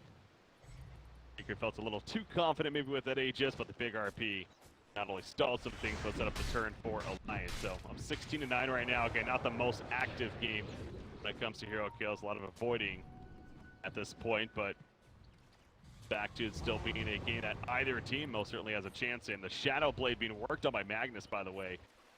The idea of possibly that earlier, more so for initiation purpose, also getaway tool if necessary, but it will help with a little bit of damage output too. And then you got the Abyssal Blade though, finish on Juggernaut. About a target that's so scary. I mean, even just these items alone is scary, but then you throw in the Empower, the Bloodlust, so much damage coming out. So they're going to feel confident enough to start sieging now, it looks like. Middle lane at least, or get the creep wave up there. Yeah, they can use the spin to maybe bring down buildings a little bit. Secret not super set up right now, so it's actually going to be able to free to walk into the high ground. They're going to get these range tracks. No TP on TA, that's why. I mean, she has one, but it's on cooldown, obviously, so definitely a wide. Crystal made it. Ooh, got crushed right, and she got 4 staff, though. Be fine. Secret wants, Alliance want to continue to stay aggressive. They want to use the CAs with the Juggernaut as just basically unkill by having the Scotty and the Abyssal Blade. They want to push that advantage as much as possible. Try and potentially chip down these racks like we saw them do there. They're very, very strong right now. They have a smoke and it looks like they're going to... Well, they don't actually have one up here, so they're just going to camp around this area, keep up these lanes, and farm up Secret's jungle. Maybe try and get some of that slight net worth advantage back into their favor. They sort of have all their eggs in that basket, so while he's very, very strong, they want to abuse that as much as possible and try and advantage. They do range racks, but at this point, not really super meaningful. Slaughter just kind of poking the bear a little bit right there. Grasses Loda, but of course not concerned. In fact, Loda's trying to run them down, but poking the bear, able to get away though for the time being, but once again, going to kind of abuse the fact that sending the creeps up middle lane and perhaps work towards the bottom where that melee rack's going to go, but the pressure now on the tier 3. The bloodlust applied to the Juggernaut, but again, that Abyssal Blade ready to go. You got the split push top lane coming out from the TA. Work on that eventual Bloodthorn, you figure. Working queued up, but bit off of that, about 32 gold saved up currently. But yeah, you're definitely right. They've been all in the basket here of Loda on this start, and I kind of feel like that's Alliance strategy as a whole. Really, no matter even the draft, kind of the 4-1 idea. You know, you really buff up Loda here as the carry. Play that supporting cast around him. I mean, you've kind of been looking at far, he's just taking everything for the most part. I mean, Silencer's been able to do decent, but he's 12,000 less net worth than that. It's just not a hero that can farm lane super reliably. Because Secret has so much pickle potential, it sort of forces Alliance to walk around as 5 heroes, not able to farm near as much as maybe they'd like to. Magnus, 12 potential to farm around the map that gives you. Secret actually split pushing a decent amount themselves. Power bottom, so they're going to have access to these shrines. Mid one immediately hooks it towards them. They're going to try and bring this down. Power kill, and yep, into the shrine. Do it by himself. He has more than enough damage to do so. MP, meanwhile, means up to kind of protect the shrine kill from happening, or to happen, that is. There. And Everspear now going to port elsewhere. And that Octarine core is actually almost finished. He is level 21 now. It's TA 25, yep, by the way. 24. Looks like at this rate, should be the first one to hit level 25. And you got, I'm guessing the +3 refraction instances here, or what? Yeah, I don't think there's any scenario in which you ever don't take that. The Juggernaut, especially not having the MKB actually going for a butterfly of his own, so opting to be even more tanky instead of a little bit more kill potential on the TA. He doesn't really need that MKB, because if the TA is getting RP, then she's going to get her refractions charges burnt down almost definitely, and that will extremely damage. Also having that cleave will be able to hit on one of the other targets, so not really caring about the evasion too much. Like that, going the butterfly on the Juggernaut instead of the MKB. Yeah, I think you go for the 3 refraction charges. I think mid one's been playing extremely well this game, only going down the one time mid. Yeah, Ignite and the King Curse very, very early on in the game, but is having kind of a rough start. Has farmed very, very well, has been super elusive, hasn't gone down anymore. And it's sort of Secret's like glaring hope right now. They can push full Alliance around the map. They can maybe find some pickoffs, even though Alliance is 5 as of now. I think. Go the cheese, making it a little more tempting right here, and immediately Juggernaut starts going away with the auto attacks. Of course, then Empower consisting with the bloodlust again, all the buffs. It's going to happen pretty damn quickly. Meanwhile, what's going on over here? They catch Magnus, actually. That's what was going on, so they give up the Rorschach. Can it be stolen? Oh, that was close right there. Picked up, though. Now the bottom lane, though, they need to push it in. Like the decision from the Radiant side, at least. But Hans going to be done in the front grounds. That's a very vulnerable spot. He will end up falling. Double kill for it. No buyback, by the way, on Magnus. Slaughter cut off to the side there from Loda. Uses the Yules. But that's going to delay the inevitable. Although the Stampede comes out, the Omni side's bouncing around. KheZu, though, has that axe of mitigating some good damage right there. The Glimmer Cape used as well, trying to simply live through this. He actually will end up living to spin away from Loda. The Rax will stay alive throughout it all. Now mid one, he's not out of the woods just yet, actually. Yeah, no detection again. Just on them, huh? I guess Magnus was the one that maybe had it. Oh, he didn't even have it on him. And they really need that. Just there. I guess they have a gem on Ogre. Okay. Yeah, I don't think they would have killed the TA regardless. He had 5 or 6 refraction ticks still up and the butterfly. So yeah, they go in, they get a couple kills here and there, but the Juggernaut really is just so unkillable. It's impossible to bring him down. He can just stand on the front lines. Secret, you can see them just constantly jumping around, killing support cast, the CM, going down here and there, the Ogre. I don't think actually. Okay, yeah, so he died and then bought back in that fight. So yeah, Secret just jumping around and killing the supporting cast heroes of Alliance, but very, very hard for them to bring down the Juggernauts. 7-0 and 4. No farms. Secret really don't have the most damage. The TA, definitely not anything to scoff at, but whenever you have the 25 armor, the butterfly, and 3k HP on the Juggernaut, dodge attacks with the Manta, it's just very, very hard to bring him down. Double damage through TH, dropping the second and final shrine here on the side of Alliance. So played, and all shrines on either side have now been destroyed actually. Their towers in general, not much to work with for either team. Flip push of MP. Top lane before quickly getting back to the Remnant. And he does have that Octarine core finished, by the way. 600 gold saved up on him, but got a big note about last fight too. Again, picking off Magnus like they did with no buyback. Without Magnus, they really just lose so much, not only with the Empower buff, but of course the RP initiation. Really is their only initiation once again. So, definitely need him if they want to be able to be successful in said fight. So that's why Team Secret is definitely feeling very confident pushing into the base despite giving up the Roshan go right there. So, but in the racks, staying alive. Alliance now moving on through with a Shadow Blade. I'm just a fan. They want to wrap around bottom lane. So this TA, of course, doesn't look like they're going to catch him. Yeah, this game is all about finesse for Secret, playing around the Alliance heroes, dodging them around the map, still pushing lands like we can now. Trying to find pickups here or there. Their fights need to be played very, very clean. Jumps in and out, blowing up P heroes, and just doing it over and over again. Not getting caught by the RP. It's very execution-based. The rest of this game is going to be Secret. Didn't hit that window where they just have this killable TA, they get the Aegis, and they just sort of run at you. Take these team fights for free. Losing some kills early, losing map control, and now it's a lot of just about finesse. The Alliance fights are a lot easier to execute. Just they're gonna up in the front line, hitting buildings, hitting heroes, and the Magnus always off. Yeah, Out of Vision has Shadow Blade now as well, so makes it even easier to hit that RP. And if ever makes a mistake, he hits that RP and all kind of evaporates. So I think Secret definitely has the harder late game to execute. The Ember Spirit is able to make the initial escape and gonna keep on going. Maybe an RP. All the heals. Here's a chance. Remnant again, though. He keeps on going. He's just so mobile. And he will eventually make the getaway. Middle lane, they try to go just Centaur instead, but obviously he reacts too and simply can't catch anyone. But they say, you know what, we're here. Might as well go for the push. Try to stall a little bit. Just flip push bottom lane coming out between TA as well as the Ember Spirit, but taking advantage of his Alliance to go into the base, say, you know what, you're going to have to defend, guys. So, pressure on the melee racks, crush attempt, going to miss right there. Loda looking to go back in, but the Yield Scepter throws him in the air. Healing Ward is still up. It is. Getting plenty of damage, healing them up. The freezing field being casted, but the Force Staff away. Actually, Slaughter will be fine, so not the greatest freezing field coming out. TA, meanwhile, he's wrecking the racks at the base back there. He got the bottom, and now he's going for the middle tier 3 tower. So the stall's actually working out pretty well.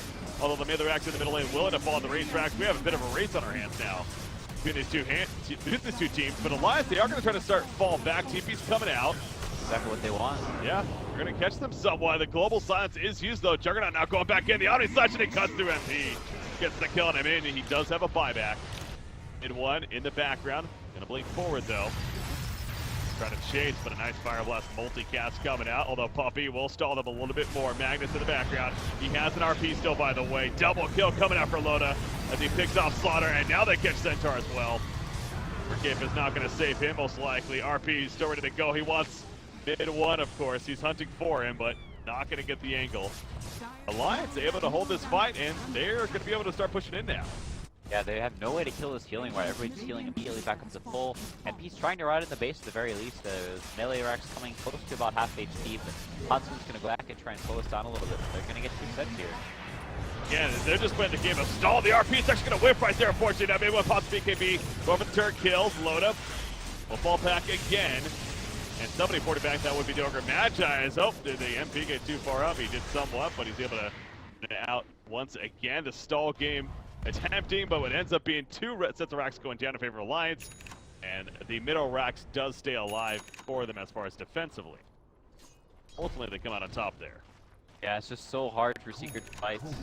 They have to play these fights so carefully, constantly going in and out. Keep Puppey probably blink stun 10, 15, but it doesn't really matter because they can never ever full commit. They always have this RP to counter negate, have the global, and they can't hunt for this Juggernaut almost ever. If they ever blink in on the TA, then he just gets RP'd, and they waste that time where the Juggernaut's stunned and the Juggernaut comes out and just kills everybody. He's so farmed 9-0 and no deaths on Dota, and has the moon shard as well, so it's basically 6 slotted on this Juggernaut. Just has the boost to travel 2 so he can upgrade. It's just extremely hard for him to fights. MP really wants that kill on Crystal, made it, and he's going to get it actually. Well played right there. Burn is successful. So Crystal's dead for a minute, no buyback, but again, it's not really the prime target. They're like, oh, Crystal's dead, let's go ahead and push now. So the case necessarily. Loda, you mentioned basically full inventory. Bots level 2 is pretty much the only upgrade that he could do. There's the backpack. I guess what? I mean, a refresher in the backpack could potentially be decent. That Omni Slash.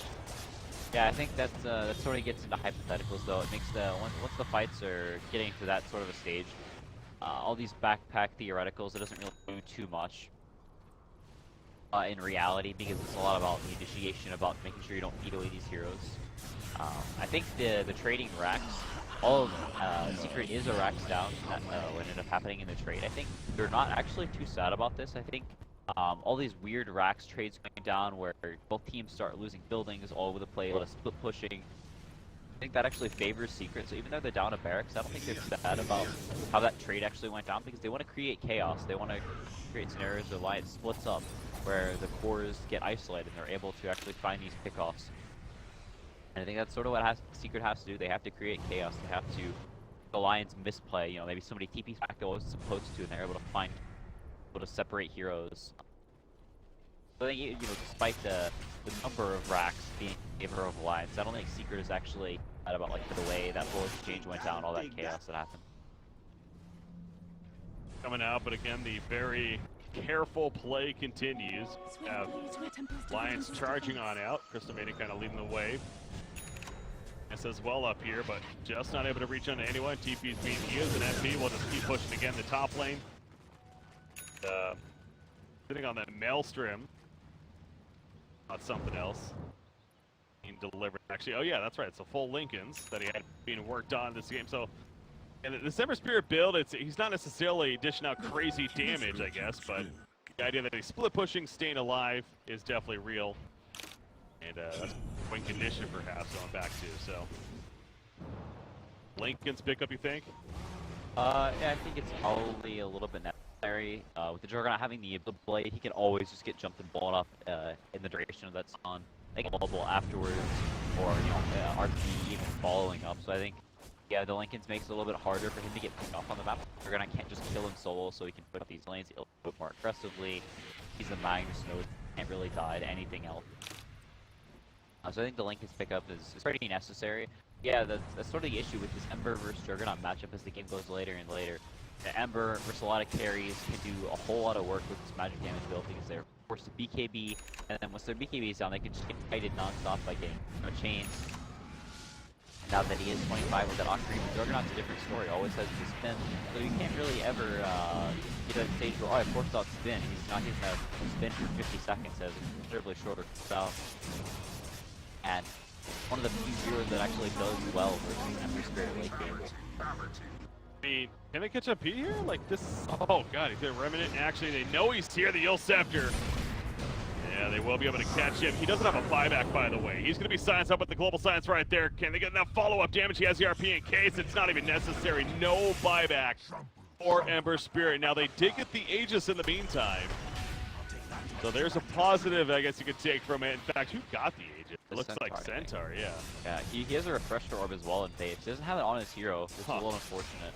So they have the double Aghanim's, potentially stall out with Yeik got caught with the Abyssal Blade, but he pops BKB. The Stampede activated again with that actual auto mitigation. Lotus Orb coming out for the Centaur, reflecting a little bit, but not going to be enough mitigation. He does fall. There's that Aegis. in pop though, so they at least should be able to get the turn kill onto him. Trying to get the Witch Doctor as well, not going to happen. The Centaur will fall again, and he too is staying dead. You're right, he just bought that instead of the refresher, but he unfortunately didn't even have it delivered. Timings are not looking good for Secret. Juggernaut just does so much damage. You can see the TA was able to hit the Juggernaut like 2 or 3 times, and it only did like 100 damage. And the Juggernaut just has so much armor with the Solar Crest onto him as well. It's constantly there. From Houndskin having the Vlads, they have so much armor. This TA can only do so much damage whenever you're all physical, all single target hero, and they have all these armor items. But Vlads actually standing. Yeah, and might as well. I love this decision again. Either they know 100% or they don't. They've made up the buyback, but obviously that's not the case. They're going right for it to finish the game right here, right now. Pylai dying now. Mid one does port back. Realizing that he's not going to win that race, they gotta fight. BKB's popped. This is the last stand right here. Out comes the Abyssal Blade stun. He dropped half on the damage of Loda. It's way too intense. And it looks like they may have just done it. Trying to get the Shrine to help with the crease push forward as well. He's going to spin through as the buyback, of course, for mid one. Jumping back in. Puppey's also waterfall. Look at mid one taking it. GG's being called though. Alliance takes the game. They just got the Aegis. Yet those deaths obviously set up the victory for Nakes into a Terrorblade. Especially with a bounty hunter in the pool, you can just like they always just see where you're going, and so you can play around that. And if you're not getting these pickoffs, if you're not having a super good laning stage, then Terrorblade gets the Mantiscati, and then it's just over. 5 seconds remaining. Elements may have been in a bit of a tricky situation as we see going right into this bonus time. Are they gonna take the Slark? Are they gonna swift ending Slark? PA. I mean, I feel, we talked about the lifestealer not being good. Is PA really that much better of a solution? I mean, surely he still suffers from similar issues against the Windbridge and the Terrorblade, unless he's hitting the crits and getting lucky. It looks like a terrible PA game. It's pretty bad versus the Terrorblade, pretty bad versus the Windranger. I mean, he gets blown up by the Ember. Yeah, blown up by Ember. You really don't like getting tracked on that hero because then people will just like kind of run away from you. The Shuriken is a decent amount of burst damage. I mean, it's nice with the Slaughter. It feels like maybe this is what Elements wanted to do, but you feel that maybe they're not thinking too much about how well Secret is prepared to deal with a pick like that. Yeah, I mean, I think they did want the Lifestealer, and maybe they think the PA is a better. It's better than the Lifestealer. I think maybe it's better than the Lifestealer. Reserve time. I say that, but it's so bad versus Ember Spirit.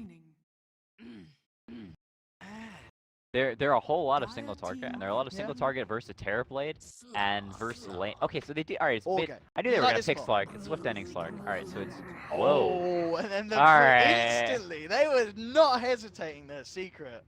Oh boy. I mean, you said the swift ending Slark is something that we know that Elements are good at. Do you think Secret knew that the Slark was coming? They were like, all right. I think they were fine with the Slark. Yeah. So the Broodmother final pick, and it is indeed, by the looks of it, going to be that position 5 or 4 win range. Yeah, either a 5 or 4 bounty hunter. We'll see which one ends up being. I think that it may be pretty flexible. I don't think it matters too much. Kind of on a similar level in terms of what they're going to get done, but very interesting finisher from Secret. I mean, it feels like Secret had the more confident draft. Like they knew what they were going to do with that final pickup. But the question is, can Elements make it work? PA and Slark, their last 2. Remaining. I think they're like very all in on this, like just picking heroes off all over the map. Amplifying the PA, Nyx, Slardar. It's a lot of single target damage. It's a lot of pickoff. But I feel like whenever your lanes are gonna do as badly as they are, Ember is favored against the PA. This Broodmother is gonna have a very nice time top, I think. Actually, I don't know how nice of a time he will have. To be honest, I think Slark is one of the better carries against the Brood. Okay. And I think if you give the Slark a decent start, he can actually solo, not too badly. Against the Brood, you give him like a level 2, level 3, and you give him a Sentry in the lane. I think he can do okay. And of course, they are going to get to that point as well, EPG, with it. They do have the Slaughter. They've got means of hunting down the Broodmother. Yeah, for sure. I think sort of the only problem is they really just don't have the greatest of means to deal with this Terrorblade. The Slark is known for being a pretty good carry against the Terrorblade, and they have a lot of stuns for sure. But it's a lot of single target stuns. 30 seconds to battle. It's it's just all of this like single target focus. And whenever you have heroes like that, there's this innate risk of if you're not killing that hero, if you're not blowing up one hero at the start of a fight, then things can turn very, very grim very quickly. They really don't have great lane pushers. They have, like, there are 3 heroes that all just kind of want to run it heroes. Slark wants to be up the map. Rubik is really the only hero that is, like, okay with being in lanes and pushing them out. So, you know, they also have this bounty hunter to scout it out. So I feel like this bounty, even though it was first pick, ends up being very, very good against the style that EPG are wanting to play. I mean, that really is the thing, you know, EPG, how are they taking towers with this lineup? Yeah, they really just need to kill heroes. They just got to get those kills, haven't they? They really have, but as we kind of mentioned in the draft, Secret have very good means of killing the lineup of EPG. Yeah, they can maybe take this top tower if they give the Slark a decent start, and then they like wrap the Slaughter and the Rubik around behind the tower. If they pushed it in, they maybe kill the Brood that way, but it's really tricky because it's a Brood. It's not some normal offline. She's going to be off in the trees, farming jungle camps. And starting up these 2 heroes up here, they're going to punish the Slark so much. He doesn't have the 4-man shield yet. Actually, bought the Quelling Blade at the side shop, so it's going to take him a couple of waves to get up to that 4-man shield, and he may get punished until he gets up to that. Probably just trading flows at the moment. And I'm going to bring in Pi as well. Goes for the first power shot. And Secret, with the 3 of them up top, going head-to-head with the tri-lane of EPG at the moment. So that will leave the other lanes to straight 1v1. Mid 1, on the other straight up against Gogi on his PA, and down on the bottom lane. MP against Mitch and Secret. Running around with LeBron. LeBron with the crush onto Puppey, but Puppey feeling very safe and confident, close and personal with the supports of EPG, harassing them back. So, I mean, now this lane situation starts to settle down like this. Is this fine for Secret, you feel, leaving the Terrorblade on his own against the Nyx Assassin? MP going to have a fine time, or can the Nyx cause some issues? No, I think he'll do absolutely fine there. Once he gets the 4-man shield, he'll have the Quelling Blade. They'll just trade farm. And I think at some point, once the Terrorblade maybe like level 4, level 5, the Bounty Hunter can potentially rotate down here. They can try and kill this Nyx Assassin and then take his tower. As EPG's heroes is sort of another thing. This Rubik is really their only tower defense, but he's pretty committed up to this top lane, helping out the Slark and dealing with these multiple heroes. So if the Bounty Hunter makes a smart rotation down the bottom, once he gets some levels, they can maybe kill this Nyx and then take the bottom tower and open up the map for the Terrorblade to farm. It's this mid lane, mid one, getting very aggressive, knowing that it's unlikely that EPG sending any backup with the pressure that the rest of his side's putting on up top. And already the mid lane CS, 14 for 2, 7-0. Ember Spirit certainly having the favorable time in this 1v1. Yeah, he is, you know, Ember loves just having these matchups where it's melee versus melee, because, you know, obviously, if you can't break his Flame Guard and you're melee, then you're going to have a real hard time dealing with him constantly just walking up to you and popping the Flame Guard. And now that he's level 4, has the 2 points in chains, his PA can definitely die, as I don't think you can use Phantom Strike whenever you're chains. So you're kind of just stuck there, you get burnt down, and then by that time your wave has just started, you know, it's not behind you, it's like right next to you. So you're not really blinking away. And I think mid one very happy with the lane, especially, you know, kind of on his tail. It's going to push back out, so I don't think it'll be the worst thing in the world for Gogi. He can last it with the daggers if worst comes to worst, since he does get that one there. But yeah, I think mid one very, very happy with this. And it's not the greatest Ember game as far as just like hero versus hero matchups wise. Okay. You know, they do have the Nyx, they have Slaughter, they have Rubik, they have a fair amount of disables for him, but I think the bigger thing is that the cores just really don't touch this Ember Spirit. It's more the support's doing well, but they're not having a good game, so. Looking at Puppey as well at the moment on this bounty early on, what is them? Does he have to find himself involvement in kills, or is he fine just kind of playing getting the vision, eventually getting the 6, or does Secret need to up the pace early on this game? I think as long as he's like securing farm for his cores, as long as he's keeping heroes in place, is just being a nuisance, letting his cores get these 1v1s. You can see MP doing very, very well down bottom, up like 7 CS. With mid one having a great time mid, KheZu doing great up top. I think that's like all Puppey needs to do. These heroes have a nice time, and he may even try and snipe the courier here. I think actually loses vision of it just barely, but yeah, keeping the supports pinned up there. They're both only level 1. Both the supports at 4 minutes. It's like, it's quite grim, and if they don't have the kind of levels that they need, if they don't have level 3, level 4, then this Brood is just kind of unkillable, and it's going to be a massive nuisance. Mid lane. Trying to make a bit of a go here onto Gogi. They've got Pi coming across as well. Chains is going to connect. I'm going to find him with the shackle shot though. As Gogi will be able to get himself back to safety. Has the presence of Cole in the neighborhood as well in case things get a little too nasty. And also LeBron heading across. prepared for any sort of action. Just trying to mirror the movements of Secret's duo supports and make sure that they don't cause too many issues for their own cause on the side of Elements Pro Gaming. Yeah, big DD there. Maybe trying to get a stun on him. The Prom is actually allowed to find the DD, and with that, yeah, Mid1 in a lot of trouble, and he's gone first blood for Elements, despite the pressure that Secret's been putting on. And Gogi is going to be over the moon with that one. Yeah, his chains weren't cool enough for 1 second, so wasn't able to change the slide arc whenever he was running up. It was just barely. I'm sure he was slamming his Q key, but just barely gets the stun off, and Mid1 goes down. It's definitely the kind of stuff they need. They need to find these kills.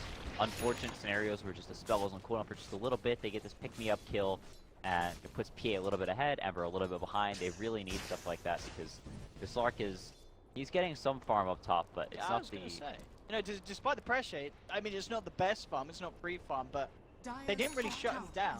It doesn't feel like. It's 28 CS. He's only a few behind, half a wave or so behind MP. And MP had a very kind of undisturbed lane, only Mitch in the neighborhood, no support rotations whatsoever. So, all things considered, this isn't too bad for Swifted. No, not at all. And, you know, Slark is one of the better heroes versus the Brood. Once you have the Shadow Blade, you can start hunting through the jungle. You get your team to buy you a gem, although the support's maybe a little hard-pressed to build up that amount of gold. But once you get the gem, you get the Shadow Blade, you just start running through your jungle all the time, and it's, you know, just free kills on this Brood. It doesn't really build any HP items for quite some time, except unless she goes for, like, that Echo Saber build, which we'll see what she goes for, but yeah, the Slark has a very nice time versus the Brood. And it's you know, it's a pretty nice Slark game in general. It can be rough versus Ember if you're behind, as you can't really man fight him. But if you get to that point where you have the Basher, you have the BKB, and you can sit there and man fight the Ember, it can actually turn it to Slark's favor. Puppey sitting down in on the spawn lane. Just to back up MP. There are members off the map of EPG, and EPG actually going to make it go here. They're going to bring in the PA. Jackal Shot's going to do absolutely nothing, and EPG with the lockdown take down MP. I have to say, this is EPG certainly using the tools that they have to massive effect. 2 kills on the board, and Secret, they were able to secure the farm in lanes, but it doesn't necessarily feel like they were able to do enough in terms of shutting down heroes. Swift Ending could be in trouble top. He's going to pounce out, has a TP at the ready. Puppey is hunting for him. Swift Ending not even going to need to TP out as the backup comes through from LeBron. And again, Secret unable to find a kill there. Yeah, I think this top tower not being taken yet is pretty huge for EPG. As I say, that MP TP's up here, so this tower is definitely going down. 3 points in the meta, 4 points of Conjure Image. May not even need to use the Metamorphosis. Yeah, I think keeping that top tower alive for as long as they did is very, very nice for the for Slark and just for EPG in general. It forces this Brood to continue to be up here. But I think taking this tower now, MP is going to have a lot of space around on this side, while Highlight gets this farm bottom, so it was kind of low on levels because they were pressuring top in sort of a tri-lane scenario. So now can come down to bottom, get up a little bit more levels, maybe get up to that solar crest at a reasonable time, which I think is really, really good for winning into this game. Mitch immediately was looking for a bit of action there. Unfortunately, the pot that does this saw the illusion being taken, and they saw the illusions, but already Puppey is well out of the way. Back safe, yeah, halfway. Top lane MP, as you mentioned, didn't need to use Metamorphosis for the first down, but it's certainly Puppey to put a bit of harassment on for the second.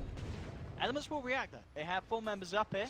Mitch and Vendetta, of course, still on cooldown after that last good of mid. It's pretty hard for them to jump into anything, so he'll TP to the mid lane. Make sure that Gogi isn't chased down by any of the members of Secret. Just continue to try and maintain vision of the presence of the players of Element. MP feeling confident with the backup of KheZu, sticking on this top lane. So a large fighter army trying their best to bring down this tier 2, and Elements are suffering to stop this sort of a push. Yeah, I think this is a super good rotation from Secret. They're forcing a whole lot of heroes from EPG up here. It's very selfless play. MP not just sitting bottom, focusing on his own farm will give Highlight Ice some space, so it goes from level 3 to level 5 now. Probably working towards, you know, phase boots or just getting a wand, getting range up, getting these small items is really, really nice for quality of life with the supports. Mid-1 getting free farm. Look at this Puppey, the courier hunter. He's only gone and found it. It was hiding in the tree line there. I mean, they did have an observer ward just round the corner. I don't know if it necessarily came across that path or maybe past this one, and he didn't see it move any further. But he knew they were hiding it there, and he found it and he took it down. Yeah, so he gives him some nice XP. As he was only like level 3 at the time, so not gonna be the fastest track, but they do end up bringing down the Brood. Oh, So, oh goodness. those fade. Oh, bounce back forever. And indeed, the Spiders taking it down. And with that bottom lane, they did end up getting the kill on the Slider. Everyone moved in. Right. Shackle, control and knock down to allow that burning flame guard to bring him out. Is under attack. So Secret getting themselves a couple of kills on the map. Mid lane, Gogi going in very heavily onto Secret here behind the tower. Gonna have to start to back up. TP's coming through, but not actually gonna be punished for that one at all. Gogi, knowing that he had the space and place to go in hard hitting, find the kill, certainly put a shiver down Puppey's spine. Yeah, just pressuring a little bit, doing whatever he can. It's kind of hard for him to do anything after those initial rotations. They did get some kills, and the PA had a better start than I think we expected, but Oh yeah, sure. still not really in a position where he can do so much. They're kind of just waiting for this Slark Shadow Blade, and then they can potentially go around and make things happen, make space for the rest of his team, make space for the Slaughter to get to his Blink Dagger, I think is kind of what they're waiting for. Until that point, they kind of have a hard time doing anything. And the Terrorblade's Metamorphosis is up, so we'll see if they make a move for that, or if they just want to farm until the Dragonlance on the Terrorblade, or what they're waiting for. Mid one actually went for the Boots of Travel first, which I think is really good this game. It allows him to be like he is right now, like play down in bottom lane, play more of this role where he can keep the lanes out and then Well, and in fact, not just the one. Remnant's forward with the change. He gets a second. Mid one.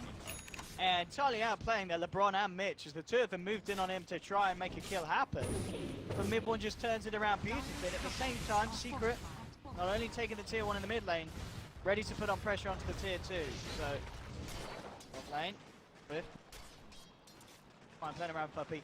He has nearly got that Shadow Blade, and as you said, that could be the thing to really have them skyrocketing kills. But mid lane again, they've lost the Rubik. High, you can have enough. Level 4 power shot. He is going to try for it, and it's close. Not quite close enough. Not quite enough damage to take it. But the space is there. Secret, they get another tier 2. They've lost the creeps, and they've lost Pylai Die. They're trying their best to finish the down. They're not going to be able to do it. They don't have the damage. As backdoor regeneration kicks in, that's allowing EPG to fight around the tower, get themselves a double kill for Gogi, and also deny the tower. So, off the back of kind of a good bit of momentum for Secret, suddenly fortune turns in EPG's favor. Yeah, I don't think they're too sad about that though. At the very least, they get this tier 2 tower down, and a tier 2 falling at 12 minutes, is, especially the mid one, is For absolutely sure. massive. Makes it very, very difficult for them to move around the map, and gives Secret, it lets this bounty hunter scout even deeper, get even deeper wards much more easily. Mid one actually going into the Maelstrom now instead of. Citra, yeah. So skipping the Veil in favor of that. Do you imagine he will go back for the Veil, or? I don't think so. I don't think it's particularly good this game. The armor is nice for sure versus Slaughter and the PA, but it's not a game where you just want to walk around as 5 with your team. You have heroes that kind of want to be together. You have this, the Terrorblade, the Wind Ranger, the Brood. They're all gonna sort of be in these stationary places. So you want this more mobile hero in the Ember that can actually get around and do things. You're not just this 5-man lineup. You're not gonna just walk down lanes. You aren't gonna be constantly fighting with the Veil. So it gets the Aquila instead for some of that armor. Is kind of nice. Gives them the mana regen. That's a build we've seen a lot of the Chinese players start going for, is just not skipping the Veil and then going straight into this Maelstrom. You farm very, very fast getting the Maelstrom this early on with the Slight, and it also just gives you a ton of damage. So I think it's quite good this game, makes them a lot more mobile. Oh, Mitch and Swift ending on the hunt. Secret to have a few members about, but Gogi turning him as well has the Desolator complete immediately with a stun. The catch out from Mitch and Swift. They'll take down the Ember. Swift now looking towards MP, and they're only going to go and find that one as well. The crit comes through as they'll take him down. They will end up losing the PA as Puppey picks him off on the way back out. A good shackle shot from Pye holding back the two of them. Same time up. Wow, where's KheZu? In the mid lane actually finds the Rubik. So it ends up being a 2 for 2. Obviously EPG will still be the happier as they take down both of the cores of Secret. Yeah, I think this this Terrorblade continuing to fall like this is giving a glimmer of hope to EPG. Thought originally at the draft there was just no way they could be able to take this game with all these just random single target heroes, a lot of gankers, very very one-dimensional. But they've been getting the kills, they've been finding the things they need to. And MP going down 3 times already, only has the Dragon Lance and working towards that Yasha, so not really in this position where you're a Terrorblade, you just walk up to the buildings, they can't touch you, and you just kill everything. You start getting a couple of pick-me-up kills here and there. Now has the Oblivion Staff on top of the Shadow Blade, despite getting tri-laned early on, which typically as a Slark you think of as just the nail in the coffin, but has the gem now as well that we talked about, so he's going to go hunting for KheZu. Yeah, getting a gem this timing on Slark as well, you're going to be able to get some really strong control of the map, aren't you? Secret do have ways of catching him, for sure, but if he can get the edge, he can get the kills. He knows, I think he saw him, barely. We'll be able to pick up a nice bit of spider gold there though, the Turtle, Swift, Ending and Colt. They clean that out. Same time though, Secret are grouping up support. We'll look to take the tier 2. Can EPG find this one? LeBron heading forward, immediately changed up. Ripped to pieces from Pi as the Shackleton power shot comes in. Another TP and a fortification coming from EPG. They're going to try their best to hold this one off, Mitch. With the stun, immediately on the back line is bursting down Cole, taking down Kogi, gets the tower as well. EPG, they've lost 3, and maybe even more. With a shackle shot like that, Pi finds Mitch, in comes the Shuriken, mid-1 picks up a triple. Despite EPG's best efforts to hold, they end up giving mid-1 a triple kill, and gets the tower gold as well, so mid-1 shooting himself straight up the top of the board. 9.4k net worth at the moment on this Ember. Yeah, and actually going for an early Shivas. Interesting build. Yeah, he's really mixing things up, and he's a player that isn't really afraid to change builds up to go for something a little bit unorthodox and suits the game. Yeah, for sure. And I think picking up this plate mail is super good in this game. They're like almost all physical damage, they're almost all single target. The Shivas is very good versus these heroes that don't typically build a lot of attack speed. PA, the Slark, they'll let attack speed a little bit later as the game goes on, but a lot more right now just about these quick few attacks to try and burst the hero. But even just this casual plate mail increases his tankiness so much, and lets him play, continuing just jump into the middle of heroes and not get bursted down like we saw at the 2-2. Swift, has found KheZu, but KheZu actually just happily skips himself over the walls of the Roche pit and back out of harm's way. And very shortly, those sort of movements aren't going to work at all, because KheZu, he's very close to having the money for the BKB. And once he has that, it's going to be very hard for the Slark to solo get into the Bron. Tracked up, chased down, mid-1 comes in with the chains and attempts to hold them back. Mid throws out the stun, but it's not enough. Puppey saved by MP there with the Sunder. Puppey will still go down though. A loser 1-for-1. MP, his best efforts there to save his captain. Nearly put his own life in danger. Doesn't end up paying off though. EPG, the 1-1 trade there. Yeah, they didn't use the Metamorphosis in that fight. I'm not sure if it was not up or if they just didn't want to pop it, but only has the Yashi. Still kind of wants to chill and farm a little bit on this Terrorblade. Mid-1, a super dominant position, and after, oh wow, nice shot. And then back with the setup. They follow through from mid-1. They're only going to go and get themselves a kill there. Highlight eye. Certainly making it work. I mean, with someone get that lane, has helped him catch up to a good position. He's going to be going to Midas as well. So he'll scale up very nicely with that Midas Gold and XP, and of course the track gold as well if they can get themselves finding more kills as the game progresses. EPG being forced back here, Secret trying to maintain good control around the Roche pit. Pretty crucial they do so, I guess, as well, but with the Slardar and the PA, there's definitely potential for EPG to make short work of that Roche pit, and Secret realize that. Yeah, that's definitely a way for them back into this game. Yeah. And I think this game starts getting hard for EPG because they lost all these towers early on. Slark is typically known as a good hero versus the Terrorblade because you hold your towers up, and then he's this hero that you really don't want to push to these towers whenever you don't have vision. And so there's the Slark is at nighttime, you can see everything, you know which heroes to jump. On that. Body senses. EPG weren't moving fully in there. 4-man smoke rotation. Gets himself out of harm's way. KheZu, of course, now has that completed BKB. So he is going to feel a lot more confident going out across the map against this start. Still maintains her Shadow Blade and Gem. And in fact, talking about the Guardian, but eyes on him at the moment. Puppey, track. They blow him up. They really don't want to lose that Gem. Got to keep Swift safe. And he's feeling fairly safe. As we saw there, in terms of catch, they don't have the best. You know, most of the time Swift ending, unless he gets caught out by a perfect Shackle shot in between Dark Packs, he should be able to play his way out of any movement. Yeah, I think sort of the issue is that he can't really make moves into Secret very well either. He can't play anything offensive. Yeah, so he can sort of go around the map, he can split lanes, get up to whatever items he can. I think when he gets the Silver Edge as well as the BKB, he'll be on a pretty good position to fight. He kind of wants a Basher as well. Like it's definitely a game where Slark can thrive when he starts getting his items online. And Swift Ending probably considered one of the best Slark players in EU. He's played Zero for a long time. He's definitely his best Zero. So very well versed on him. Yeah, picks up the Silver Edge now. This sort of becomes the issue though whenever you lose all your towers this early on. You versus an Ember Spear, you versus a Winter push on these lanes with basically no risk. You start losing map control and then you take objectives with absolutely no trade-off. Puppey now with the Solar Crest complete, so really getting the tools together to allow MPs to stand on that upper ground and be beefed up by his backline support. Yeah, full Shiva's on mid one now as well, so he is so far. And yeah, he's having an insane game on the Ember. Definitely one of his heroes that you can expect to see such performances. Going to get him won this game. I guess the question really is just where does he go next? Are we going to see anything else a little bit interesting? Do you think does he just upgrade the mouse? Anything else you'd like to see? Are we going to get a blink picked up? I think a blink would be fine. I think he may end up going for a blink. I don't think there's any item that's particularly amazing in this game. It's still possible for him to go down.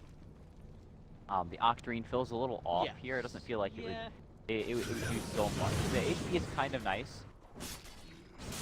But it's you kind of just want to be able to get on top of him, so I think he may end up actually going for the Blink Dagger. We'll have to see. I don't think any item particularly makes him that much stronger. I think he's extremely strong right now, and is like very, very down to fight. And I don't think any item will like actually increase how strong he is by that big of a margin. And I also don't think he's gonna get that much weaker for quite some time to come. No, definitely gonna have kind of fun quite some time. Swift Ending, actually, interesting enough, he's queued up the Lincoln Sphere. So, I mean, obviously once he gets that, he is going to be even harder to deal with in terms of killing, but it's still going to prolong the time until he's actually able to be that much of a scary threat himself, surely.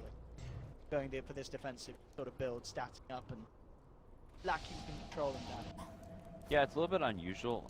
Most Slarks we see, if they're going to go for Lincolns, they will skip the Echo Saber, and they'll just go straight to the Silver Edge and then to the Lincolns afterwards. Because whenever you go for that, the Echo Saber and the Lincolns, like you said, it's a lot of just tanky items that they both sort of give you the same thing. It's stats, it's mana regen, and it gets a little bit redundant. So we'll see if he completes it or he just has it just quick buy. I guess it kind of works because they have the PA being the big damage dealer, but as I say that, the PA is not going to be dealing any damage with the Grave. It's down 50. Mid one, just diving past the tier 3. Swift and is trying to come forward.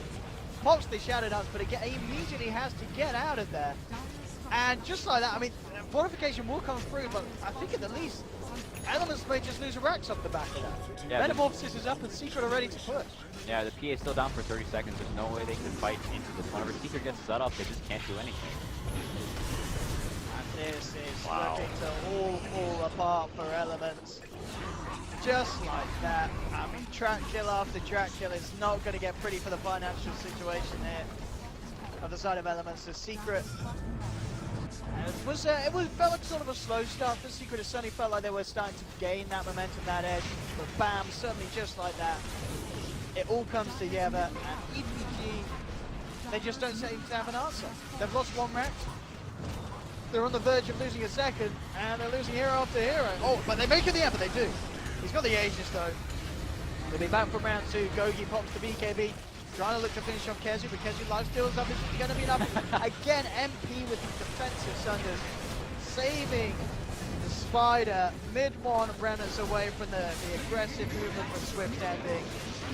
As Secret have ended the game. It feels like very, very shortly and quickly. Just like that. Buyback will come out from Swift. But they've lost 2 racks. Range jobs are being dropped on the ground. The tears of Elements Gaming left in the base. As they will hold on. They'll keep themselves in. But only just. This game has very drastically gone out of control for Elements. I think Elements, with the draft they had, they kind of did what they needed to do. They gave Swift Ending a pretty decent lane. He got that early gem. They weren't actually able to kill the Brood. Only has the 1 death.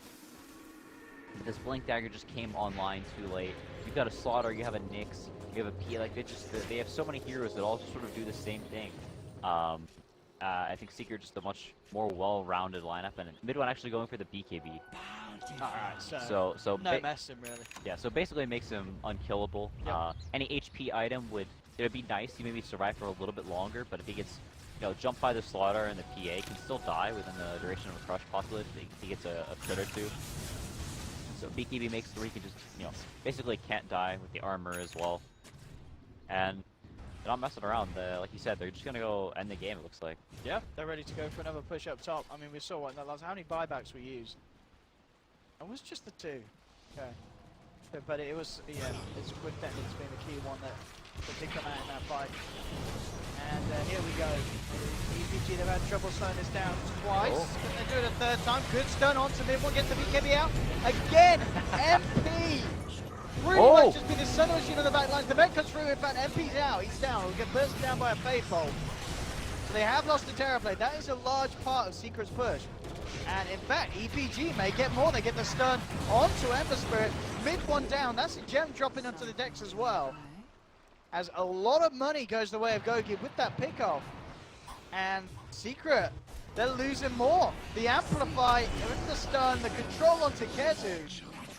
Kill after kill after kill. Can they? They can't get the extra, surely. Pi out just in time. LeBron did come searching. Couldn't quite get there in time. Elements. Against the Elements, they hold out. They hold on that top defense. Get some big kills, some big cash influx. Yeah, that was kind of crazy for mid-1. Just dives way behind the tower. Didn't actually get the latch, and then immediately the Nyx jumps in.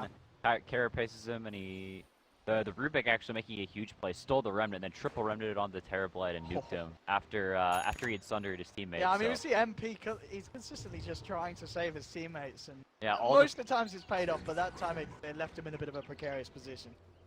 Yeah, and I think they thought they could maybe turn it around if he had swapped HPs with the Ember Spirit. They can maybe fight there, but instead they lose 3 cores, and in EPG they hold the high ground, slowly working towards that next set of items. But I don't know how much that next set of items will actually do for EPG. They kind of just need to do that again. They need Secret to get a little over aggressive, kind of throw at the high ground out of that, or they find some pickoffs around the map. So we'll see. Swift Ending maybe skirt through the jungle, try and find some solo heroes. He does have the gem. I like the decision as well from Swift to go for the BKB instead of the Link. It just feels like a better game for the BKB. Yeah, I think so. Just not the Ember not being able to just drop the triple Remnant while you're ultied is super nice. It's just so much damage. It'll block like the track or something, but that's not really something you care about all that much. You're purging it off the Dark Pack. Getting a BKB does basically the same thing, and it's sort of a game where, as EPG, you kind of need to just full commit to these fights. You need to find an opportunity, and everybody just goes in and you just commit, because you're not really, playing in and out with an Ember Spirit who's going to be rooting you. The Terrorblade's going to be consistently just dishing out right clicks. And if you're not killing them, very, very quickly, then you'll kind of have issues. Whereas Linkens is more of an item for these long, drawn-out fights where you want to dodge specific spells consistently. Be the hero that's hard to lock down. Oh, and saying that, he says screw the BKB and picks up the Diffusal. To purge Windrun? You can purge the Flame God? Yeah, and Windrun. Okay. Interesting choice. I mean, that does give you a bit of the damage and a bit of the control that we talked about. They have a Bastion now on Gogi as well. I think that may be necessary. I think they realize that if Secret plays this game safe and they just push Smoke dispelled. That's such a good position from everyone. Yep.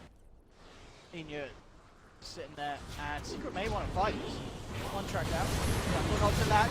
KheZu immediately rips to pieces the Rubik. Gogi in trouble. He's BKB. He's trying to get his way out of this, but the chase down is there. Swift ending down and out. 3 dead on EPG, and that's not going to be the end of the casualties. They'll move on for another triple kill for KheZu.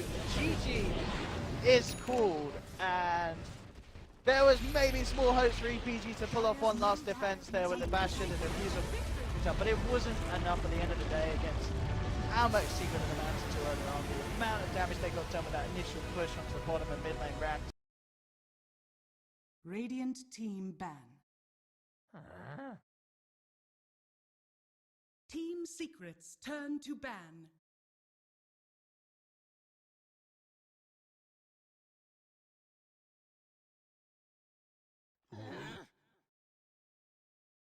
Radiant team ban.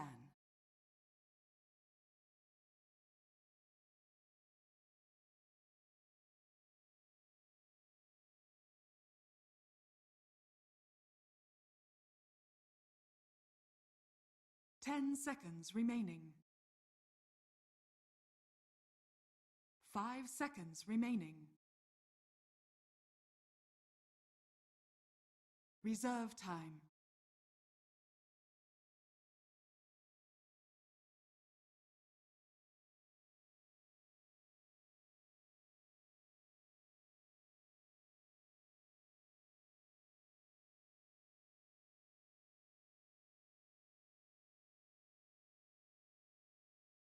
Yeah, 2-0 so far. It's a good start for them. Have been quite shaky in the past. I don't think Team Secrets they turn have to a great ban. shot against like the Bears. Lone How they do. Team I think this is Team probably going to Secrets be a turn sign to for pick. the rest of their qualifier run goes. Know how to ban the Q. They do. No cuddle in the pool, and they get the laundry. That's out of the pool also. I like the 3 here. 10 seconds Super high remaining. tier, the laundry, the cuddle, and the abandoned. 5 seconds remaining. Omni Knight. Slaughter. Radiant What do you need to do Radiant to like team pick. handle a lone druid? Obviously, he's just a sniper on steroids. He gets you from long range, he does max speed. Is it just about catching? What nuance to it? 10 Trying seconds remaining. Get at remaining. least a decent lanes or some hero that can kind of lane. 5 But one of the seconds big things about Lone Druid is that it allows your supports to do whatever they want. Reserve However, time. at the very least, bring every single or in every single matchup, so other lanes, and it gives you the all 3 lanes. So I actually like this Omni Knight pick. Turn to I ban. would assume the Omni Knight off lane. I think can actually do quite well versus the Lone. Hard to harass, he's the deep, which makes it a little bit harder for the bear to root him. As the deal, so actually sustain in the 10 lane. seconds Well, I think. remaining. Run at the lone druid a little bit. 5 seconds Up in his remaining. face. Slardar can remaining. obviously help out there. I think Puppey's been playing that old roaming Slardar a fair amount. Radiant I think team they team typically ban. run it. I think most teams are in the off, very one dimensional.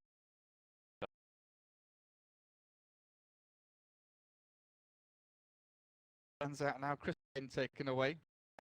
10 seconds. Honey's been remaining. playing the very hard 5 roles. He's Ivan and Chris and stuff 5 like that. Kind seconds of remaining. sitting away in the jungle trying to keep him alive. But he's also had a pretty massive impact playing heroes that are Team required Secrets to come in at the turn right to moment. turn to We see his curses sometimes off the mark, but got himself together and realized, right, I need to be a little more reserved in my movements. Hyper aggressive. That's 10 one of the nice things to seconds see the remaining. first few player is how 5 well-rounded seconds and kind of how remaining. crisp a lot of these teams are.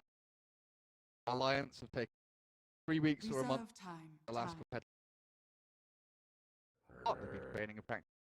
Have been Radiant but team ban. these teams have come together in what feels like such a time. Well-honed draft strategy. Yeah, I mean, whenever I think NIP is at a boot as well, but yeah, whenever you have that much time 10 seconds together remaining. to like as a team and stuff, 5 seconds remaining. on Dota, you a fair amount in a short amount of time for sure. Reserve time. Curious to see about earlier, like NIP have stuck against some like lesser known teams also. Because Teams teams that actually are considered to have at least a decent shot.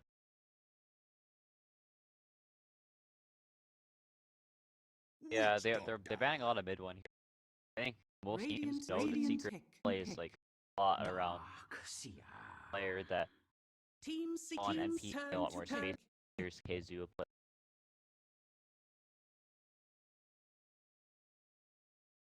The one role for mid. Probably their most.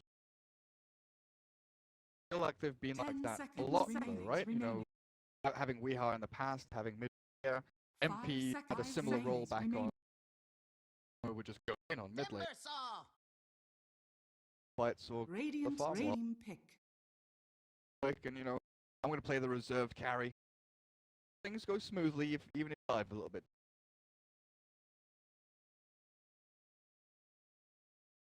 KheZu's hero, or can you maybe going towards the mid lane for them? I don't know if mid one plays. I think it is probably a safe lane. Timbersaw, it does very, very well. I guess it's Darkseer. Darkseer dual lanes typically, or just Darkseer in general, does very well versus Timbersaw. They can potentially run it mid. But what they could do actually is try and put the Omniite against Darkseer and then against Lone Druid. That also, like the Omniite, does very well versus the Lone Druid. Once you're level 5, which is right whenever Lone Druid becomes his, obviously. Right whenever you get to your level 3 reactive armor, so you're possible to zone. Yeah, this is really interesting. I think the way these lanes get set up is like, I think teams against the Lone, preferably in a Omniite. 10 seconds Darkseer, now there's an Ursa in the mix. A lot of heroes kind of just crush each other in lanes. You know, scouting out the lanes early on and making sure they don't crush in the lane, like really important for both. If you want to go about getting this info where lanes are, consider an early soak into enemy jungle. Do you early like out to get observer wards down? Any other maybe limit the guesswork and make it. I think both of those are likely. I think they may spam anti spirits or heroes that just get out there like fast. I think it'll happen at about the same time. We'll see. Probably they getting fancy. They'll like run to the right there. We'll have to see what they go for, but I think the laning setup is very, very important. Winter Wyvern. Team secrets turn to pick. Good gap closer onto the Lone Druid. Yeah, they have the Omni Knight as well. Basically. You don't. It's a pretty decent hero versus his series swipe charges don't deplete. He's hitting when he's 10 seconds remaining. But you still just sit there and swing forever and ever and ever. It's a hero that Ursa on a burst. A hero does not have the kind of gold intake to get an MKB. Reserve time. Also a hero that mid one will play. They're one of the few teams back in the day. They do like bottle. They do the interesting strats to try and make the TA work. So I think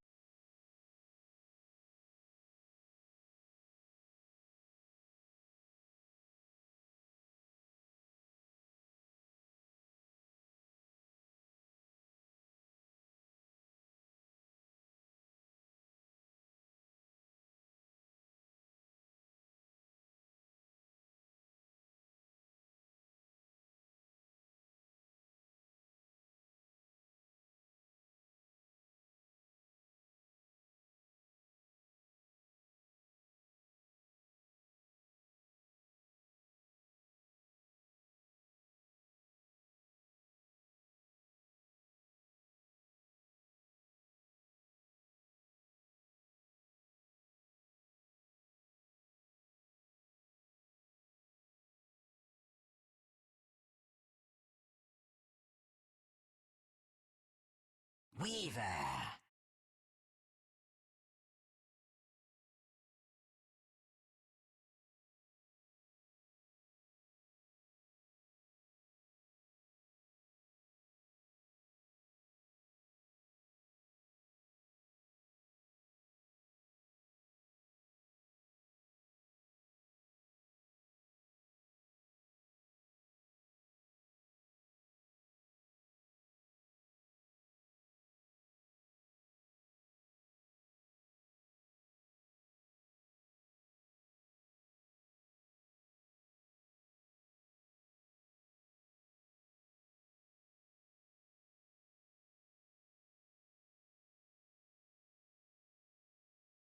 Ten seconds remaining. 5 seconds remaining.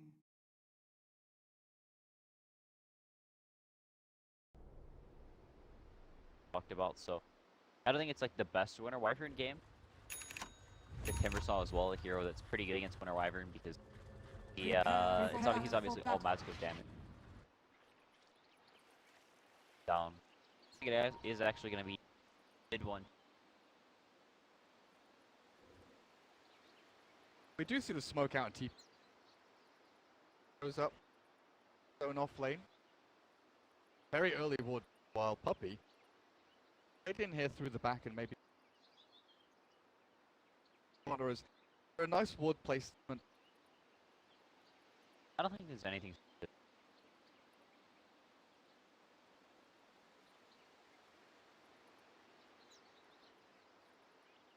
They also TP bottom, so getting a ward in both Timbersaw, and they expect it to be mid. And you run like a week for an Omni Knight, kind of like on. I think NIP are getting the lanes. Matchup. Nothing you can do. It's not as bad in mid as the other side, or as in the side lanes, because the lane is obviously shorter, so you can pull aggro a little bit more, get it to the tower, less harass, and then once you get like level 5 or so, the figure swipes do a little bit less damage, or physical damage. So, alright, now he's moving up the top lane. Yeah, I think they're just sort of, they're scouting things out they don't want up against the Earth. The option was I use my my middle mouse like move my camera around, trying to edge pan. Like, I don't know, I've got a mental block against it. The Trixie Dogs here, Syndron over on the Sand King, that's about needs to get levels up. Roaming Sand King either needs to have the action go your way or back and farm. But he's gone boots first, everyone. They're moving away. Era's The battle bounty begins. It's well. 11 still late. Quicker swaps again. Alright, so Dorks. This is basically the optimal lanes, I think. The Weaver is up against Timbersaw will be bottom against the Winter Wyvern and Darkseer. Although it's not the greatest, you don't really want to be against the Winter Wyvern, so I guess they would probably, the optimal would be Omni Knights against this Darkseer lane, the Timbersaw. Against the Laundry, at the very least, he's not against the Earth. He'll have like a half decent start. Brent might be in trouble already. Maledict plus across the Puppey, empty attacks up high ground. First strikes back. Safety of his tier 1. Already his first action of the game basically come to almost nothing. A bit of mana expenditure be annoying, but he's just sticking around mid. A decent waves in his first couple of minutes. Is there anything you want to be wary of as this Weaver? You know, getting your lane doubled up onto your tier 1, is that going to be annoying? Or just going to be looking to freeze the lane? I think I don't think you care too much about Star, although I do think Puppey starting here is very, very good. Despite Weaver being obviously a very mobile hero, he has a super long cooldown, level 1. He can get punished by this Ursa. He builds up some furry swipes, maybe misuses his food for he even gets zoned out of lane pretty easily, as the poor man's shield builds up so much damage. I think it's really good. The Cinderin starting mid, they almost always do it. Try to do some shenanigans, don't let the mid hero have a free time and quite a bit, so start the sinking here, and they secret mirror that and start the slaughter there. So I think that's pretty nice to make sure this doesn't like has like level 4, level 5 is going. Now that observer ward that Puppey placed down already paying off. See Synderen rotate across. Knows that he's heading towards Puppey. A strike, Sind. Got invis room for himself, but Rush will not land on him. This is one of the troubles, right, with that support Sand King. Making unredundant actions. So far, Cindy kind of poked his head mid, thought maybe I can go in here, get some harass down. With this invis rune, potentially has bottom where mid one's Timber Sword, carving up back up to full, but Trixie has no mana left. Tango or anything. Still just hanging around waiting near this tier 1 tower to look for a go. He has the soul. Oh, I think he meant to buy it his Sage Mask at the side shop and then bought it at base. But won't actually have the Soul Ring. That's a pretty big deal. I think if he had the Iron Shell, he could maybe set up. Has no points in it. And yet. One might walk this one off. Forest Strike comes through from Sin, but here comes the Witch Doctor to slow things down again. Sin stunned up in mid one. He turns to fight with the Malik down. They surge up the Sand King and get him away, but not far enough. Mid one gets your first blood with a Whirling Death. That Soul Ring misplay, not selling the Sage's Mask in time from the stash back in base. Like it came back to haunt them. Yeah, that makes a pretty huge difference. And they had to use the courier mid as well, or it was getting. Also, it's gonna be a long time for Ion Shell. It's gonna be like a minute and a half where he has no Ion Shells down bottom, and it's gonna give a lot of free space for mid to get up his own Soul Ring. He actually doesn't have the key. Who's gonna get gone on quick, but now decides to go for right clicks. Got Purification, well as 1 point up in that repel for the Omni Knight. Okay for now as Era under that tier 1 tower, but bottles himself back up. He's got 3 stacks of Fury Swipes over on him, so it's a proposition to still go back in. The bottom lane, Synderen casts up and stunned. He might be able to get the burst back down onto mid one, but the damage just isn't there. And he has to retreat. Trixie's clarity gets cancelled in the heat of it all. Can dive him though. I'm not patient. Yeah. Really nice from Hani there, actually, guarding and salving Trixie. So they didn't have that extra regen there. Then he had to back to base. Bot lane was pretty disastrous. At the very least, they had that regen, so able to heal on back up, and it's not the biggest. Hani has gotten up to top lane. I mean, Quickfa has gotten his level 5 up top lane, so start to shift Druid's favor pretty heavily. He was a little bit ahead of the Omni Knight, but not anything really significant. But now that he has the Entangle, Clark just slowly chip down this Omni Knight. Already out of regen, doesn't have his Arcane Boost yet. So he may start to feel the pain as he's just harassing him, hitting him with air. Hasn't gotten any root yet, but Lone Druid having a pretty free time top in the lane is right back by his tower, so he's not really gankable right now either. Yeah, and this opens things up, it feels. Runes, he's level 3. Everything from under the NIP. Well, Tyler died. They did shrine up 30 seconds ago. Over towards the mid lane and Era, he poked his head over the top of that ramp. Here comes the caster, stun from Puppey, catches him, but a nice burst strike from Sin.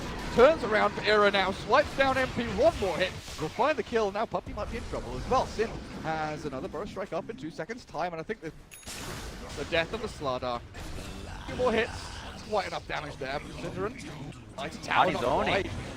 Ani suddenly comes in with a double kill and keeps himself alive at the same time. Poikva, look at that, kills off KheZu. You're talking about that timing. Poikva's now level 7. Yeah, they're doing super well in the lane. So we talked about how like the lane are like really important, making sure that Secret doesn't unfavorable matchups. But the lanes were pretty good. They weren't amazing. MP actually not going for the point in swarm, but actually going for 3-2 kill loss. So they didn't have the bugs for that little skirmish there. I guess getting the second point in the attack for a little bit more harass on the Ursa. Live there, they turn around the kills, not quite for getting the kill top. I think NAP quite happy with how the lanes are going right now. You can see that they really want to play around this Weaver. He's the hero they want to snowball this game. That they need to enable, because he's really the only one that can deal with this Lone Druid. You know, obviously you have a Slaughter who's going to get a blink eventually, but you've got a Timbersaw who's a fairly greedy core, Omniite who's not really a hero to come around too much.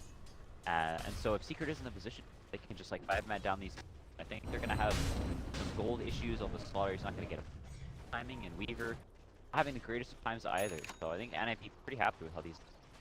So at what point is Secret consider, you know, switching these lanes? Maybe sending KheZu down to the bot lane, putting in and putting Weaver up on the safe lane, where perhaps with the help of one support, Witch Doctor, or maybe even both support, kill off the lone druid or find some farm. Well, Weaver won't have that opportunity apparently because he just absolutely thought it. Synderen again, you know, looking at his movements the first 2 minutes or so, wasn't really great. But a bit of mana out of Secret, but he's kind of hesitant with where he wanted to go, but the past 3 or 4 minutes, he is on the money every single time looking for the... Yeah, the Weaver goes down again. That has his boots now up from base. I think sort of the one like bright spot for Seeker is that mid one is having a pretty decent time down bottom. Darkseer is kind of meh on the farm right now. I think he's actually good. Something we saw originally whenever Darkseer was getting really popular, whenever HBD had just out, we sort of saw it fall off again because they're actually going in. Search on cooldown. Great turnaround. Mid one, one Pacific chain away. MP still sticking around, got the swarm and the time lapse, and gets out of the range of Synderen, stunned now with a swarm turnaround. Synderen looks like he's gonna die here, drops to MP. They're gonna go in for more. Hani hiding away in the trees. He's got himself all the brace and 12 stick charges. There's no TP rotations coming in. There's no one to save him. He is left alone to his own devices. In comes one TP, but cancelled immediately as they realize Hani is dead. Not a chance to survive. Yeah, it was a nice rotation from NP. Going down here and like bringing down this Darkseer, this is really the only lane they can rotate to. Lone Druid is in a position where they can't really do that much to all the way up here. 5-15 basically whenever he pops his fade. Or to bring him down. Down here, bringing a lot of heroes here as well. It's very nice rotations from Secret, especially MP. And sort of bringing back some of the early kills that NIP had gotten, and NIP really wants to be in a position where they're like continuing to get these kills over and over again. Tanking, they have an Ursa, they have a Darkseer. It's very run at you lineup. They want to get a lot of kills early on. They want to snowball, but Secret's cores are very mobile. Besides the Omni Knight, first off, it's definitely not easy to bring down these heroes once they get some items. Back to Hamlet Dominator, and I think the first time I saw it in a comp game was SS a while back, and we were in awe, honestly. It was absolutely amazing to watch the vacuum into like. What's the reason do you think that this kind of fell off and people back to Arcane? I think it's sort of gimmicky. It makes your hero very, very one-dimensional. You're not hitting that vacuum stomp. That ends up a lot of wasted on a mech, and then you're not, it's not 5-manning strength, which is like Darkseer is all about, just running around together with the Iron Tails.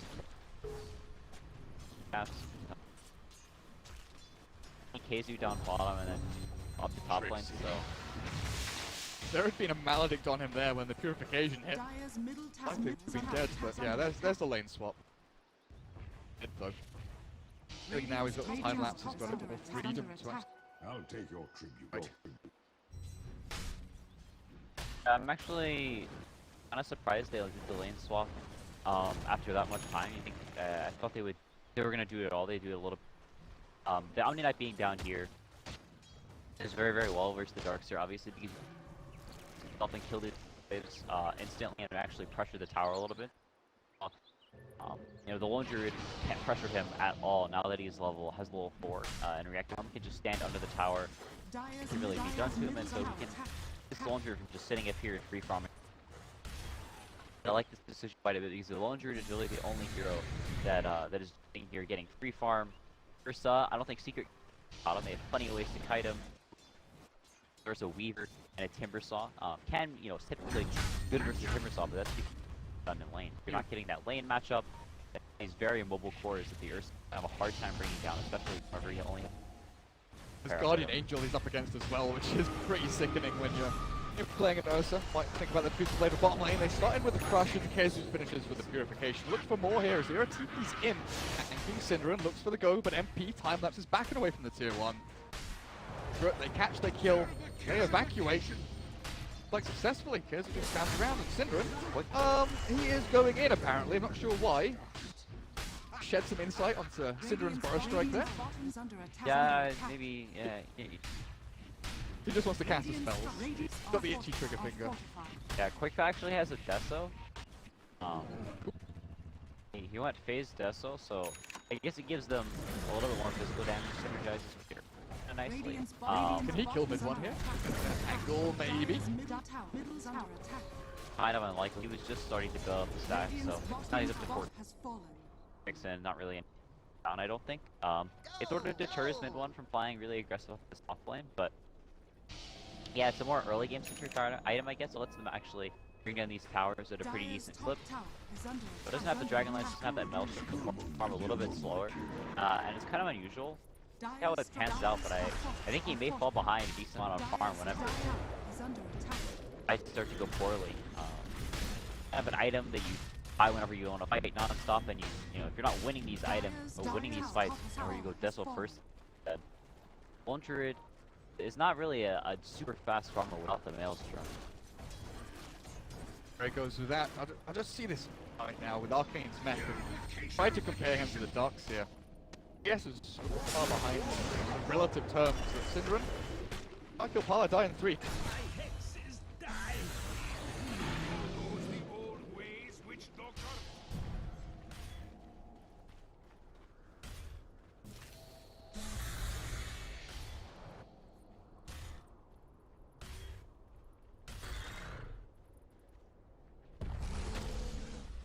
Nope, looks like. Alright. Yeah, I think that lane swap was just absolutely massive. It was good play from Secret. They did it until just the right time. They kept the Timbersaw down bottom until he got his level 4 reactive armor. Then he comes up top, and Omniac goes down bottom, and they take the tower because the Timbersaw can't really, bring down these lanes fast enough. Whereas the Omniac kills kill the creep waves instantly with the heal. Kill the iron shield creeps, and actually can power a decent amount. They're not able to bring him down bottom, whereas the Wyvern is kind of sitting down there. He has the new practically but not able to do anything to him. I really wanted Quake, but he turns around and influences Twilight. Oh, he's gone, he's done for. But it's goes for Hani. Holds mid one in place for now, but I think Hani. Ghana? No, he's not. Weaver doesn't want to commit. Synderen's around. Rest of Ninjas of Dharma's arrived for this fight as well. Like it could be a good start to Quake, but lower mana, but he still has to have a draw, I think, ready up the sleeve.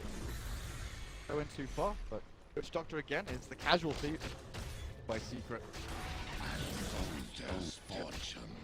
Yeah, nothing gained, but NIP rotating all these heroes down here, not really getting any out of it, and you can just Ursa really want stuff happen. You just get the Blink Dagger, and out of here you just want to sit around and farm on. Whereas Secret, they have this Timbersaw, they have the Weaver, heroes that are going to scale up better than Ursa. Gonna have, like we talked about, a very, very hard time bringing down heroes. If he's not absolutely crushing his lane and taking this Lone Druid ahead really early on, tanking it with like Dagger off these Darks are getting ahead, then they're gonna they're gonna start falling behind, and they're not gonna be able to take these fights. We saw it down bottom a little bit earlier. Whenever Tier 1, they were just pulling them all around multiple times, but they just hurt them around in these fights, and NIP has a really, really hard time doing it. It's only going to get worse when Puppey gets his blink. He's old. Look, Dagger. And, again, these kind of one-to-one comparisons shown up in the grand scheme of things don't line up. But you compare him to Synderen tanking. He is a long way away from his. DC. Oh, I've given a lot more kind of space and room to Koikra on this. Good, but touched on the Desolator pick. And it's meant to kind of give them that tempo play and look for the kills, look for the power pushing. Does the Desolator buy enough time for Sind and Hunt? I don't know if it's so much as buying time as them just trying to hit the time where they're just like 5-manning like really, really early on, because I think they realize that they're sort of on a timer. If they aren't making stuff happen, then the game's gonna get pretty difficult pretty fast, because Dire's heroes are so mobile. So I think it was, sort of an effort to just dump the power. The power goal is to be able to a little bit they push on, so let's build boost there, then maybe try and take the mid one off of that. They're actually wrapping on Quick up top, push up pretty far, being moved down here. Davis there. I think he gets the crush onto the third Baron. Savage Roar even entangles Puppey on the way through, but he's out. On the Radiant jungle, MP spots out. Again, any kind of skirmish over on the side of the map. Ion shelled up Golem throws a little pebble at MP. Yeah, I think the Darks are going for the HOD. Sort of seems like some of their items are maybe not really sync up. By going down mid. I think if they're going to be going for this sort of a super early 5-man try and take all these towers, you maybe go for a mech instead of this HOD. Yeah. On HOD, more of like an item that helps you like split around the map. It gives you some decent fight with like the Centaur Stomp, but I don't think he actually found a Centaur. Just has this Mud Golem currently. I have the best choices. But Pilot died dying mid. He bought his Ghost Scepter just before dying, so I think he already has a Ghost Scepter. Wow. He went Brown Boots Ghost Scepter, so I think he's fine. I think he's perfectly fine dying mid, knowing that the security of the grave, he got his item in the end. Yeah, I really like that from Pilot die. And Ursa and Lone Druid, who Escalator, they really only have physical damage. He's the only one that's really been dying, right? The one that's getting put down to 3. Ghost Scepter he can maybe now get. The Maledict, looking at Maledict actually, he went for the first point to annoy Synderen at that top rune spot, get a bit of damage down. Minor points in Voodoo. I think he may get a value point here. I don't think it really does too cores. The heal isn't really useful for them. You're not really skilling heal up for yourself, as he is like really throw that the Lone Druid and the Ursa are going to be about. So if they're trying to focus him, then he's not really going to be standing next to his cores healing long drawn out fights, and he pushes. That's when Voodoo Restoration really like hold. Ursa Weaver. No, they're not going to be taking damage. They're not going to be nothing going back in and just hitting towers. Very much about going in and out, jumping around. They have the Slaughter Weaver, very mobile heroes. I guess if you've got a walking fountain in the you don't really need Voodoo Restoration. Arcane's mech. Oh, Solar Crest on actually. He throws that Solar Crest on. Anyone really of his team throw it onto the buff and just turn it back around like a Quake buff. Good opportunities. Synderen is 20 gold away from Blink Dagger. Puppey reveals first, goes in. Quake for Savage Roar, no, hell. Hit one, they turn back with the Winter's Curse and they kill off. Druid, the chase continues though. Advent disables, cancel the TP. Hani's gone, he's out. Like the rest of NIP might be safe to get away as well. Synderen completes his TP in error. Up. Off. They're going to reduce that problem a little bit as mid one picks up the Yule Scepter. Really nice, gives them a little bit more catch, a little bit more kiting potential as well. More ways to keep this hitting people when it's becoming a bigger and bigger problem. Era goes for a bastard and trying to fix that problem a little bit, but they only do so much. You know, complementing and trying to fix your heroes' strengths and weaknesses.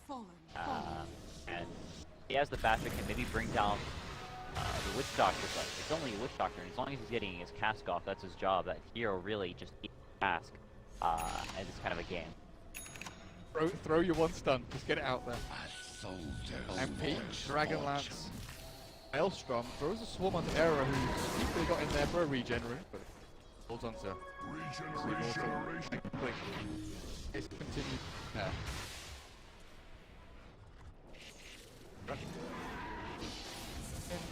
Hot right now, and talking about Aaron is his kind of item progression. He also doesn't have any real defensive support.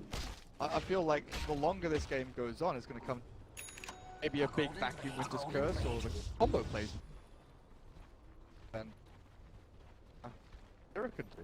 They're the ones that kind of set up and enable the Ursa to do any damage. Yeah, and I don't know if he's going to be doing that much damage. Once this Timbersaw gets an armor fighting potential. Once he, he's about to buy the plate mail, and that just makes him so tanky with the stacks. He's, 30 armor now. It's so hard for the Ursa. Oh, good stuff from Sim. Fortunately, Era's left high and dry by the rest of his team. Maybe Hani thinks about third with Wondrous Curse, catches the Weaver, but there's no damage. Era's already dead, and Puppey looking for the reduce has blink up in 5 seconds time. The chain across mid one. Yeah, he's chasing quick, but Savage Roar, is it up? Does he have it? He does on the bear. himself, of course, Oh, and very nice. forces Puppey back, so there's no blink initiation out from him. Goes in one. Right. Going on to this blink stun to try and save his mate Voik, but kept alive it looks like for now, as Puppey does not get in time. That crush onto Voik for who starts attacking to the low ground, wants to try and fight this, but the rest of Secret come in, a good vacuum back from Trixie. Keep them at bay. Again, it's Secret posturing, showing how strong they are. Pajamas, they were the aggressors, they were the ones looking for that kill, but Bell's just thrown out here and there, and no real cohesion to their initiation. They wanted to, they were doing what they needed to. They wanted to smoke up, find a kill with the Ursa, who just got it faster. They still had the Aegis for 10-20 seconds, so have a small window where they can maybe, but it's not the hero they want to run into. They did one, they can't bring him down, so they turn around and try and get out, but right there, well, a pretty nice read from. They know exactly what NIP wants to be doing. Very, very one-dimensional. Their heroes, whereas Secret can farm. You know, they late game they have pickup potential. They can have at a tower potentially. There's a lot of things Secret can do, whereas NIP very just sort of hold into. We have to find some hero and jump them, or take a good team fight, or our heroes are going to start to fall off very, very rapidly. You called it in the draft when Winter Survival was picked up that Winter's Curse is been seen as a huge spell that can turn around team fights. If you put it onto Timber, he's not going to take any damage on this against Armor stacks. Put it on Slardar, he's unlikely to die because there's no physical damage. You put it on Weaver, same story. Really gets too much mess out of that Winter reset tool. Using Curse like a Naga song almost, trying to turn fights around or between legs. We will see what Hani does with it. Right, he cleanses complete for him. Yeah, it's also the Winner's Curse can put in a lot of use whenever you have heroes that sort of fight around the same area, so you're able to get a Winner's Curse on multiple heroes. A lot of initiators, heroes that jump in. You're able to catch multiple of them, but Secret have heroes that they play around in very different areas of the fight. The Slaughter's going in, up and Weaver going in and out. The Timber Slaughter is just sliding around, and it's super hard to catch multiple heroes because they're all in just crazy places to fight.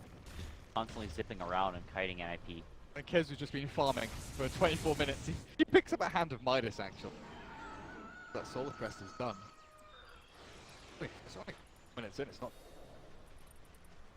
What's the big reason here? Is it make sure that he stays relevant, give a bit more farm priority over to someone like the Slardar or the Weaver in check? Yeah, I just don't think there's any better item here. Getting Guardian Creeps doesn't really mean that much. I think you're really having to purge off besides like your Wyvern, Slow, or Ursa, or Clap, or Cock. Not even like a small sample, so Timberin, nice blink away. Barely by the skin of his teeth gets over the trees and Hani. A little waterfall as well. Or if he's going to succeed in TPing though mid. Oh, no, he uses the bear! He didn't see him, he said. Radiant's middle tower is under attack. Bear gets returned as well, they get nothing. Absolutely nothing for their efforts. Yeah, I think the 4-step could be good for the Omniac, but I think the thing about Secret is they're not really in a hurry right now. They're fine farming on this Timber Saw, so you can go for a 4-staff and then maybe have 5k gold, or 5k less net worth in 15 minutes instead. He gets the Midas and he'll have, a big... Like a Hex or something. Yeah, he could have a Shiva's or a Hex or a Lincoln's. I think it could be very good a little bit later. Mira's probably going to go for an Abyssal Blade at some point if the Sand King stomp. That's their only pump for lockdown. He's in a lot of trouble. Maxing more to try and save his own life, but he still dies anyway, and that is a massive expenditure out from NIP. Roshan being done by Hera and Voik, but they're over in the pit. Looks like a big man is finally dead. Secret will get a tier 2 in exchange for this. There's no glyph. There are no TPs back to come and defend it. Radiant's bottom tower has fallen. Good for objective. IP though, they have that nice little boulder. Over in the Lone Druid, sorry. But does have that secondary life to come through. And not only does he have the Deso and Maelstrom now, he's got the full Hurricane Pike. Yeah, I think this Aegis does more to just deter Secret for a little bit than allow NIP to really do anything. If they try and just man up and take one of these towers, and Secret's going to wrap around with the Slaughter, they're going to sneak up with the Weave, Slaughter's going to stand in the front, and they're just going to get ambushed and brought down all their heroes, I think. I don't think it's enough to really deter Secret from taking this fight to these towers, so they're going to smoke up, NIP try and do something, as in they can't just walk up to these towers, but it's very, very hard. was close to pile to die, but kind of a meaningless kill. And it is just a kill for kill's sake, right? It's a bit of gold to line your pockets, but it doesn't give you any clear. Put you to an... But in the meantime, MP take tier 1 mid. I was in a little bit of trouble as well as the ult just so he could out. No way. Probably would have died during the TP duration, so. Only like 80 seconds for atrociously bad. Yeah, and also with their smoke being on cooldown, I'm not sure if they have any more, but using that smoke, they're not really going to be able to make any moves in the near future. Just constantly shoving out their lane, pushing it mid, so using that, just ensuring he doesn't go down, perfectly fine. MP. Double dust. Got him tracked down and back down. Hopefully we'll find the final blow onto that kill. We'll start off with Synderen. Move in, dust, burrow strike, and dust again. Yeah, the Wyvern had one as well. If they...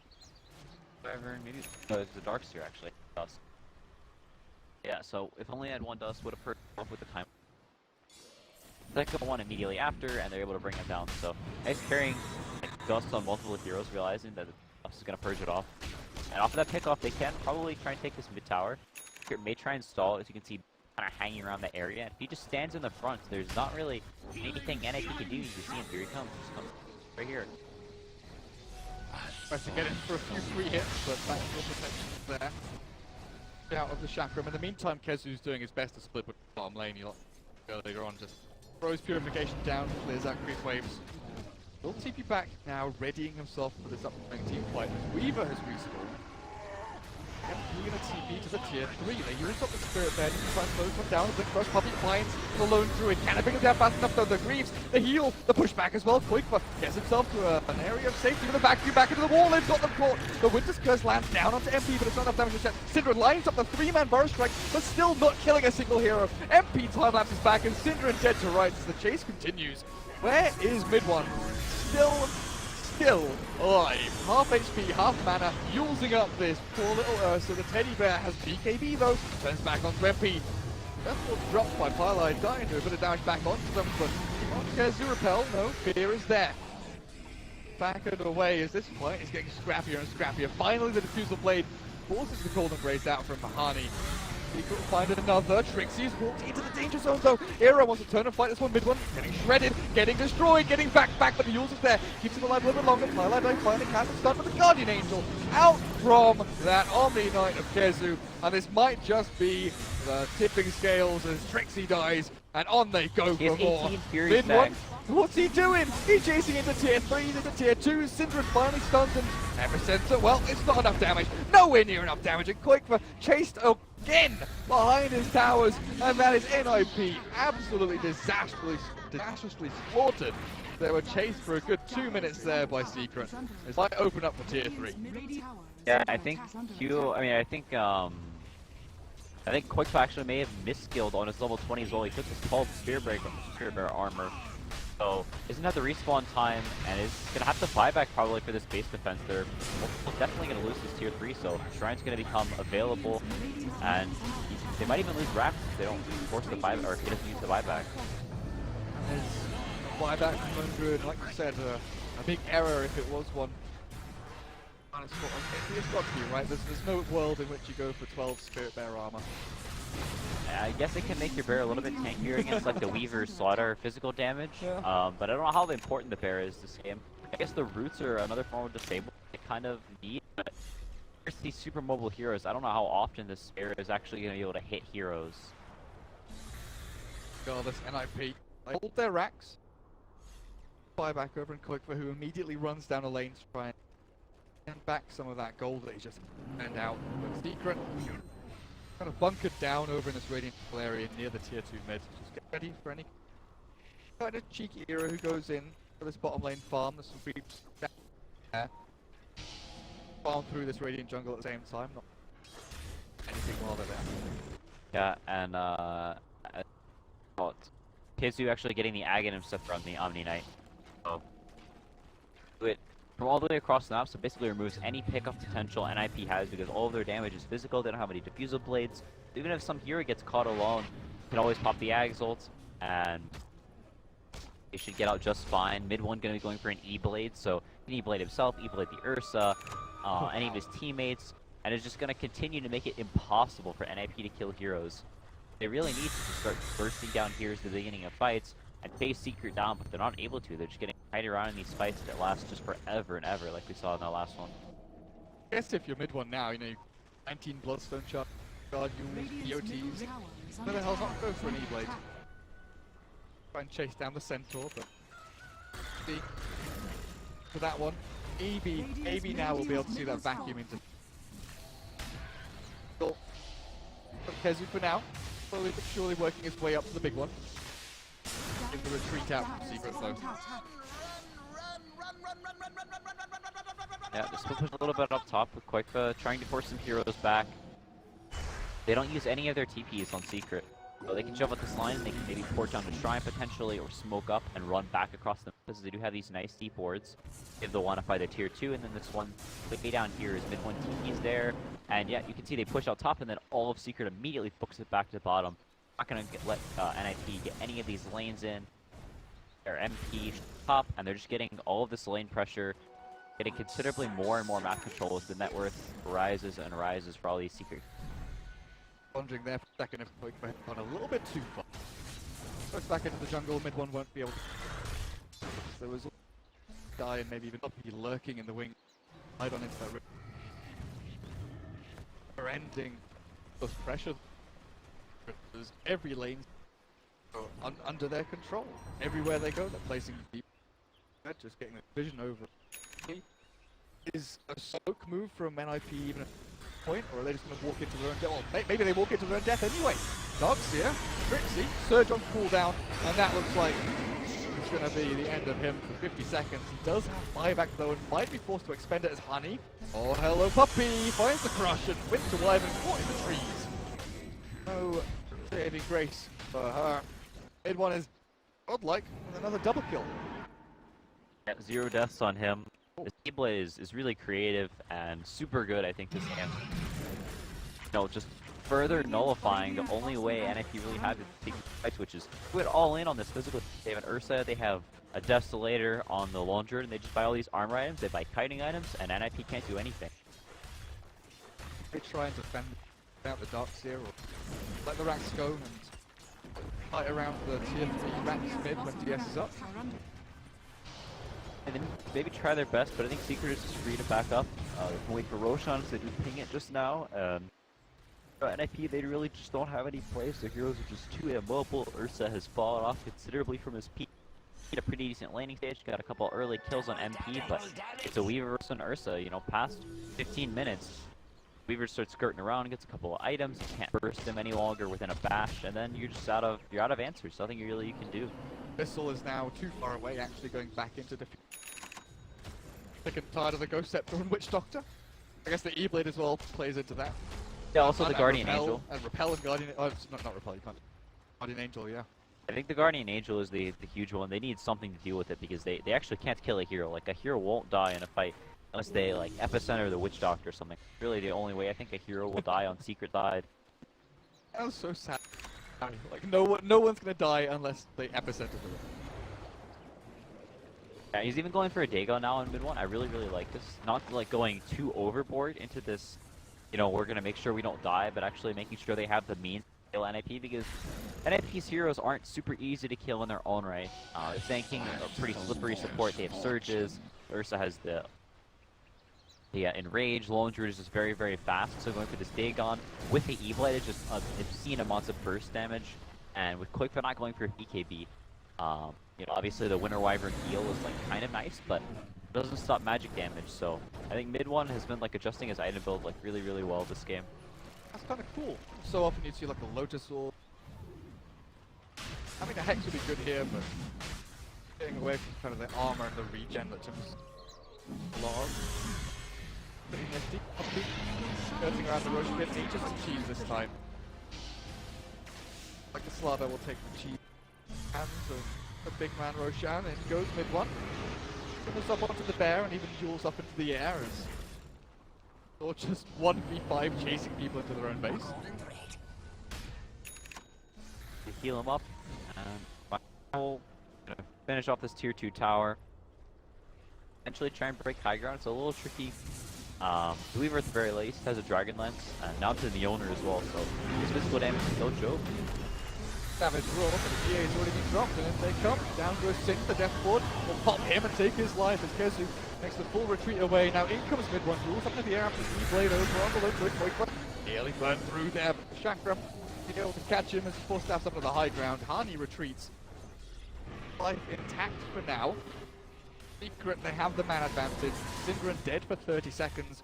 Multiple lanes pushing into this Radiant base, and Trixie with no wall. Have a vacuum to play around with if they want to try. There's no Winter's Curse either. Radiant's Big spells that they need to stall out and buy time for Lone Druid if he gets jumped onto. All gone. Yeah, and finishing off the last tier 2, they've gotten both the shrines already. They just have absolute map control now. That last tier 2 town that not even this place over here by the ancients and these 2 camps where the shrine used to be that they can sort of play around and farm, maybe ride around with a ward on one of the hills. Even that has been taken away from him. I think he's going to start chipping away at the high ground. He doesn't really care about all this. He talks to Era, also to BKB as well, and that might be a big old red flag for NIP to sit back and just watch their base get destroyed by Secret, but they're going to give it another go. It's one wanders around up on the front lines. Tier 3's still relatively healthy though, but Puppey goes in, good cross, and he comes mid one, there's the first damage point, but he fights himself back, and this epicenter from Syndra does absolutely nothing.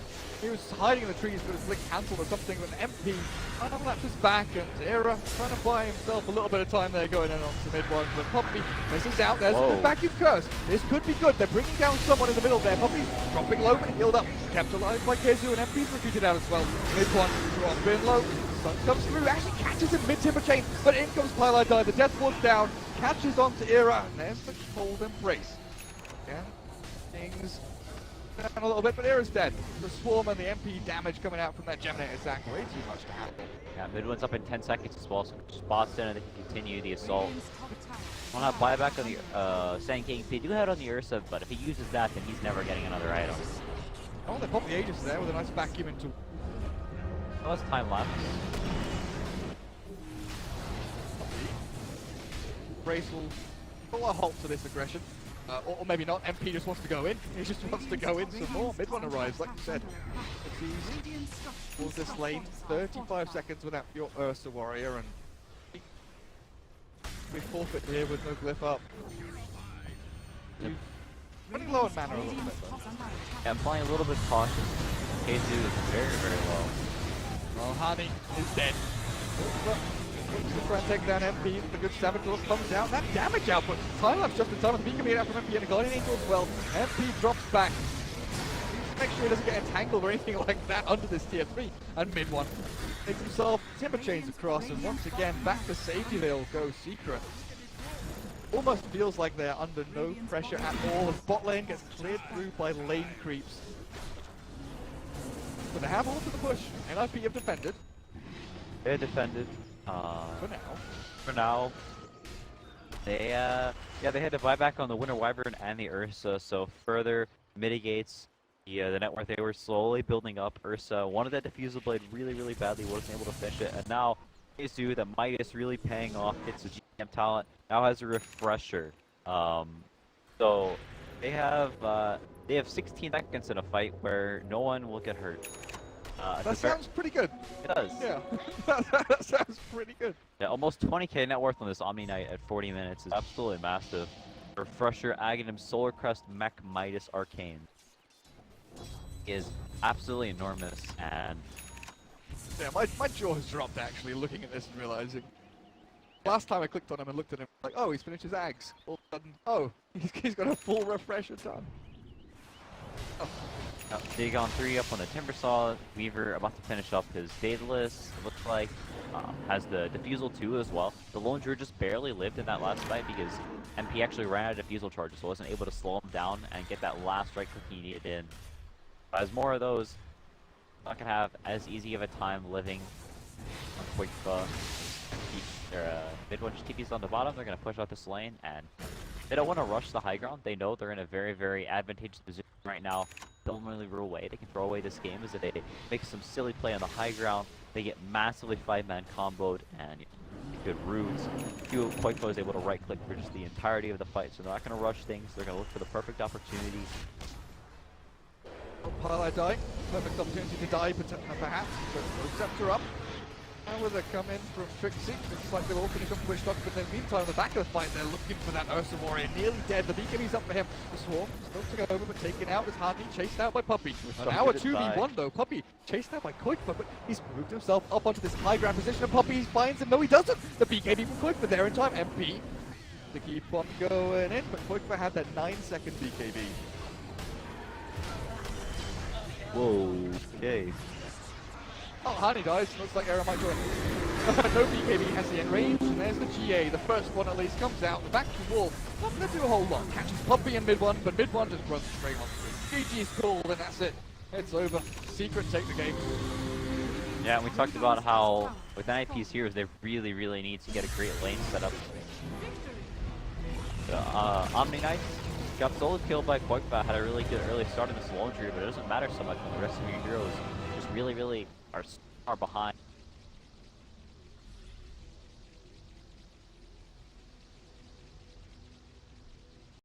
Healing ward is pretty decent, so your pusher like Juggernaut doesn't get destroyed. You have to heal up. So I think he's pretty good, and he can actually deal with Blinding Light too, getting out of it or it may be. 10 seconds. Overall, a good core, really in many cases, but yeah, justification as to why against the Coddle as well being brought up there. The fourth picks for either side now coming out for these teams, and I will say Insania loves to play Rubik, so I wouldn't be surprised if that's a pick up here. Now, is there a reason why Rubik would be a bad pick, you think? I don't think it particularly deals well with Bounty Hunter or Empress. I think you either want a hero that can just like destroy the Bounty Hunter on sight, or a hero that provides more lockdown for Emperor. I mean, Rubik's never like I wouldn't say he's never a bad pick, but I would say they're a better pick. Yeah. Well, Secret's spending quite a bit of time actually with this fourth pick. I mean, you figure they still need their one in their off lane most likely, so ooh. A little different. Chaos Knight. They have no AoE. Maybe that's why. Chaos Knight actually has mana issues. For Chakra, you like treads Armlet, and it stuns a lot of mana. 140, and then you're reality rifting a lot. 10 seconds. A lot too. One of those cores is like you used to build drums for the mana, but now drums is scrap, so not that many great items. You can build Helm, but Helm's like not that great on him. Talked about it. There we go. I know my boy well. Rubik, it is.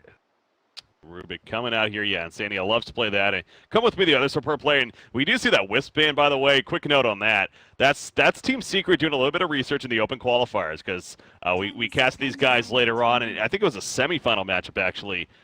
Come with me dominated with the Wisp. It was actually really crazy to see, using that Spirits to do plenty of damage throughout early ganks, and then obviously with the Tether and the relocate to certain positions to save and also play offense. It was just crazy how well he was playing it. So understandable that they ban out a comfort hero clearly there. I think they know him personally too. Come with me, he's been in the scene forever. And with Garter and Cheshire, they've been like on the tier like 3-ish or forever. You just meet him a lot in pubs or random small tournaments all the time. Whatever it may be. Chaos Knight's cool though. Yeah, that's pretty unique too and fun to watch. He can be entertaining. Yeah, reality rift pull in, stun that he brings, and then his ulti, of course, with the illusion creation of the Phantasm here. Lacking AoE though, as you're talking about, like on the other side again. Rubik doesn't really. I guess the Fade Bolt can be decent, but that going to be an overall concern you feel like for Pro Dota right now? Oh, definitely. Chaos Knight is always an issue. You don't have any AoE. Invoker is one of the best ones because illusions can get like if you get Armlet Heart on CK, you need a way to deal with that. Invoker is one of the better ones. Deafening Blast is really good at dealing with illusion. Magic Community, Ice Wall. All these are really good. But other than that, what's a mid hero with AoE that can deal with Chaos Knight? That's not Timber Assault or Invoker. OD? OD is okay, but you have to have BKB to deal with it. Yeah. Which is not ideal. Magnus maybe might be an option.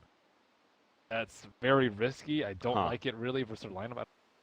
I think Empowered Jug is though. What else would be good? I mean, likes to play Storm Spirit, but that is obviously one of those bands there. And they need a good lane versus M. Maybe they just put Jug mid. Like a TA or a Phantom Assassin, so one of those routes. But TA would get dumpstered so hard. Oh my god. I'm just throwing out random heroes here, alright? See, what's the other one? Phantom Assassin. Ooh, Phantom Assassin would also get the... Shadow Fiend is nice. Very good option. It's like a strong mid laner that scales that has some AoE. That's a good BKB hero. I think they need a... Yeah. That almost seemed like an obvious pick, actually. I'm surprised now that one of us even brought that up, but... Yeah. So many heroes in this damn game. But yeah, definitely one of our obvious ones, and we have been seeing a lot of Shadow Fiend come back on the scene recently, so... Not surprising to see that here. Final pick. It's really tough for Bounty Hunter. Bounty Hunter, Shadow Fiend. Oh, okay. Might be off. KheZu Enigma. First Rubik, too. And Night Stalker. That's not easy. Yeah. That's a real tough Enigma game. But This is like the 4th Enigma game I've seen in these last 2 days. I don't know if it's starting to be a trend or something, but... Enigma is very good in my opinion. I think he... Like, not nearly as good as Kato, but I would definitely...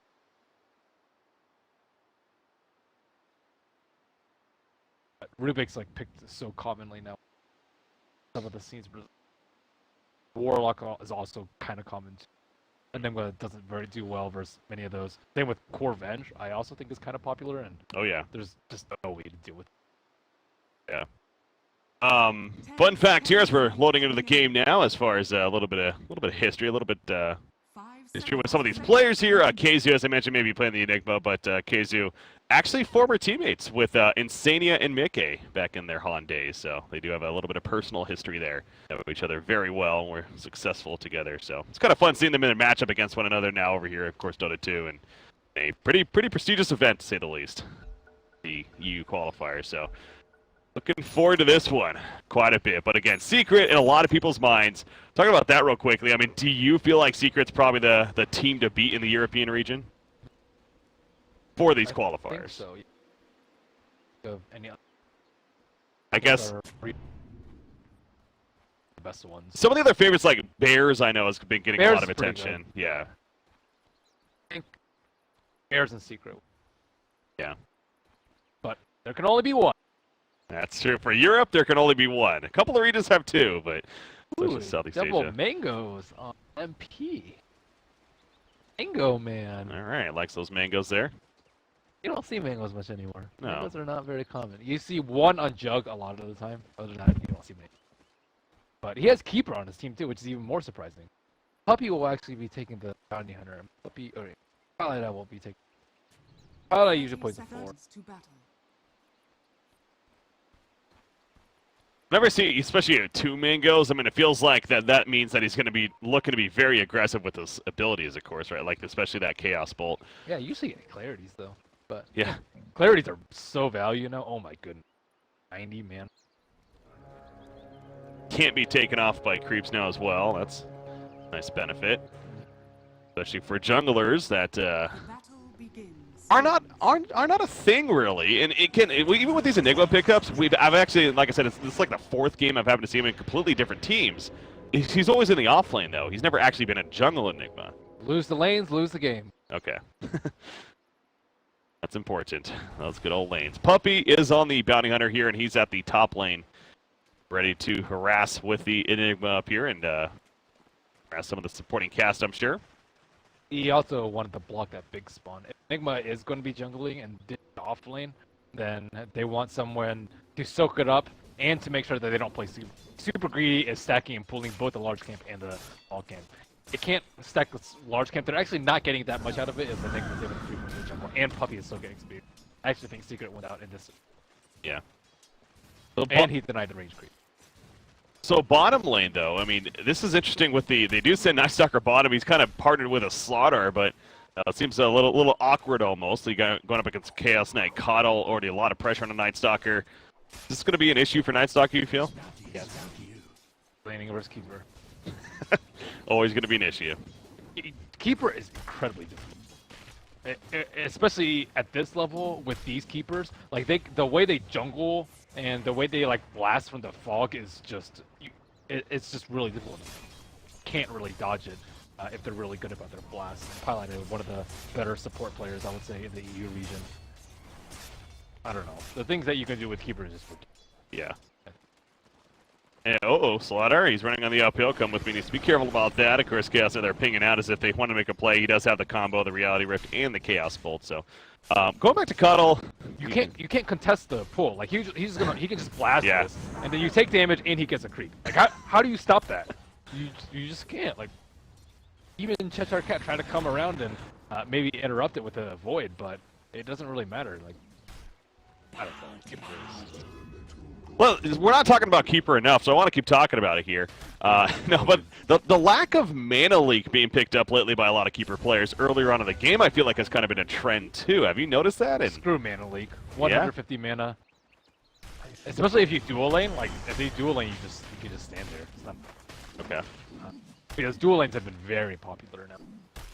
So I think if it's like a solo offlaner, especially some of the weak ones, maybe like Centaur too, Centaur's been pretty common, then I think it's okay. But I think Chakra just wins your lane a lot more along with the Illuminate. Because like mana leak, you can't contest a neutral. A lot more flexible. He didn't get the small camp double stack off because the Slaughter blocked it, so it's actually slowing him down a decent amount, not being able to get. They're bringing Puppey in down here, and it is just a solo Night Stalker Slaughter wrapping around mid lane. Mid one a little bit low, but it's going to be really hard unless he gets like a double tango into a stun. Yeah. Ooh, really tough. And he has to not use his chain.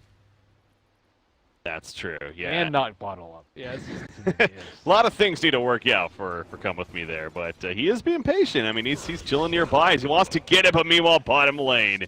We do have the actual first blood coming out onto Night Stalkers. He goes down. You mentioned Puppey going in there earlier on, and it was just about a matter of time before they eventually got it. Now Slaughter is going to be found, and mid one will be fine as a result. So they knew that Slaughter was around because no one helped the Night Stalker just died. So what is Slaughter doing? Either jungling, taking bounty runes, or harassing mid. He doesn't have Iron Talent, so he's not jungling. He's not close to the 4-minute mark, so he's not taking bounties. So only other place for him.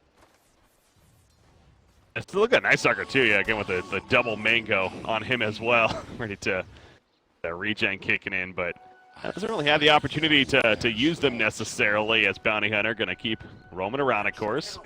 Going up here trying to find that Slaughter. Not going to find him though as he's running the other direction, picking up that Bounty rune.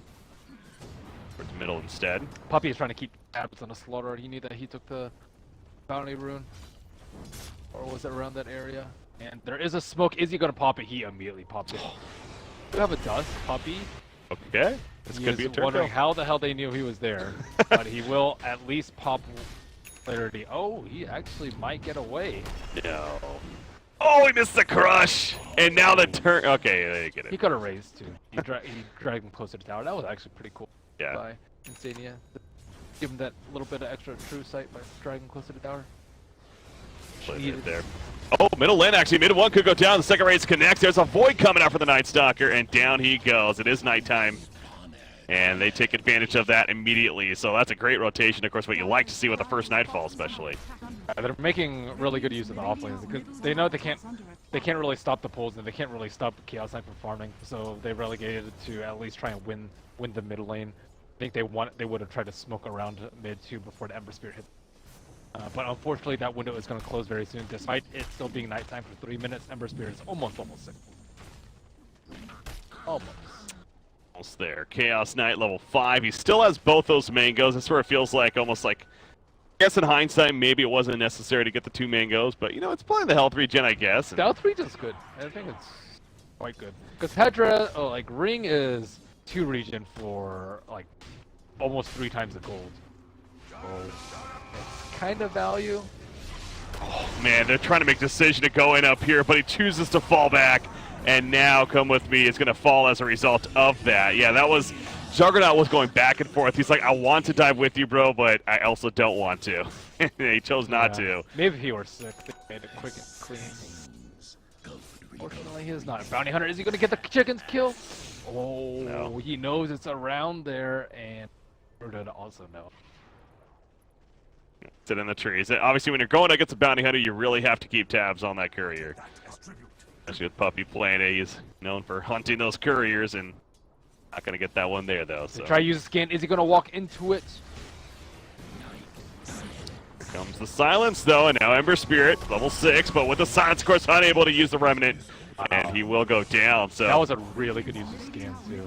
Because they knew that like, the Solar was like, I'm not sure if he knows that I'm here or not, so rather than dusting prematurely or dropping a sentry, they use a scan to make sure that their presence is on. That was really cool.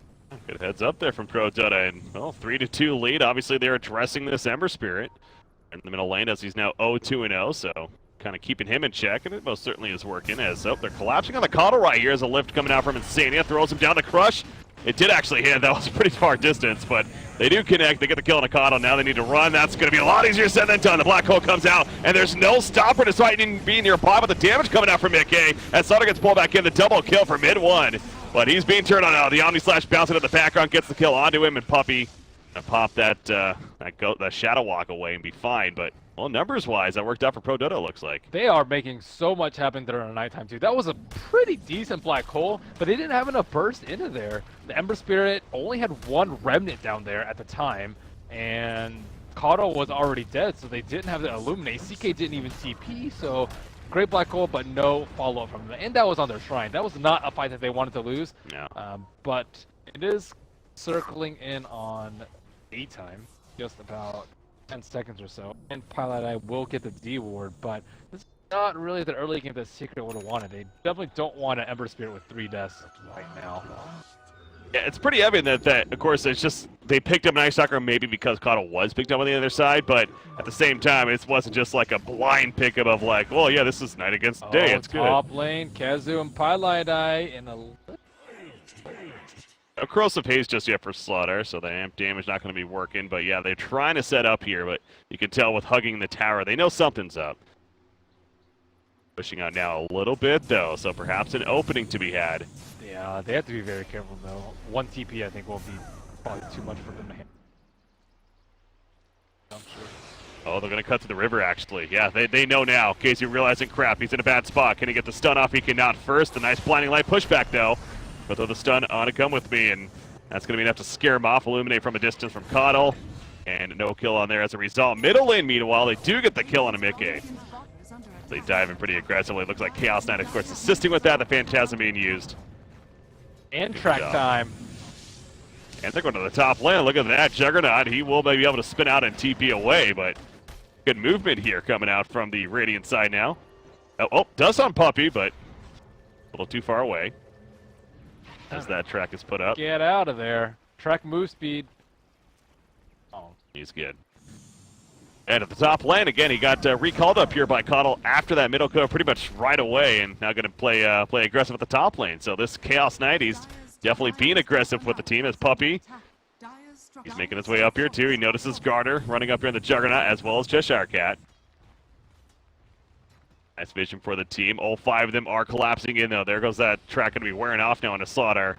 Trying to run away. Can he maybe get a blind stun on Enigma? Absolutely not. He ports out. They also don't have positioning. Like, Keeper can't, like, blast into them because they're coming in from, like, 3 directions. Right side, the southeast side, and the... Yeah. So that was definitely the right play to back off. Armlet being purchased here by MP, of course, playing the Chaos Knight.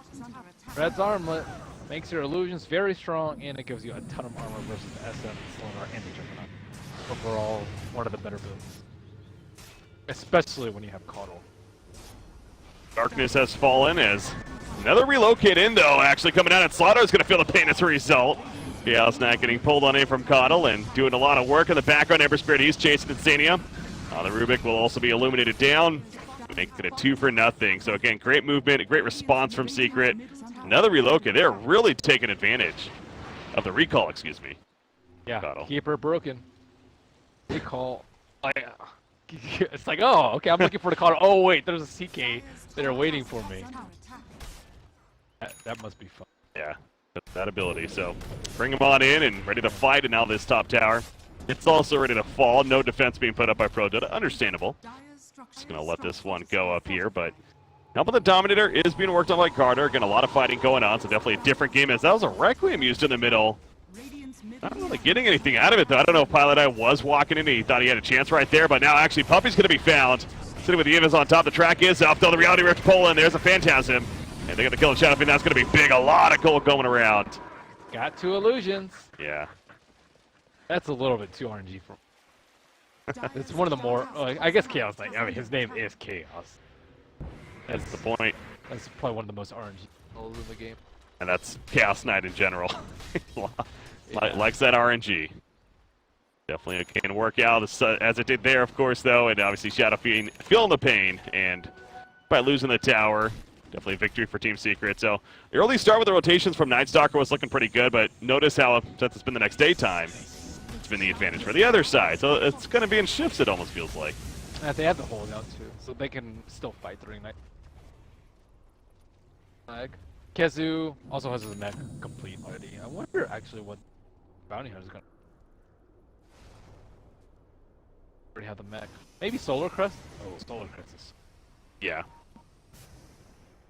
Great out and amping that damage, but also the evasion. Nice benefit to have. Roche. Yeah. Ember Spirit, he gets caught up here. The net onto him even, as you see the Humble the Dominator making use of that with the Dark Troll Summoner, but Carter realizing that more is nearby and he'll fall back. But how about this Ember Spirit, by the way? He went right into bots here with the Ring of Aquila. No Veil pickup yet. Radiant's bottom tower is under attack. That's what the skill, yeah. It's definitely a little bit unusual, especially because he has Keeper. We've seen some of them go like Tread. Guess he's going to rely on the Chaos Knight to be in the front line and wants to up his HP a lot. The BOTs, the recall for Chaos Knight. Yeah. Got this push though from this Radiant side. It's definitely effective, and they get another tower kill as a result. And not much that, again, the Dire can do to stop it, it seems like right now. But again, it is nighttime. Puppey though. Gonna scout out a couple over here. Another dust goes out though, but it was just out of range. Top lane, ooh, from the fog. That was a very nice Chaos bolt. He has a Chaos bolt from like the southeast and then drug him into it. But those were trees over there, so he had no time to react with this. A great catch there, and again, Puppey also gonna walk away with really no harm. He's continued to be a nuisance. He wanted to pick off that courier, but not going to happen. But you can just tell the map control right now for Team Secret is definitely on point at this time. Point booster already picked up by Coddle with that set, so the axe is coming along very nicely. Arm right here as Insania's roaming on through. He actually stole the Shadow Walk. That's why he's in this. And nope, yeah, nice Pilot Eye actually snipes that bounty root right in front of him. Meanwhile, able to get it right there. Shadow Fiend though, what does he have? He has a Dragon Lance and he's working right into a BKB, so feeling like he needs the combat items here. Ready to fight as top lane, no collapse on. Silence comes down on a Keeper of the Light, but in comes Ember Spirit. The Reality Rift pull back in the background. They will lock down for the kill on the Night Stalker. Slaughter, come with me. Throws out a crush, but he just wants to run after that. Once again, the Reality Rift pulls him back in. The track hold coming out. Double kill for Puppey. And talk about excelling. They are definitely excelling now. One thing that's also a sick combo with Keeper is like if you use the Chakra Magic on the Ember Spirit, you can double root them. Oh, nice. It is quite crazy. Spin out there. That was really nice change by mid one. You got the double change mid remnant onto 2 of the heroes. That was a high skill Ember in action. Doing work here, and he has that Maelstrom coming along, so yeah, it's going to pass up the Villa Discord as a whole. It seems like maybe not as much of a fan as others. That tended to be over time, but again, that kind of seemed to be the flavor build for post 7.0 for the longest. But yeah, maybe because his other cores don't do that much magic damage. Enigma, his Night Pulse is fewer, and then Chaos Knight does very little magic damage. I mean, I think it's really good for like Keeper Bounty though, but Åström helps him farm a lot fast. What do we think of the choice to go right into the BKB here for Shadow Fiend post the Dragon Lance? I think he needs it versus the CK. Else CK would just blow you up. Like there's nothing you can do as a Shadow Fiend versus a CK with Tread's Armlet. He just armlets, even if he only gets 1 illusion, like if you get stunned, you're dead. You have no save on your team. I agree.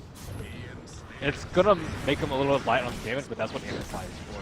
They're giving him hemorrhaging track kills. I mean, look at how deep they are. It's all the way to the tier 3 just about. Bounty Hunter and Keeper is just way too much map control. Like, you see anyone that you want to kill, okay, BOT in, recall, and there's 4 people right there within 3 seconds.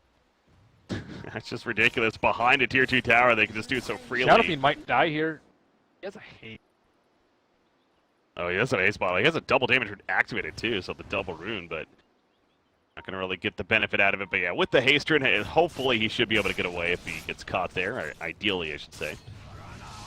As bottom lane, mid 1, he's gonna scare off Garter. Garter probably feels like, okay, yeah, Bounty Hunter could be nearby. Again, you always have to be guessing about that. They've definitely been feeling the pain as a result. KheZu over at the top lane, trying to pick off Slaughter, but he cannot get close enough for that Malefice. Another one of those games where Slaughter is not going to be able to get Blink for a long time. Yeah. Definitely having trouble with that. Shadowfiend, he wants to make a play up here. They would love to kill Chaos Knight. Now comes across the face like, all right, you want to fight? Let's fight, baby. The Illusions come out with the Phantasm. There goes the Requiem of Souls, but down goes Slaughter pretty quickly. MP, he's going to be lifted up, though. You see Enigma running in. He has a black hole ready to go, but it's going to be tough to get a good one off right there. Chaos Knight finally picked off. That's a nice bounty. Coming out for the other side, being Night Stalker, and the chase continues. KheZu, again, he has that black hole. Could set up a turn for perhaps if the support comes in, but no, he's going to be silenced, and he will be nuked down with the raise. Oh, Dota, that's a good victory for them. That was bad communication from Team. They, firstly, recall was down. They didn't have the ultimate up on Kiev, and secondly, the Ember Spirit used his BOT to go home to get his Maelstrom. So they weren't able to bring the Ember Spirit at all, which would have been pretty good for them because he could have just changed them into a position where they could have gotten Black Cold for the Enigma, but they were just not on the same page. Oh, they're running down Garter up here at the top lane. Out comes those chains, but gonna get the spin off. They know when it's down though. He's gonna be pretty vulnerable right here. So the mana leak being used, the heal war put down, but he's gonna take a stun from that mana leak. And the burn, baby, burn, with the Remnant right in the face. So easy kill on a Juggernaut in the end. Track gold. Once again. Track gold. I wish there was a stat to like keep track of track gold. Should be. One of these days we'll get it. It's been a lot. It's been probably 3, maybe not 3. Oh my gosh. Yeah. What do? You have to get BKB. Or Shadowblade or Blink or something. Yeah. BKB is by far the safest. No, found by the Chaos Knight, and the chaos ensues. He goes down, so it's a tough game for Mickey here. Again, he almost has the BKB finished, but obviously not having it there, so slowing down. He talked about the Blink Dagger on Slaughter. He actually almost does have that now. He's also level 10 just about, but finally we'll get it, but it's not like they have the Lifestealer Bomb to go with it. It's just going to be a decent initiation tool here. I don't really have any follow-up, though. Kind of sucks. That's true. Done into... question mark? Into Requiem, I guess, would be ideal, maybe with like a Shadowblade initiation, yeah, but obviously that's a ways off as we keep looking at here, so. No, you're right, though, yeah, the follow-up does seem fairly weak for sure, at this point at least, and they're going to take out Roshan here in the meantime. Oh, yeah, Puppey, Solar Crest. He likes it too. Solar Crest is so good. It completely counters level 1 Amplify. Or, yeah, level 1 Corrosive Haze. Okay. And probably level 2 as well, because of the evasion. It's also just really good for like this. He actually died Dire's middle tower is under attack. Yeah, it's obviously great for a hero like this too. It's kind of being sneaky in the back lines here and trying to amp that damage up for quick kills, or even help teammates if it calls for it. So definitely seems like overall a great tool, and I know it did get some buffs recently too. So yeah, that item is so much value now. Oh my goodness, I actually think that item is very good. Okay, trying to run them down. He's not too afraid. He does have that BKB now. Slaughter jumped in, but he gets done immediately. The reality rip pull in, and he just melts in a matter of seconds. You see the 3 Phantasms are out. The Requiem of Souls, he gets it off, but it's just too late. He dies right after. The follow-up damage, again, is not really the greatest. A lot of bounces from that Omni Slash, a lot of illusions to bounce too. Mitigating plenty of damage. Another reality rift pull in. It's almost like we got a mini pudge here of sorts, just pulling everyone in. They didn't have any way. They can't clear the illusions. Like those just destroyed the CK during the Requiem. That was sad. Or during the BKB, rather. Yeah. Shadowfiend melted, and the rest followed, obviously, as we saw. So Team Secret, all the momentum in the world at this point, and you always like, in cases like this, obviously you like to try to give hope for the other side of Pro Dota, and where's the comeback mechanic, but it's looking grim. One of the things that they didn't prepare for well is the lack of AoE. They didn't have AoE in their draft, and they also didn't prepare for it in their item build. Juggernaut, we talked about it last time. That Commandant build, it's a good item, but it's not always the build. In this game, I also don't think it was the build. I think like Battle Fury or Maelstrom is kind of imperative on this hero against this Chaos Knight, or else you're always just going to be destroyed. Like, how are you going to Omnislash and do those like really tanky illusions? You have to be able to do them somehow, and Requiem is simply not enough. Wasn't an easy game for them to begin with because of the draft.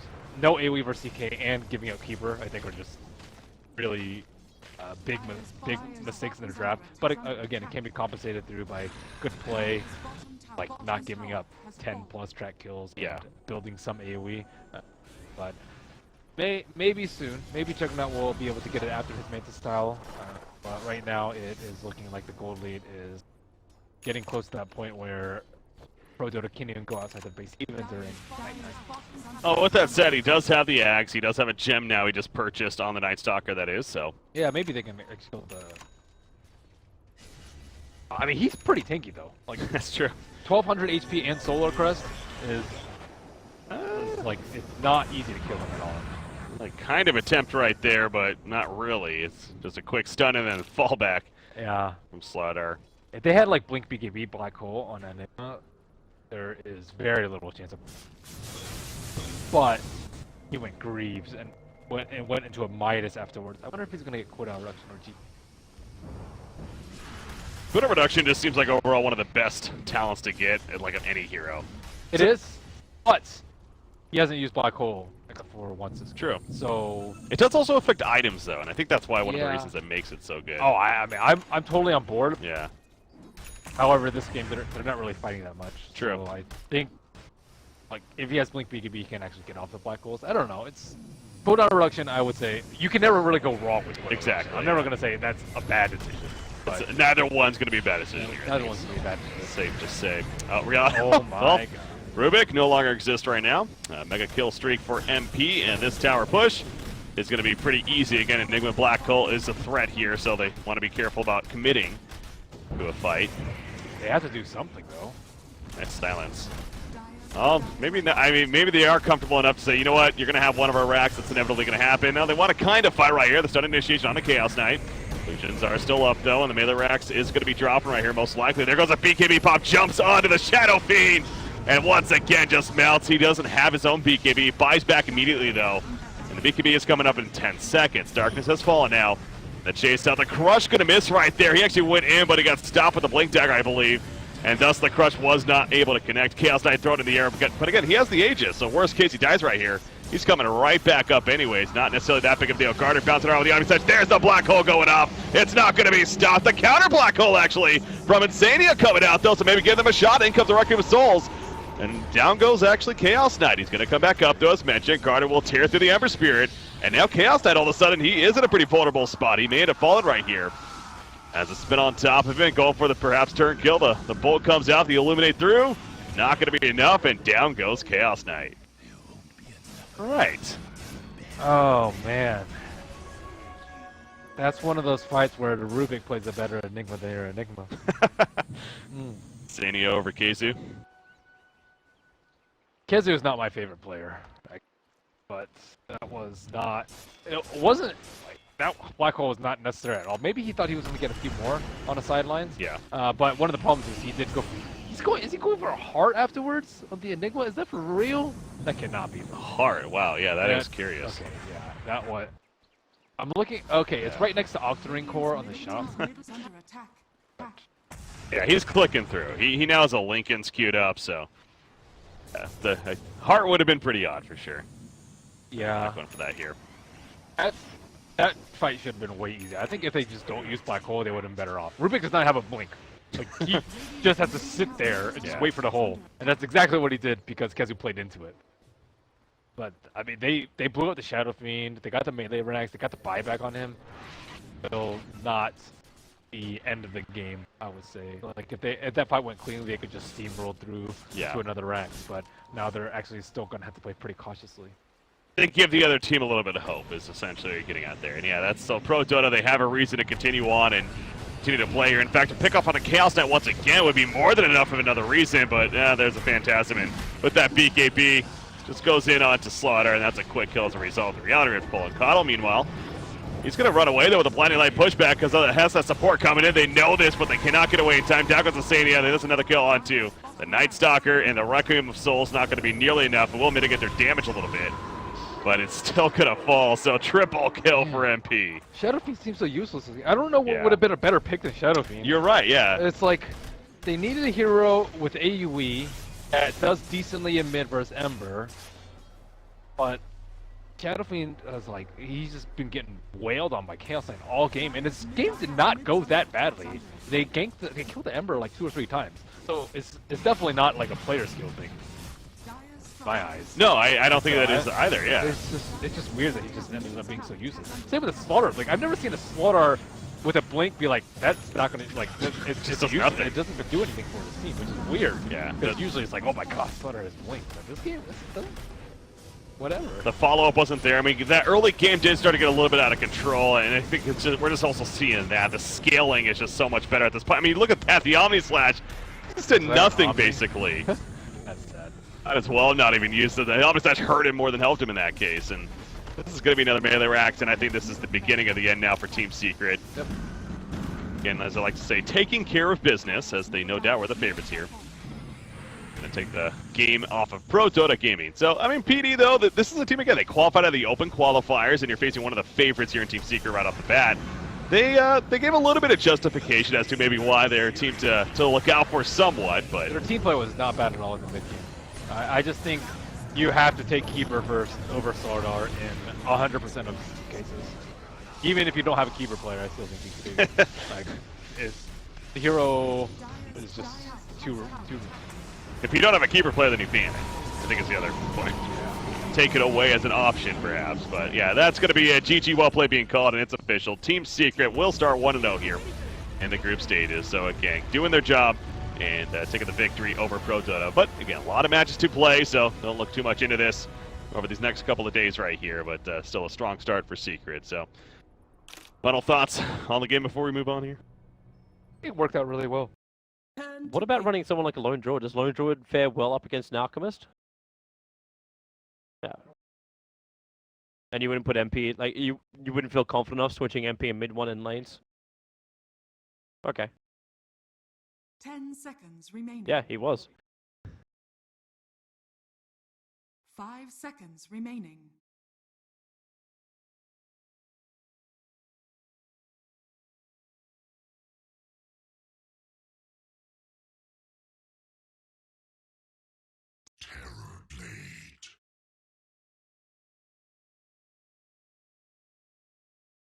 Yeah.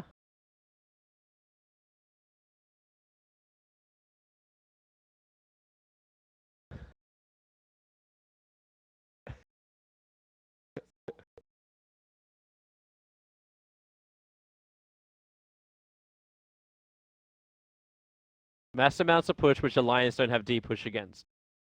No way to get rid of it. Your acid spray up and that's probably the greatest thing you've got. Wave of Terror to pull the wave off, but if it's Lone Druid and Terrorblade together, like what stops Team Secret from just pushing forward and taking towers?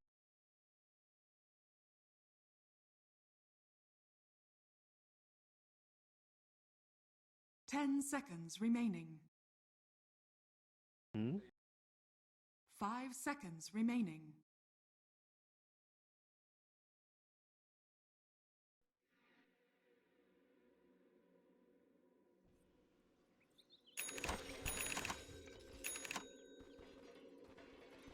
Prepare for battle.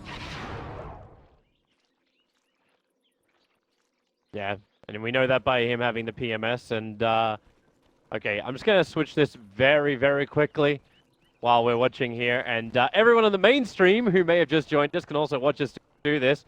For some reason, I think Owen has gone in and changed this. That is not allowed to be changed. Oh, that's so much better. So much better. Sorry, I don't have all my observer things in place.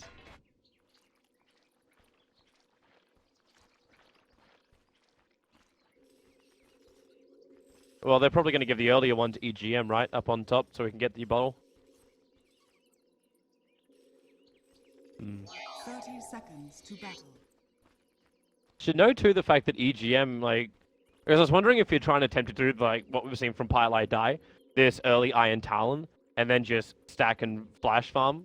Obviously, they have an Alchemist on their team, so he's probably going to be looking for that as well. But it's just this burst levels the AI has been able to take out the jungle.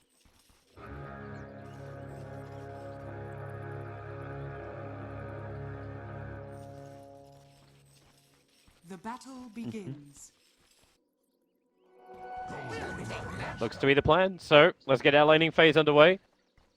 And see how they roll out. So, Unison farm versus MP on the lone druid. Puppey will be down there on the bottom lane as well. And Puppey gets a freebie as well. He just was able to find the Observer Ward with a sentry. So, we'll even free up the camp before the 30-second mark. Nice little plus for him. And Paladai and mid one together up against Limp in the mid. He's got a little bit of help from EGM, but EGM's primary job is still going to have to be to, one, babysit at the very, very start, but two, move back and continue the stacks. Now towards the top lane, it is KheZu on the off lane as the Omni Knight up against Loader's Lifestealer, and with boots and sprint, he'll do a pretty damn good job for it.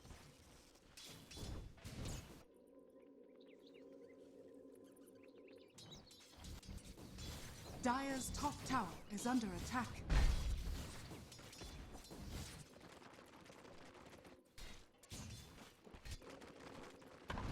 He gets both. Absolutely perfect. It's alright, relax. We have Rob running around making sure we sound perfect. Obviously not. Bit of a problem. Top lane, KheZu. He's actually dropping pretty damn low. Lanskin doesn't have another stun available, and Purification is also there. But Omni just wanting to burn the salve, and obviously not the last bit of mana that he has available. Might force some kind of movement up, because right now Omni Knight's, I suppose he's getting levels. So it's not that bad for him on this off lane.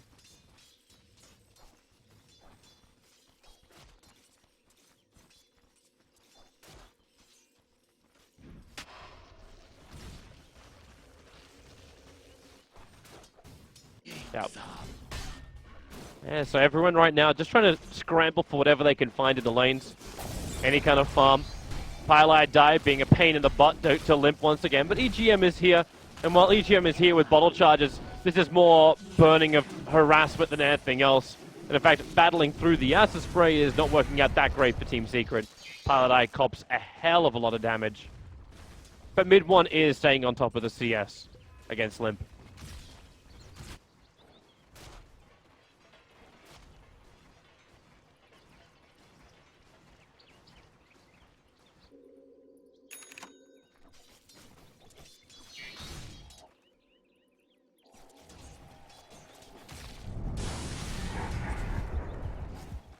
Yeah, right now it's like he just doesn't want to leave the lane for the moment. There's still a lot of farm. The creep wave's pushing in towards his tower, so it's completely understandable. Maybe when you're older.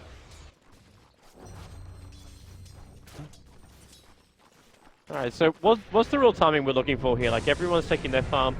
What changes the laning phase? We've seen a little bit of rotations. Are we waiting for an item? Are we waiting for a level? Good money. But he may lose his life for it, however. He really committed in for that. No battery assault available. Puppey right behind him, but his movement speed with the boots, and then the cogs pushing him back.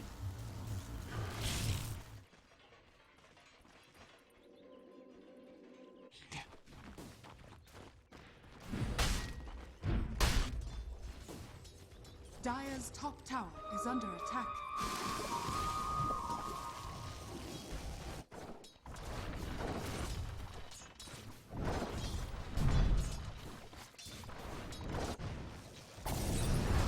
Wow. Damage into mid. That's going to be first blood. He ignited most of the work, but with that long range attack that comes out of Metamorphosis, it was enough to put the IO down.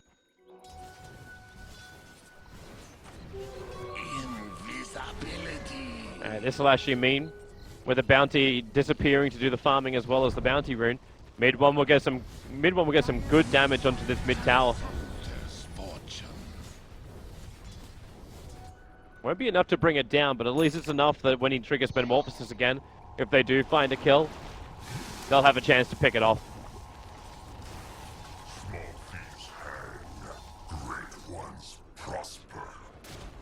But Invis Puppey rotating down the bottom lane. He's not going to find what he's looking for because Unison Farm's moving over for what I assume is a hopeful attempt at a bounty rune. Unless he thinks he can find another gank elsewhere. But the Radiant Observer Ward just scouted him moving. So mid one is very aware of what's happening and just moves to the northern side of the mid lane.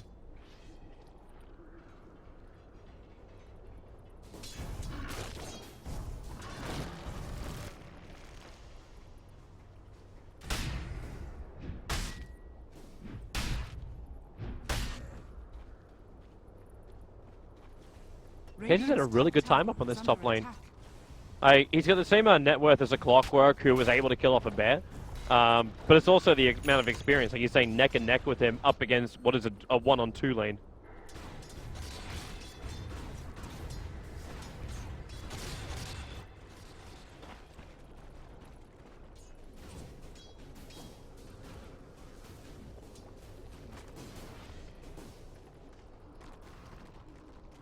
There's a lot of farm there. The Observer Ward just got dewarded. It was a bit of a search mission from Puppey as well as Pylight Eye, so they know exactly what's going on, and this has to be a point of contention. They can't let Alchemist take the huge amount of stacks that have been prepared by Alliance. We'll take that. Oh. A level 3 Metamorphosis? Yeah, they're bringing almost everybody. The only one who's not coming is Lone Druid. He can probably take the tier 1 tower anyway. Mid 1, yep, he triggers that Metamorphosis.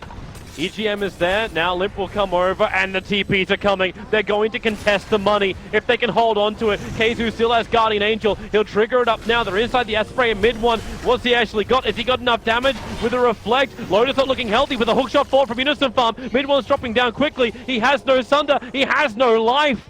Unison Farm will take the kill. Mid 1 goes down. Everybody from Alliance rotated over. And even MP came in. He didn't finish up the bottom tower. He's now chipping into the mid. But Alchemist is forced to stay up here and finish up the stacks. Pylight Eye, Battery Assault.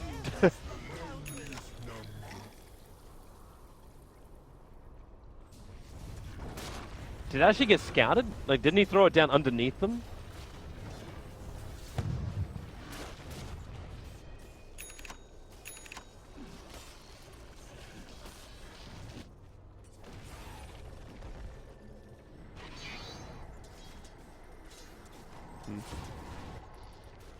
Did they actually take some of the camps?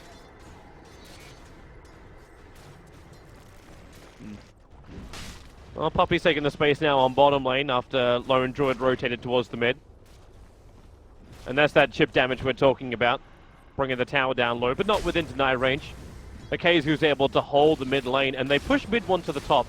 So it's another 43 seconds before he's got the Metamorphosis back up again. So that's a long time before he can have pressure. Puppey, a lot of pressure on him, gets locked inside the cogs, and that's one very dead Slaughter. Already with Sprint on, so he's going to take that bonus damage.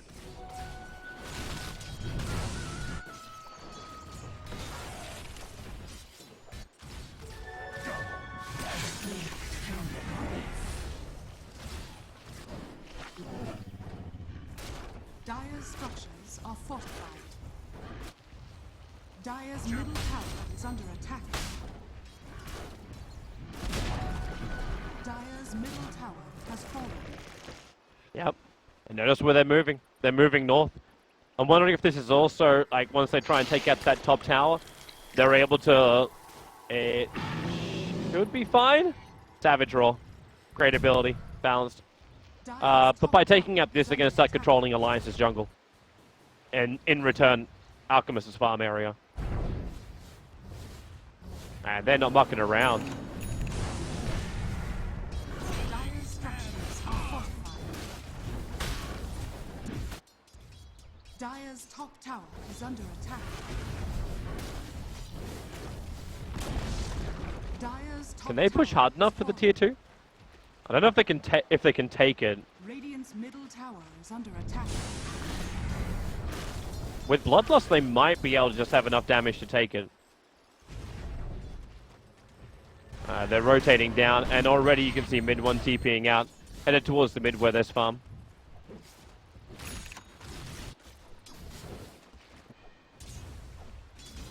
Yes, the farm's looking for another hook if he can get it. Right now, Puppey just wants his level 6. He wants to bring amplification to the fight. If he can get the farm for his Blink Dagger as well, then that's obviously going to be great. But this will come as Team Secret group up next Metamorphosis and force down another tower.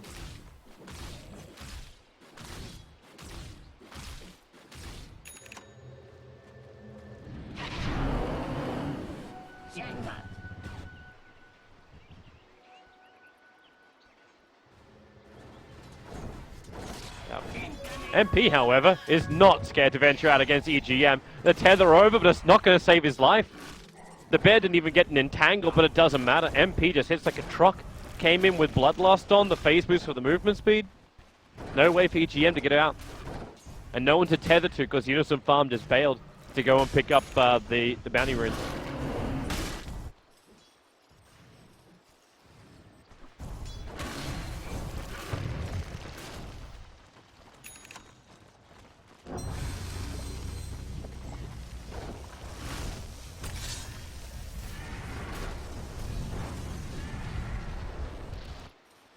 Are they really ready to fight, though? Like, I'm looking up towards Loda. He's building into his armlet now, but he went for this first item, Hand of Midas. I know it's the Loda special, but does this not delay you a little bit too much?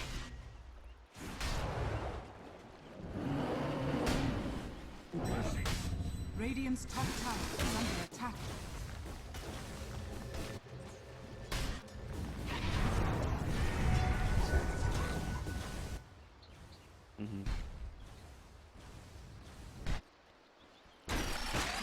Hook shot, perfect, right on the money. Hits KheZu, he'll repel up, he's still got Purification available as well. Has to cut his way through the cogs first, and then Savage Roar will create just a little bit of space.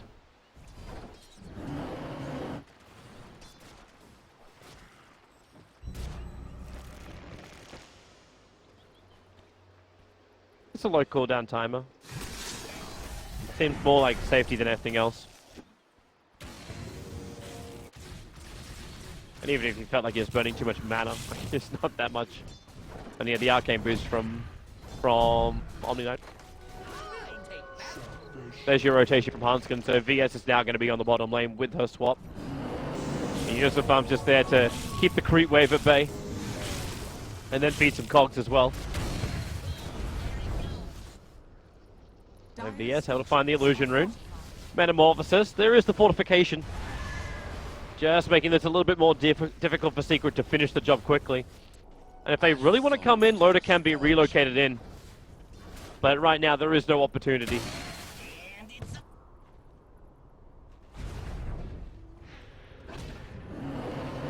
Dire's bottom tower is under attack. And there it goes.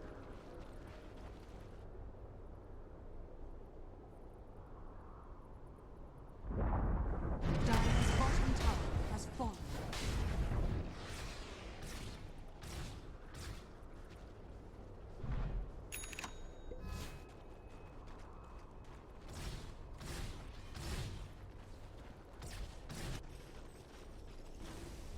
And Loda's going to beat into that top tower. Remember, no blight stones, so no negative armor for the tower.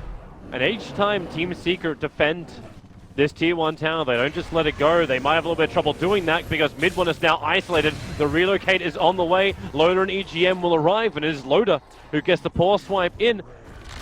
At the same time, the T1 tower will be denied up on top, and no one else is really coming to help this out. In fact, it's Pylai Dai who's trapped in the tree line. Io went back up all by his little lonesome, and Pylai Dai will have to die for no real cause on the bottom lane. If they finish him. That's if they finish him. Concoction? Really? Okay, Limp's gonna stun himself because Loda just paw swiped it.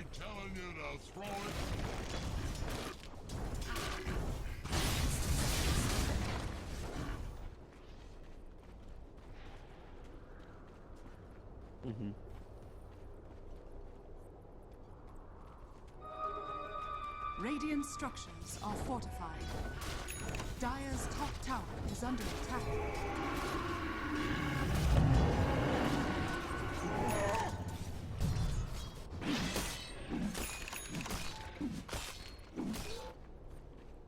It's not too shabby. It's not as fast as we've seen some of the alchemists achieve it, even with the armlet. Yeah. They committed a four-man movement up to it. Yeah. Yeah. Well, yeah. Lone Druid came, but he was a little too late to the party. But the rotation did happen. But with that, does that still spell advantage in the fights? Now you get the Blink Dagger over on Puppey, so you get the aggression that comes out from him. Mid one is rapidly approaching his Manta style. Dire's middle tower is under attack.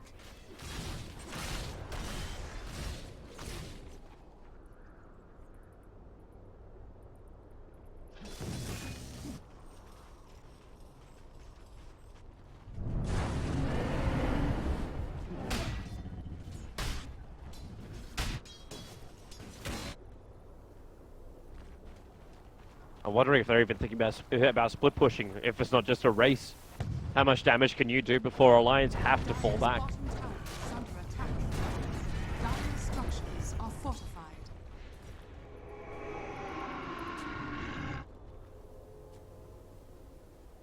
Dire's bottom tower is under attack. So where's the vision? Like, it's just, okay, no wraparound on the shrine, but they don't see anybody coming in from the tier 3s. Do you bail out now? The top tier 2 tower was hardly touched, so if they want to move, they can either be straight towards the mid where the tier 2 tower, because no one's stopping this movement from Team Secret yet.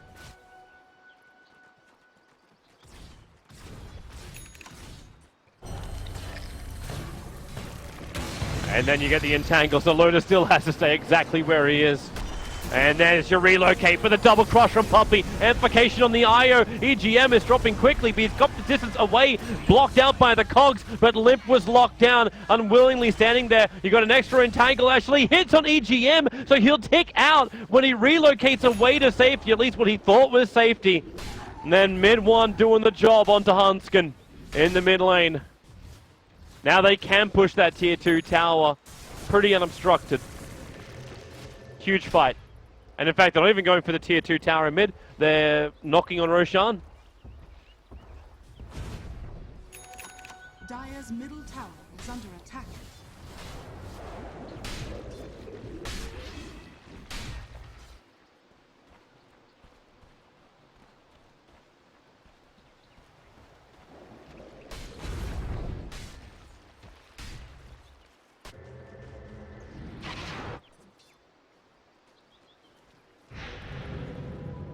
Well, when he's a metamorphosis? I would assume Dark Spirit.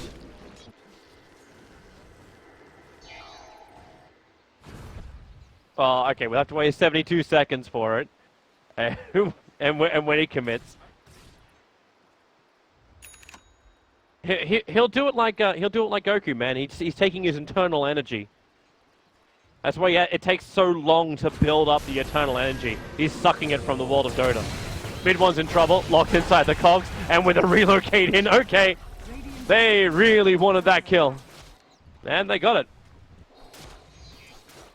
Dire's middle tower is under attack. He was on bottom. I was wondering exactly where Aya was coming back, and Team Secret knew. They had a 3-man group waiting for him.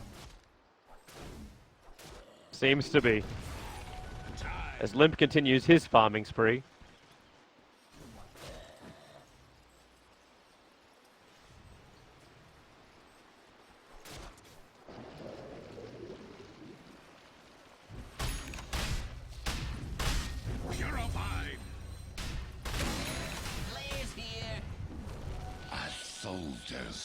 It's because it's still about the numbers, right? Like it's having the overwhelming numbers that the Lions can't deal with.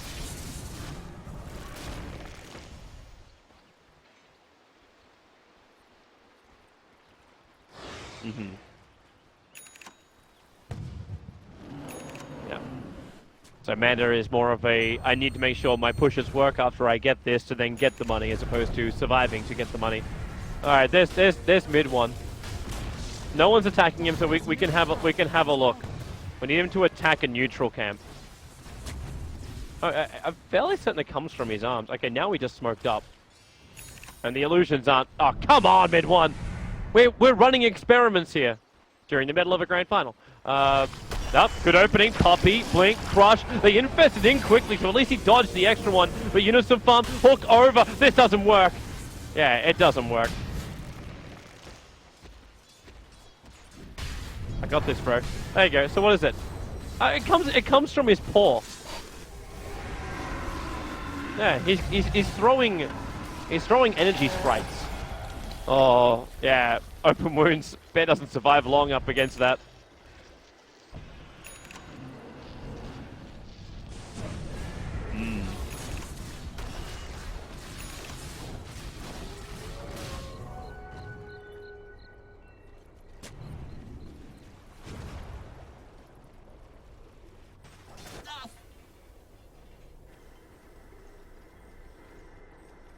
Yeah, they're focusing more on the buildings now. Take out the tier 2 tower. It may also just be safer, right? Like you take out the towers, you then establish vision around the Alliance base. So you know when they're going to come out, so you can back out from Roshan if you want to. Alliance actually burned a smoke, and they're walking into the pit. They realize no one's here, and they're going to attempt it themselves. But the ping, it came so quickly.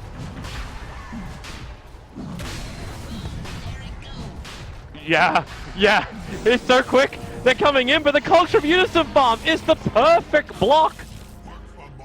And Alliance now just want to get out of here. You got the quick reflect, EGM, able to tether up to the hill, but it's not so happy for Hanskin. Lim still wants to be part of the fight, but he's amplified up. He doesn't have Chemical Rage for this fight, so it's all up to Loda to do the damage and to keep Team Secret away. But then Loda gets entangled. The hook shot is on the back lines, but the Sunder, the life is being split. Loda will fall inside the river as well. Unison Farm will join the list of the dead on the wall as Alliance lose 3. They may have taken Roshan. It is 4.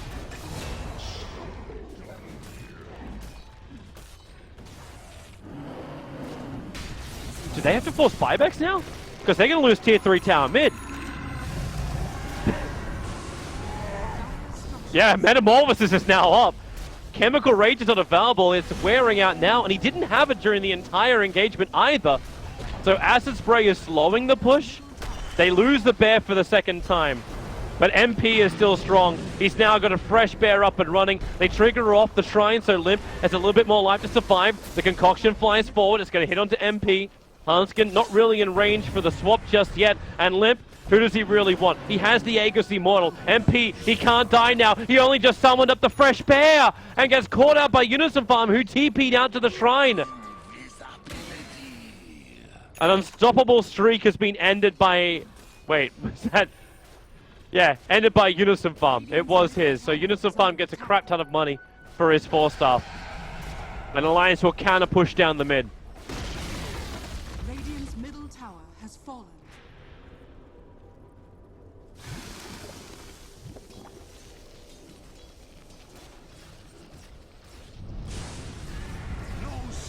Yep.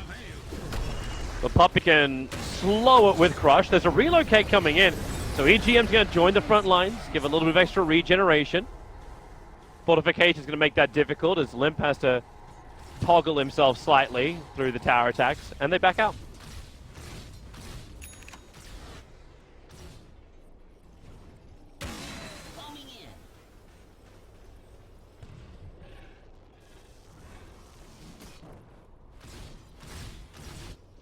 Should it really be the mid? Like, they've already taken melee racks, they can just go for shrines now.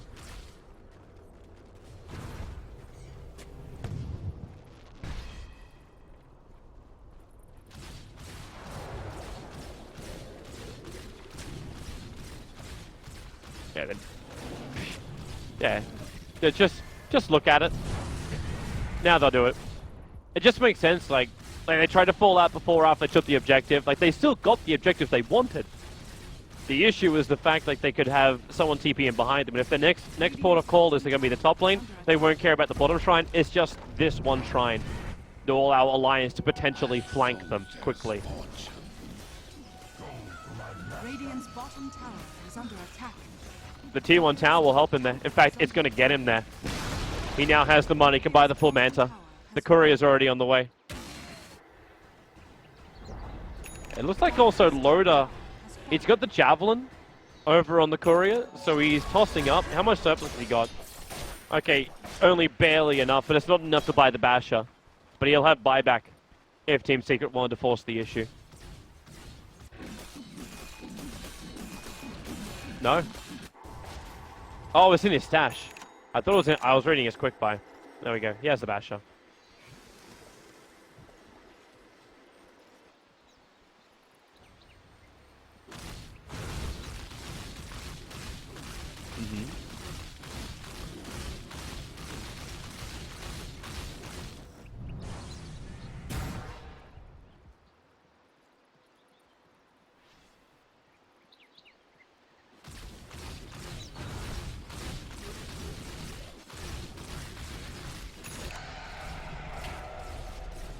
I was actually looking at mid one because I thought he'd build into something big like a Skadi, and okay, now he's actually switched himself over to the Skadi. Originally, he was looking at Diffusal Blade, was in his quick buy, but his money is rising so quickly that it seems to be easy enough just to go in for the full Skadi. And MP's adding pressure on the bottom lane. He could do this solo if he wants to.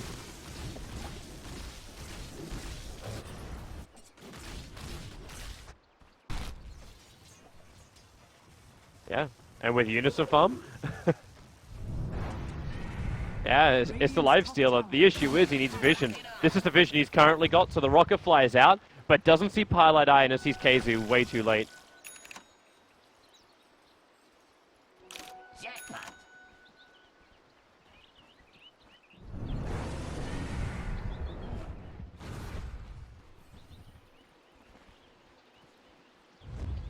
Yeah. The money just spills out. Like, their advantage is still only 3,000 gold advantage. Obviously, a large amount of that money for Alliance is sitting inside the Alchemist, as he's at 19,000 net worth. Team Secret, Blink, Crush Ball, they found the Vengeful Spirit, and they've killed the Vengeful Spirit. Loader also burnt his his Rage, and the player, no, it's down too far. They have to call it back up into a fighting position. As long as it stops taking damage, yeah, he'll come back out. So there's both supports down. Unison Farm? He's trying to stay close enough for the tether.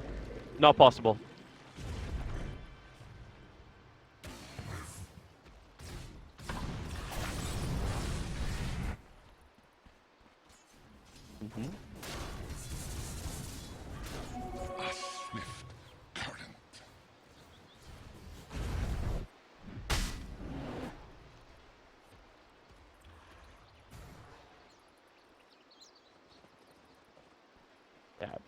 If Unison Farm is being that aggressive, you have to assume the lifestealer's inside.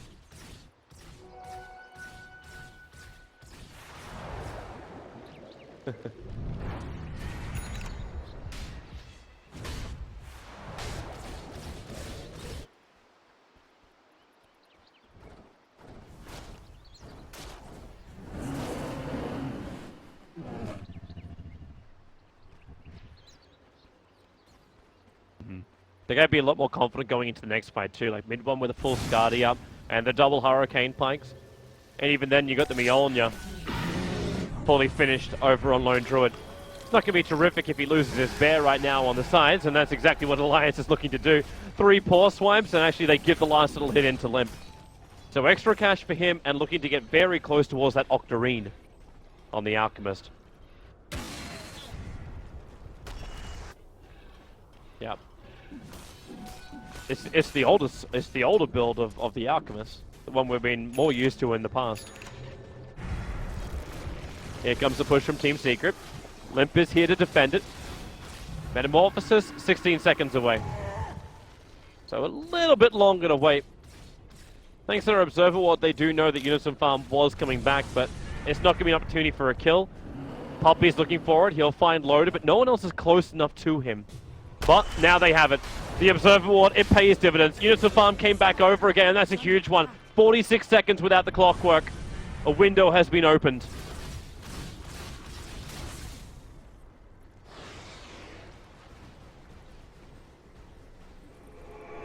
Yep.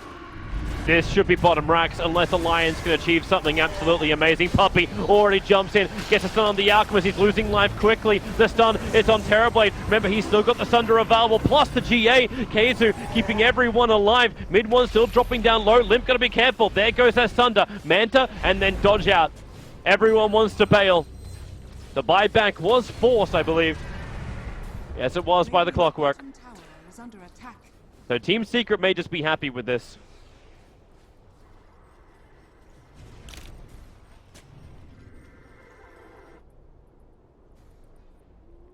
You still got a minute waiting. That's a little too long for him. At least it actually gives time for Alliance to clean up the mid lane before then looking over to Roshan. And the Observer Ward vision isn't actually perfect for Team Secret to have the fight around Roshan. A little bit too far to the north.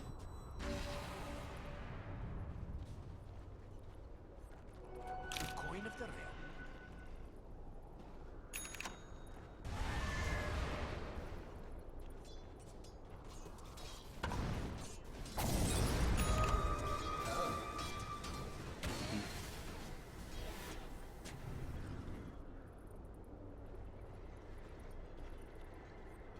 That Octarine is done. No buyback though. Okay, if he can find some time to farm, but right now he's not really finding a lot to farm.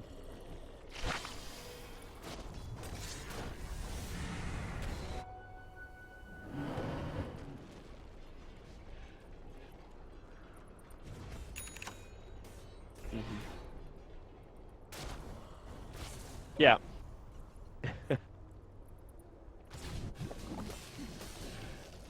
Well, the big man is up, but Limp just TP'd back to base, so they got a 24-second window before Limp can return, and even then he needs a creep wave in close, and that window is way, way too big. That's a very dead Roshan. They do so much damage.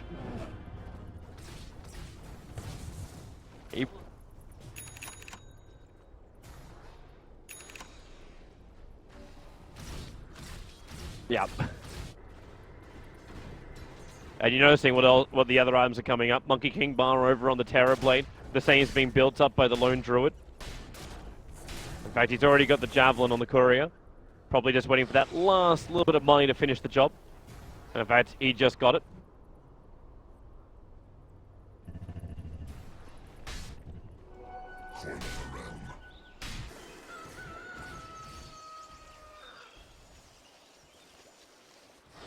That's difficult to do. Like, the only way they're going to get that is if Team Secret are initiating on someone who's out of position.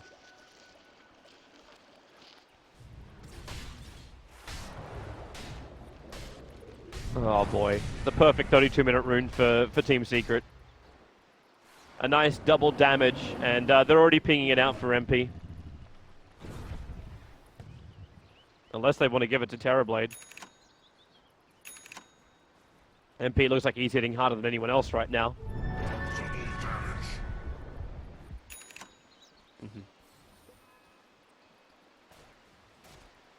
Here they come.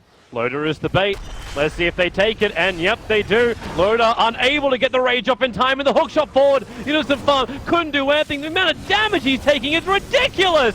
Mid one, the attack never dissipated. Vengeful Spirit gets stunned up. He'll go down as well. They're waiting in a ceremonial position for EGM, and now he'll tether up. The Ghost have to buy us a little bit of time, but there's Angry Bears on the front lines, and Loader is a triple kill and die back over on him. EGM will fall as well, and that's the game. There is no way Alliance can defend against that Team Secret. Game one, it goes to the boys that everyone knows, Team Secret.